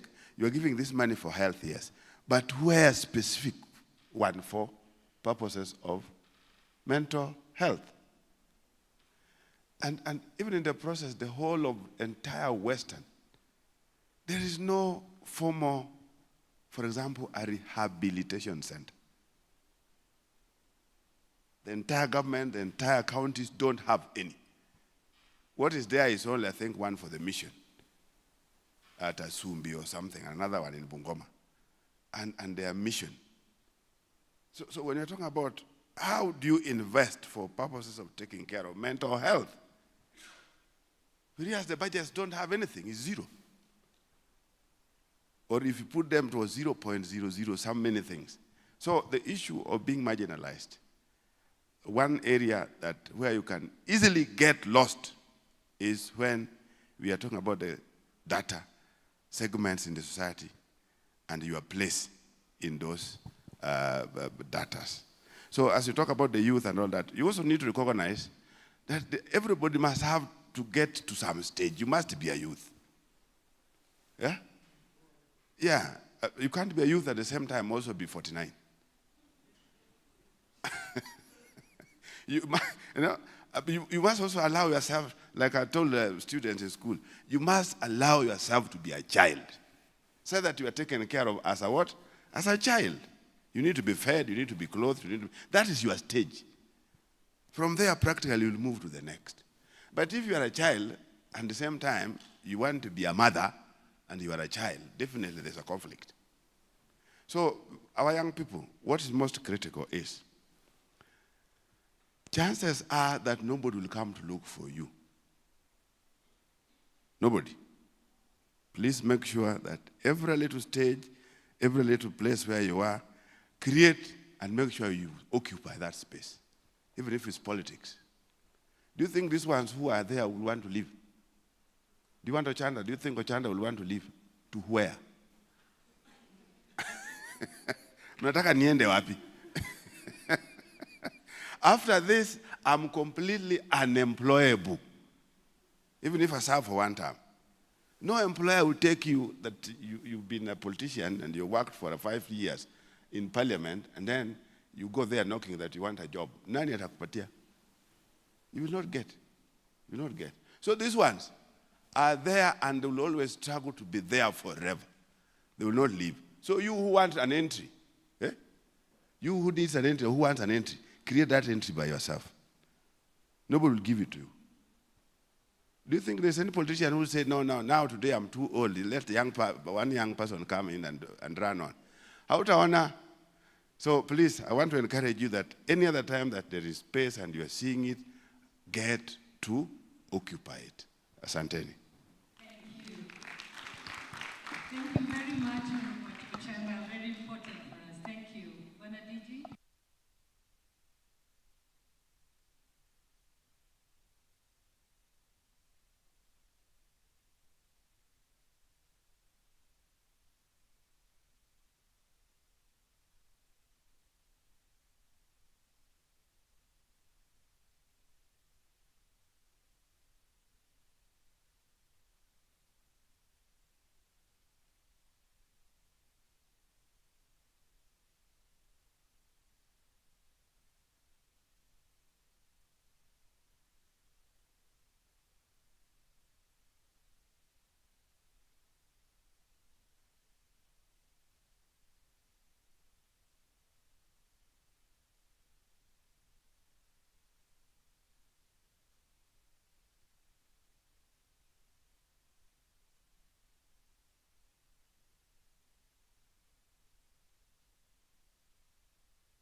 that transition between training and practice and academia by providing opportunities, many opportunities, including networking opportunities, opportunities for collaboration, opportunities for mentorship.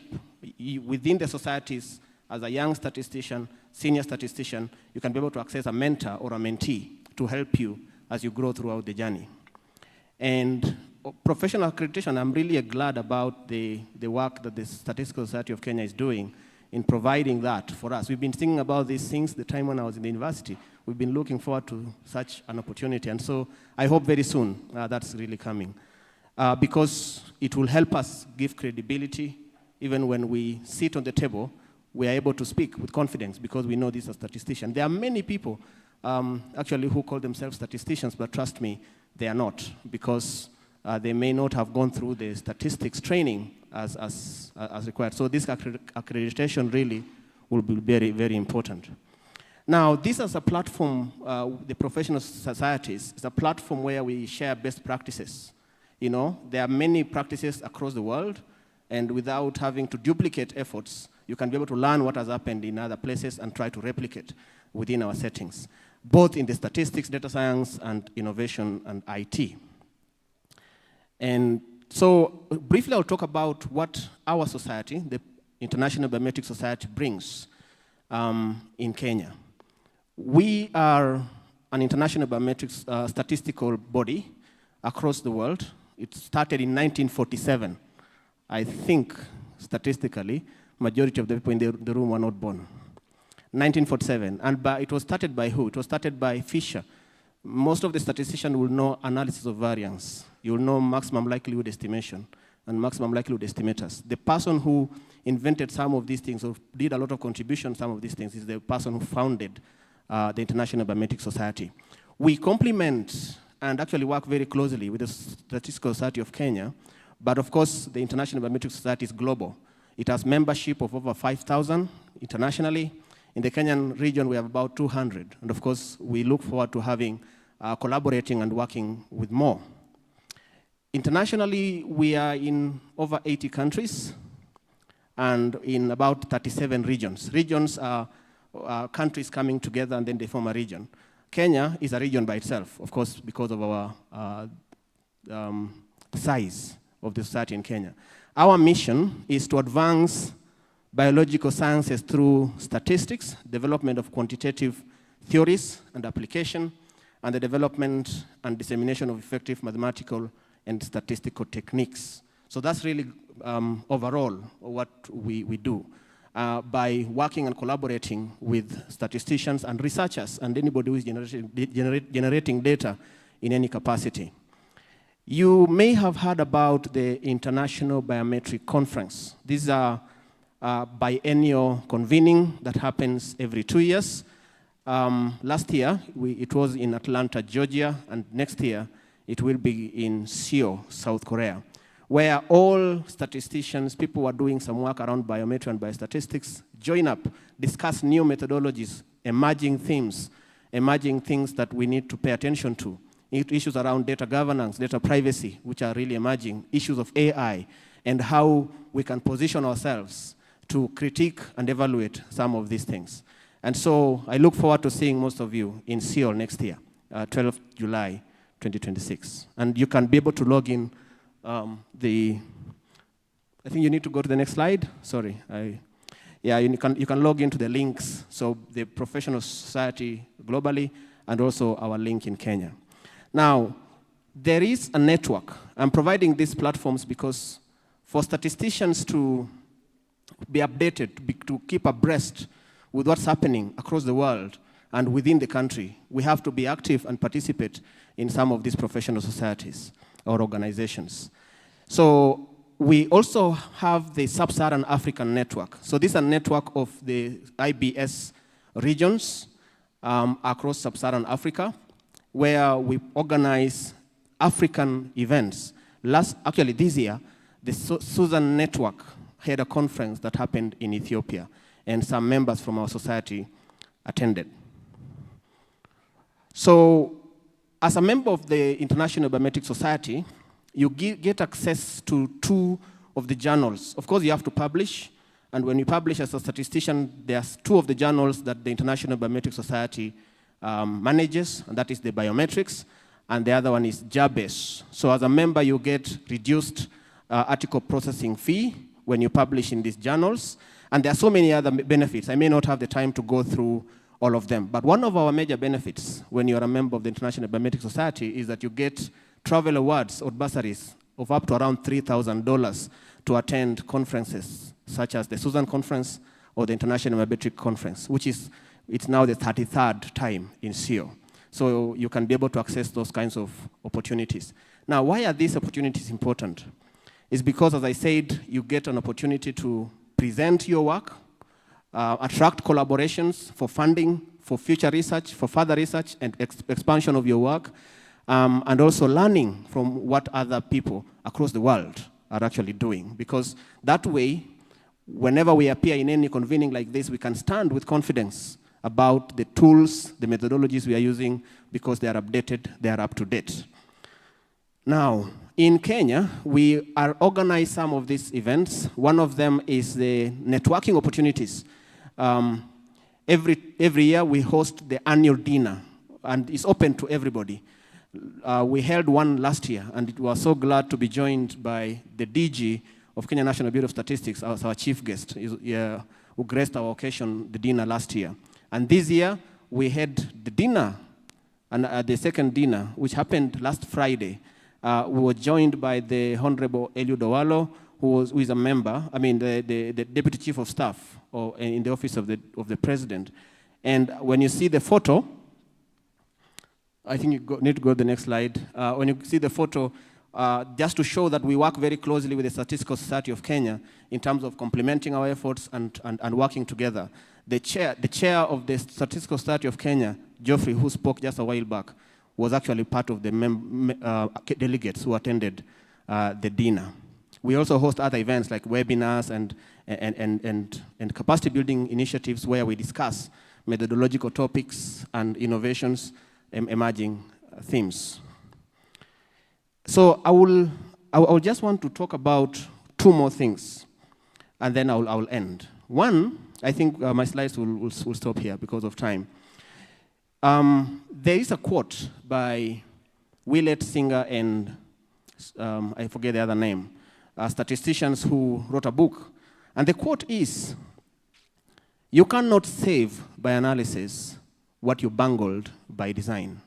That means if you missed the point at the design stage of your work, there's little that this analysis towards the end will be able to do. And so paying a lot of attention in the rigors of the statistical design, the research design, which includes all aspects of sample size, all aspects of statistical analysis, methodology, and all those things. So as statisticians are coming from within the universities and joining the profession, this kind of networks, the SSK, the IBS, and other professional bodies play that role of providing opportunities for mentorship and growth so that these young statisticians can actually be confident about the work that they do.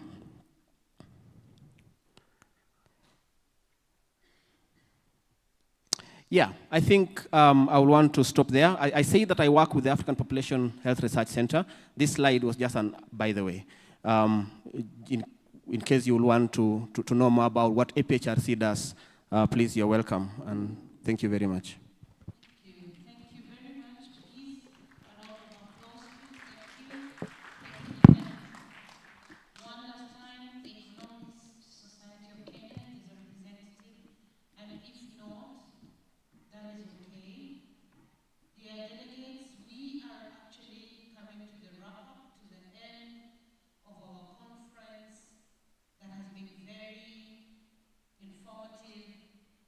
Very invigorating in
doing sign language interpretation is never easy because then they have to crunch your issues on data and statistics in sign language for 2 days. So please could we clap for them?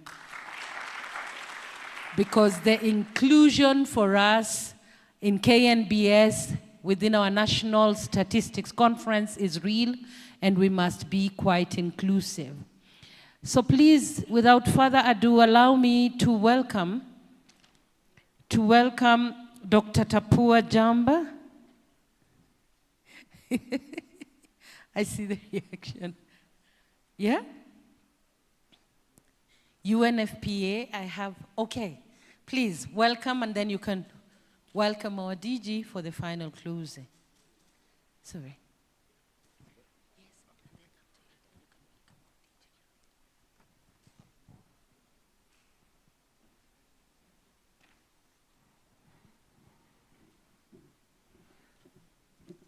Good evening. Good evening. Good evening. Oh, it's not yet evening. It is. Yeah, I'm not Dr. Tapua Jaba, but I'm representing him. Ezekiel Gure. I work with UNFPA Kenya Country Office in the area of population and development. I have been given just one thing to do, to give my remarks, then invite the DG. On behalf of the UNFPA, we are very delighted and honored to be part and parcel of this conference. I remember, DG, last year when we had one-day data symposium at the University of Nairobi. We agreed that we will be having this on a regular basis to be able to bring users of data and producers of data to come together and discuss and lay out strategies on how to be able to fill the gaps of data and how even to utilize the data that we have. And we are glad today that this has taken shape. Together with all the other partners who have supported the National Council, the Kenya National Bureau of Statistics, on behalf of the government to hold this conference, we say thank you very much for taking that bold step to start this. As we were told in the first day, that was yesterday, that this also gives us the impetus to be able to know how well can we be able even to hold the Global Data Festival next year. And from our assessment, we are up to the task. I think we can clap for ourselves on that. Kenya has been endowed by many professionals at high-level skills in the area of statistics. There's one thing that government do not usually say, but I would like to say it today, that Kenya National Bureau of Statistics have gone wide and far to support the Africa continent in data collection analysis in the area of censuses and also the area of Kenya, the demographic and health surveys and also civil registration. And these give Kenya a high-level studying in the area of statistics that we produce. And therefore, we thank you, Kenya National Bureau of Statistics and the government, for that leadership of data production and the skills that you have been able to impact other countries within Africa to be able to achieve what we have been able to promise within the SDGs that we have. On the other aspect is that throughout the conference, we have come up with many recommendations in the area of data innovation and also the production and utilization of the same. If you go to the Pact for the Future that was agreed last year, you'll find that there are a lot of issues of technology, innovation, and digitization that was agreed by member states to be able to bring up to the speed the data production, utilization of the same within the group and in our countries, and more specifically to our societies to be able to benefit our citizens on whatever we are producing and what we aim to do. And therefore, this conference, what we have been able to come up with, will actually provide another step towards what was agreed within that. And again, when you look at the Vision 2030 and MTP4, in the social sector pillar, you'll find that, again, the digitization, innovation of statistics and other issues also is well outlined there. And therefore, this conference was timely to be able to enhance that. And we don't forget the ICPD commitment that we made in 2019 at the Nairobi Summit. And we agreed and we committed that we are going to produce data that is disaggregated by all factors. And more importantly, enhance our production data, looking at the big data and other AI. Finally, it was good to know that we need cooperation from partners. We need capacity building for our institutions. We need engagement of our young people who are actually studying the AI to be able to come to the table and be able to engage in producing and utilizing data in the modern technology that we have. And I was very happy to see the exhibition by our two students there from, I think, Meru University and Mount Kenya University on the innovations that they are doing to be able to provide data for maternal and other areas. And I think these are the chances, Bonadiji, that we need to give them to be able to showcase what can they do in our institutions and in that. And therefore, we are very happy as UNFPA and other partners that government has taken this step. And for us, as Dr. Jabba said in the beginning, we'll always work with government to ensure that everyone is counted in pursuit of sustainable development. So we hope and we commit that next year will be part and parcel of this conference when it is held. So thank you very much. And with that, I will have the honor to invite Bonadiji to be able to come and give his final remarks. Bonadiji, Dr. Obudo.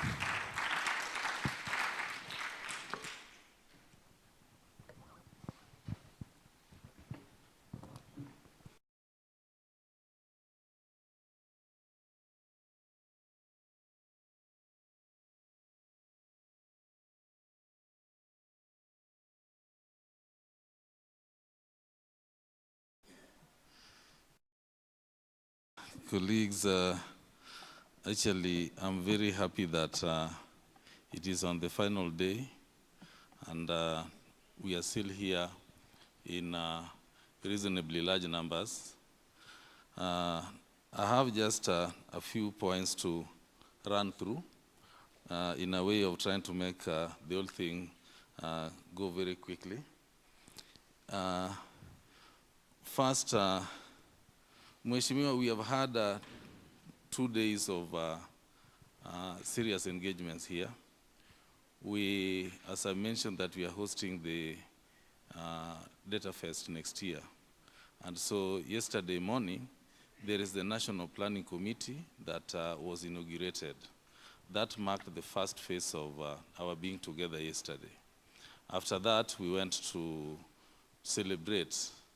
We transitioned to celebration of the African Statistics Day, which is normally celebrated on 18th of November every year, and that is across Africa. So every African country will celebrate that. I think it is only Uganda that has the tradition of doing it for a whole week. They display their products and services for a whole week. When it comes to that, Uganda is ahead of us when it comes to that kind of celebration. But I can also confirm that they are well resourced through their treasury. They are actually part of, it is linked very directly to the finance ministry. And after that, we started the element of the National Statistics Conference, the same yesterday, which then we are culminating at this point. It has been running, and we have had quite a lot of engagement. So basically, that's the background of what we have had. And actually, the reason as to why we needed to do the statistics conference is to see, just do some kind of a mock, get to see some tests, do a precursor to the main event, and learn from it. And colleagues, I can tell you, we have taken notes of a number of things that might not have gone right, those that went right and could still be improved, those that are already stable that we need to maintain there. So we are going to have a meeting after this, not today, with the whole team that is coordinating this, so that we could put our experiences together. We have the postmortem that will help us make better what we expect to have next year. So just for your information, we were expecting 300 participants yesterday, and we were expecting 300 again today. So yesterday, we recorded 371, beyond the 300. Yeah, and we did not include those who joined later on in the afternoon. That is as per the register of the morning hours. So at least we managed to attract large numbers. Now, on day 2, which is today, some people did not come, and we had 282. I can tell you, whatever numbers that we have registered, we did not dilute by coercing any member of our staff in the bureau to come and fill the chairs. We didn't do that.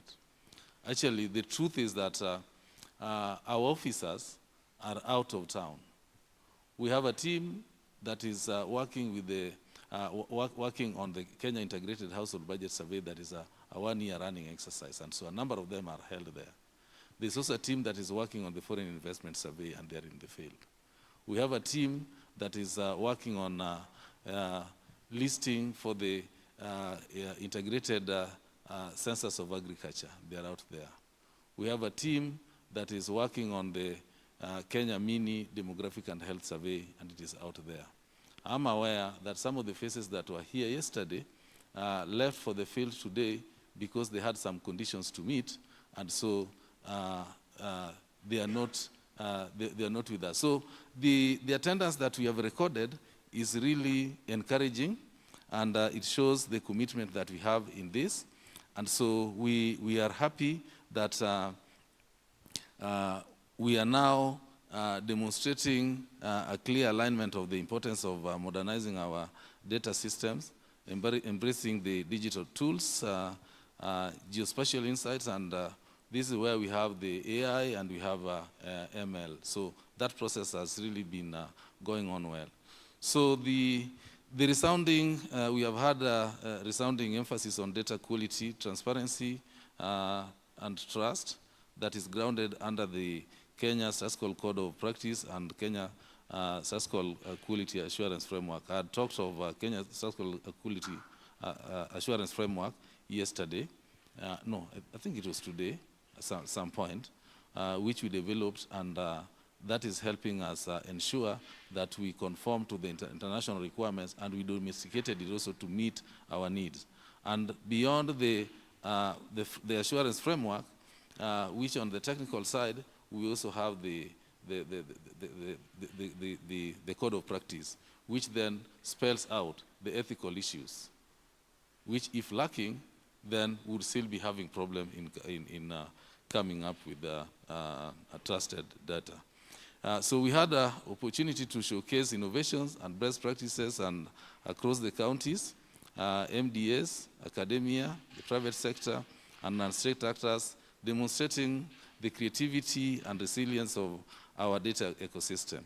There is a continued emphasis on the importance of partnership and collaboration in leveraging innovations in data and statistics.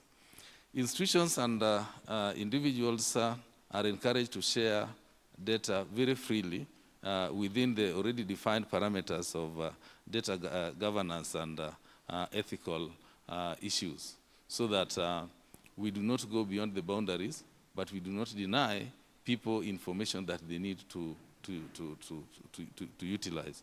You saw the Office of the Data Protection Commission here giving us an assurance that it's not a mistake to share data. The issue is about if it is not anonymized, there will be a problem where we are sharing personal data. And I think for the Bureau, we have been above that even before that act came into being.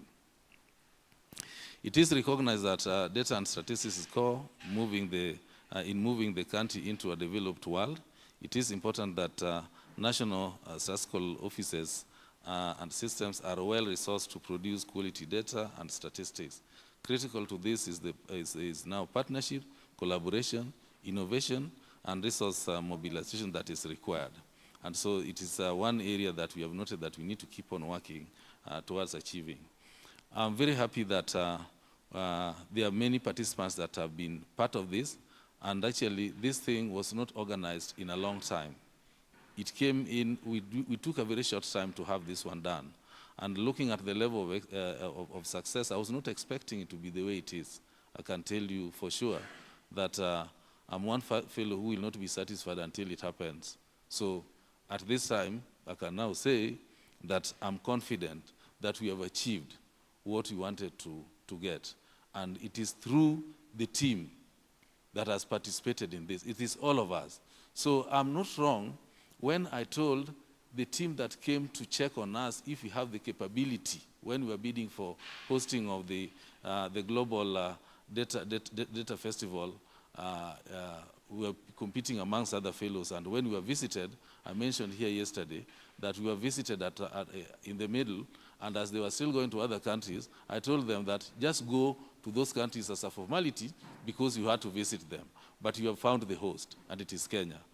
They did that, and at the end of the day, it was brought back to Kenya. So I was not wrong, because we have the capacity as a country. And this is what is being demonstrated. And I'm very happy. We need to clap for ourselves. Thank you. Yeah, so mine is to appreciate all the participants, the government MDS that have been here, the county governments, and we have had a number of them, the academia. We had so many universities represented here. There were a number of them. You know, I only mentioned University of Nairobi, Jomo Kenyatta, University of Agriculture, Strathmore. I did not mention Mama Ngina University College, and I met the team here. Cooperative University was here, has been here, and I'm not sure which other universities are here. Kindly just let me see from by hand, the representatives of the universities. Yeah, you can see there are a number of them, and actually, most of them participated here in different panels. Thank you so much, the academia. Without you, we can't be there. The private sector, civil society organizations, they have been wonderful. The youth, we have a lot of space for you next year.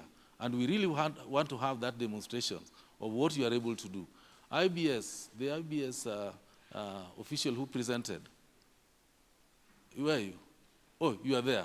Yeah, yes, he mentioned that I was the chief guest last year when they were hosting the first dinner for the IBS here in Kenya, the Kenyan chapter. I was and I participated, and actually it was wonderful.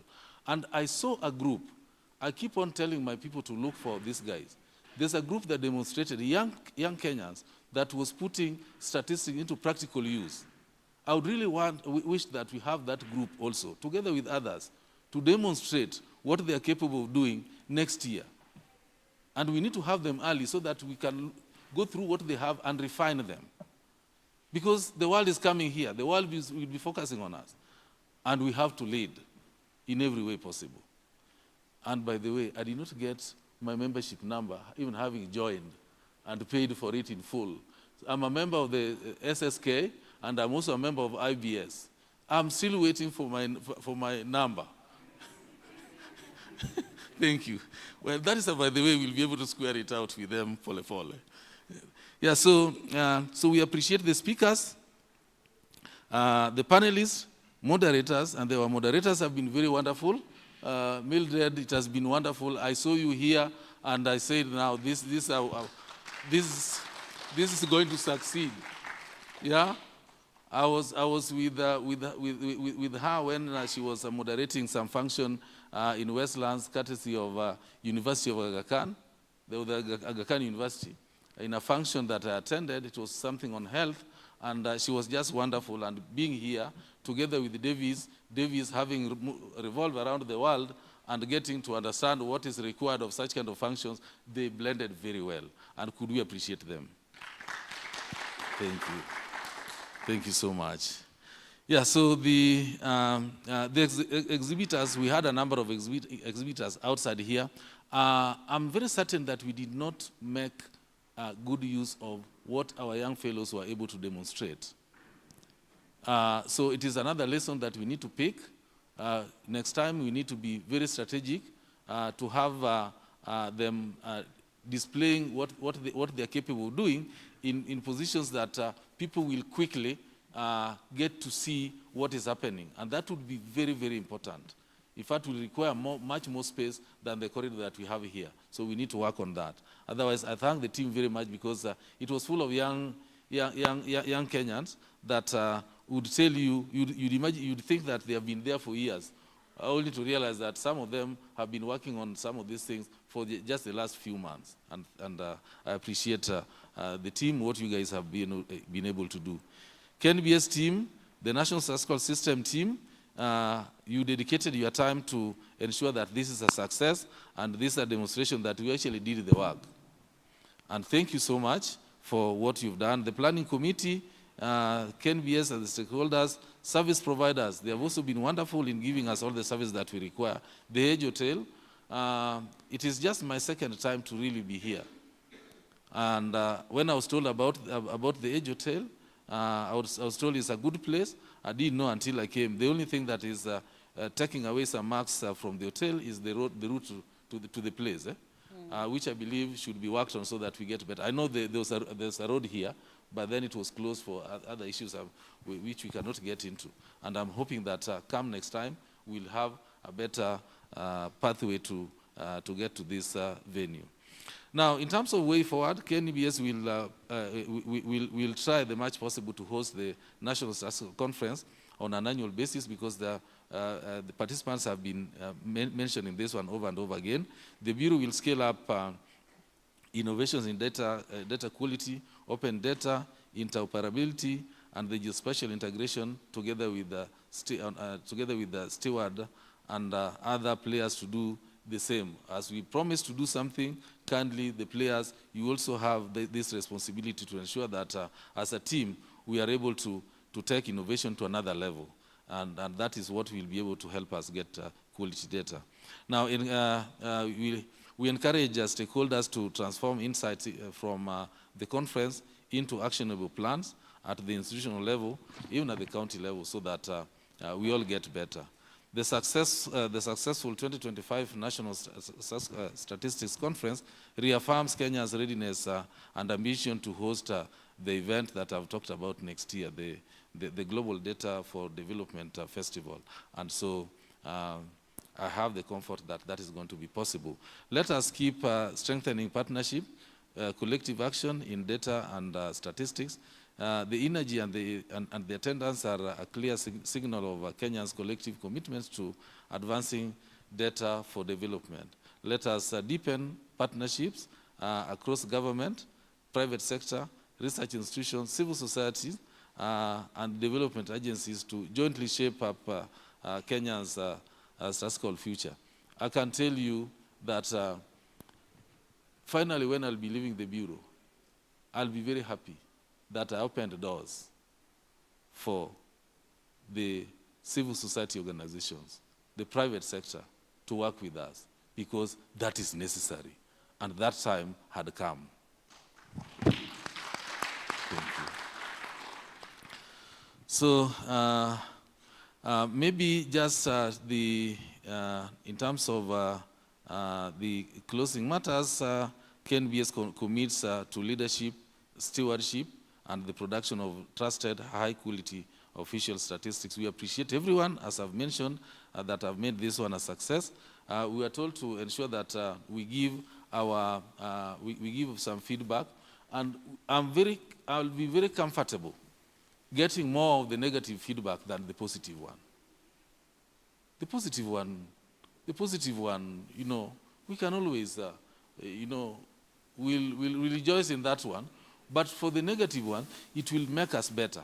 So please don't just give us everything that is positive. Even if you didn't have a negative one, look for one and share with us so that we can see how to make things better. It will be very, very important for us. Now, I'm told that there is dinner, but somebody has to tell us the details about the dinner because I don't have that information. Then, lastly, somebody, you know, I was told that I'm reading something which has been written, and somebody wants to commit me here to officially close when my chairman of the board and the board members are seated here. Now, this guy is simply preparing my path for sacking, which I'll not allow. Yeah, I'll not allow that one, surely. That I close officially, and my chairman is seated here, Mheshimiwa is seated here, the board members seated here. Okay, what I'll do, I'll not request them to come to the podium, but I'll delay this process until after dinner, then it will be done at that time. Isn't it? But of course, we have completed all the sessions here, which is a good thing for us, and I appreciate everybody. Could we clap for ourselves? Thank you. Thank you. So I know we have the logistics of how the dinner will be done, and there must be a closing prayer, so somebody will come to pray for us. I take the program back to you. Thank you so much. Thank you. Thank you very much. Another round of applause for our DG. I want to repeat it here that I have told the DG that to me, he seems to be a trim tub. Do we know what a trim tub is? So they're very big ships. Ships move because they are turned by a trim tub. A trim tub is a very tiny gadget below the ship. Ships as big as the Titanic. Now the trim tub turns and the ship turns. When the trim tub doesn't turn, the ship doesn't. So I have told our DG, and I repeat it, because I have seen the work you do, and I have seen how you're steering the ship, and you're a trim tub. It's a compliment, sir. Thank you very much. We want to emphasize again about the dinner. Believe me, it has been paid for. Quite a number of us. Please register for the dinner and go for the dinner. Access to the dinner is through the reception, and you go up to lobby 2. Lobby 2 for the dinner. And yes, the evaluation from you is very much needed. Please give us feedback. We want to know how to make it better.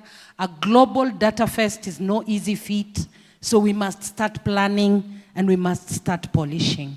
So once again, thank you very much.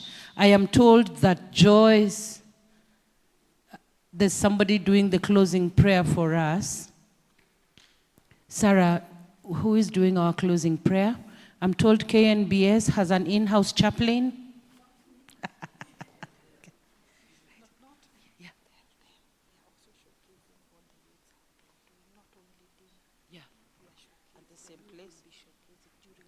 Okay, and again, another plea for us to give solidarity and support to the youth. They will be showcasing what they have been doing at the dinner. So please, let's stand in solidarity. Let us look at what they have. It's important for us to really encourage and affirm them for what they're doing. Thank you very much. I'll go back again to the KNBS to seek the closing prayer. Thank you, sir. Thank you very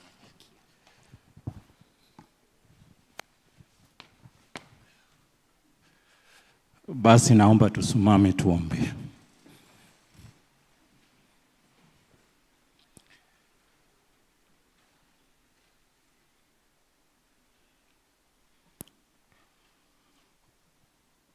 God the Father, God the Son, God the Holy Spirit.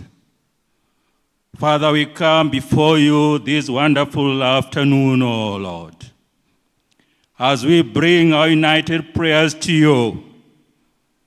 Because when we started this seminar yesterday, King of Kings, we surrender each and every process into your able hands. Father, you have not disappointed us. We have learned, we have shared, And Father, I pray that may you continue to be with us, O Lord, as an institution, together with the development partners that are partnered with us to ensure this day come to an end. Father, I surrender everybody present here into your able hands. And Father, I pray that may you bless them in a special way, O King of Kings and Lord of Lords. Because you are the Alpha and the Omega, the beginning and the end. Those who put their trust in you, O King of Kings, they have never been disappointed. Father, I surrender my country, Kenya, into your able hands. And as we plan for the Global Statistical Day in the year of the Lord 2026, Father, I pray that may everything go well because you are with us. For this is my humble prayer in the name of God the Father, the Son, and the Holy Spirit.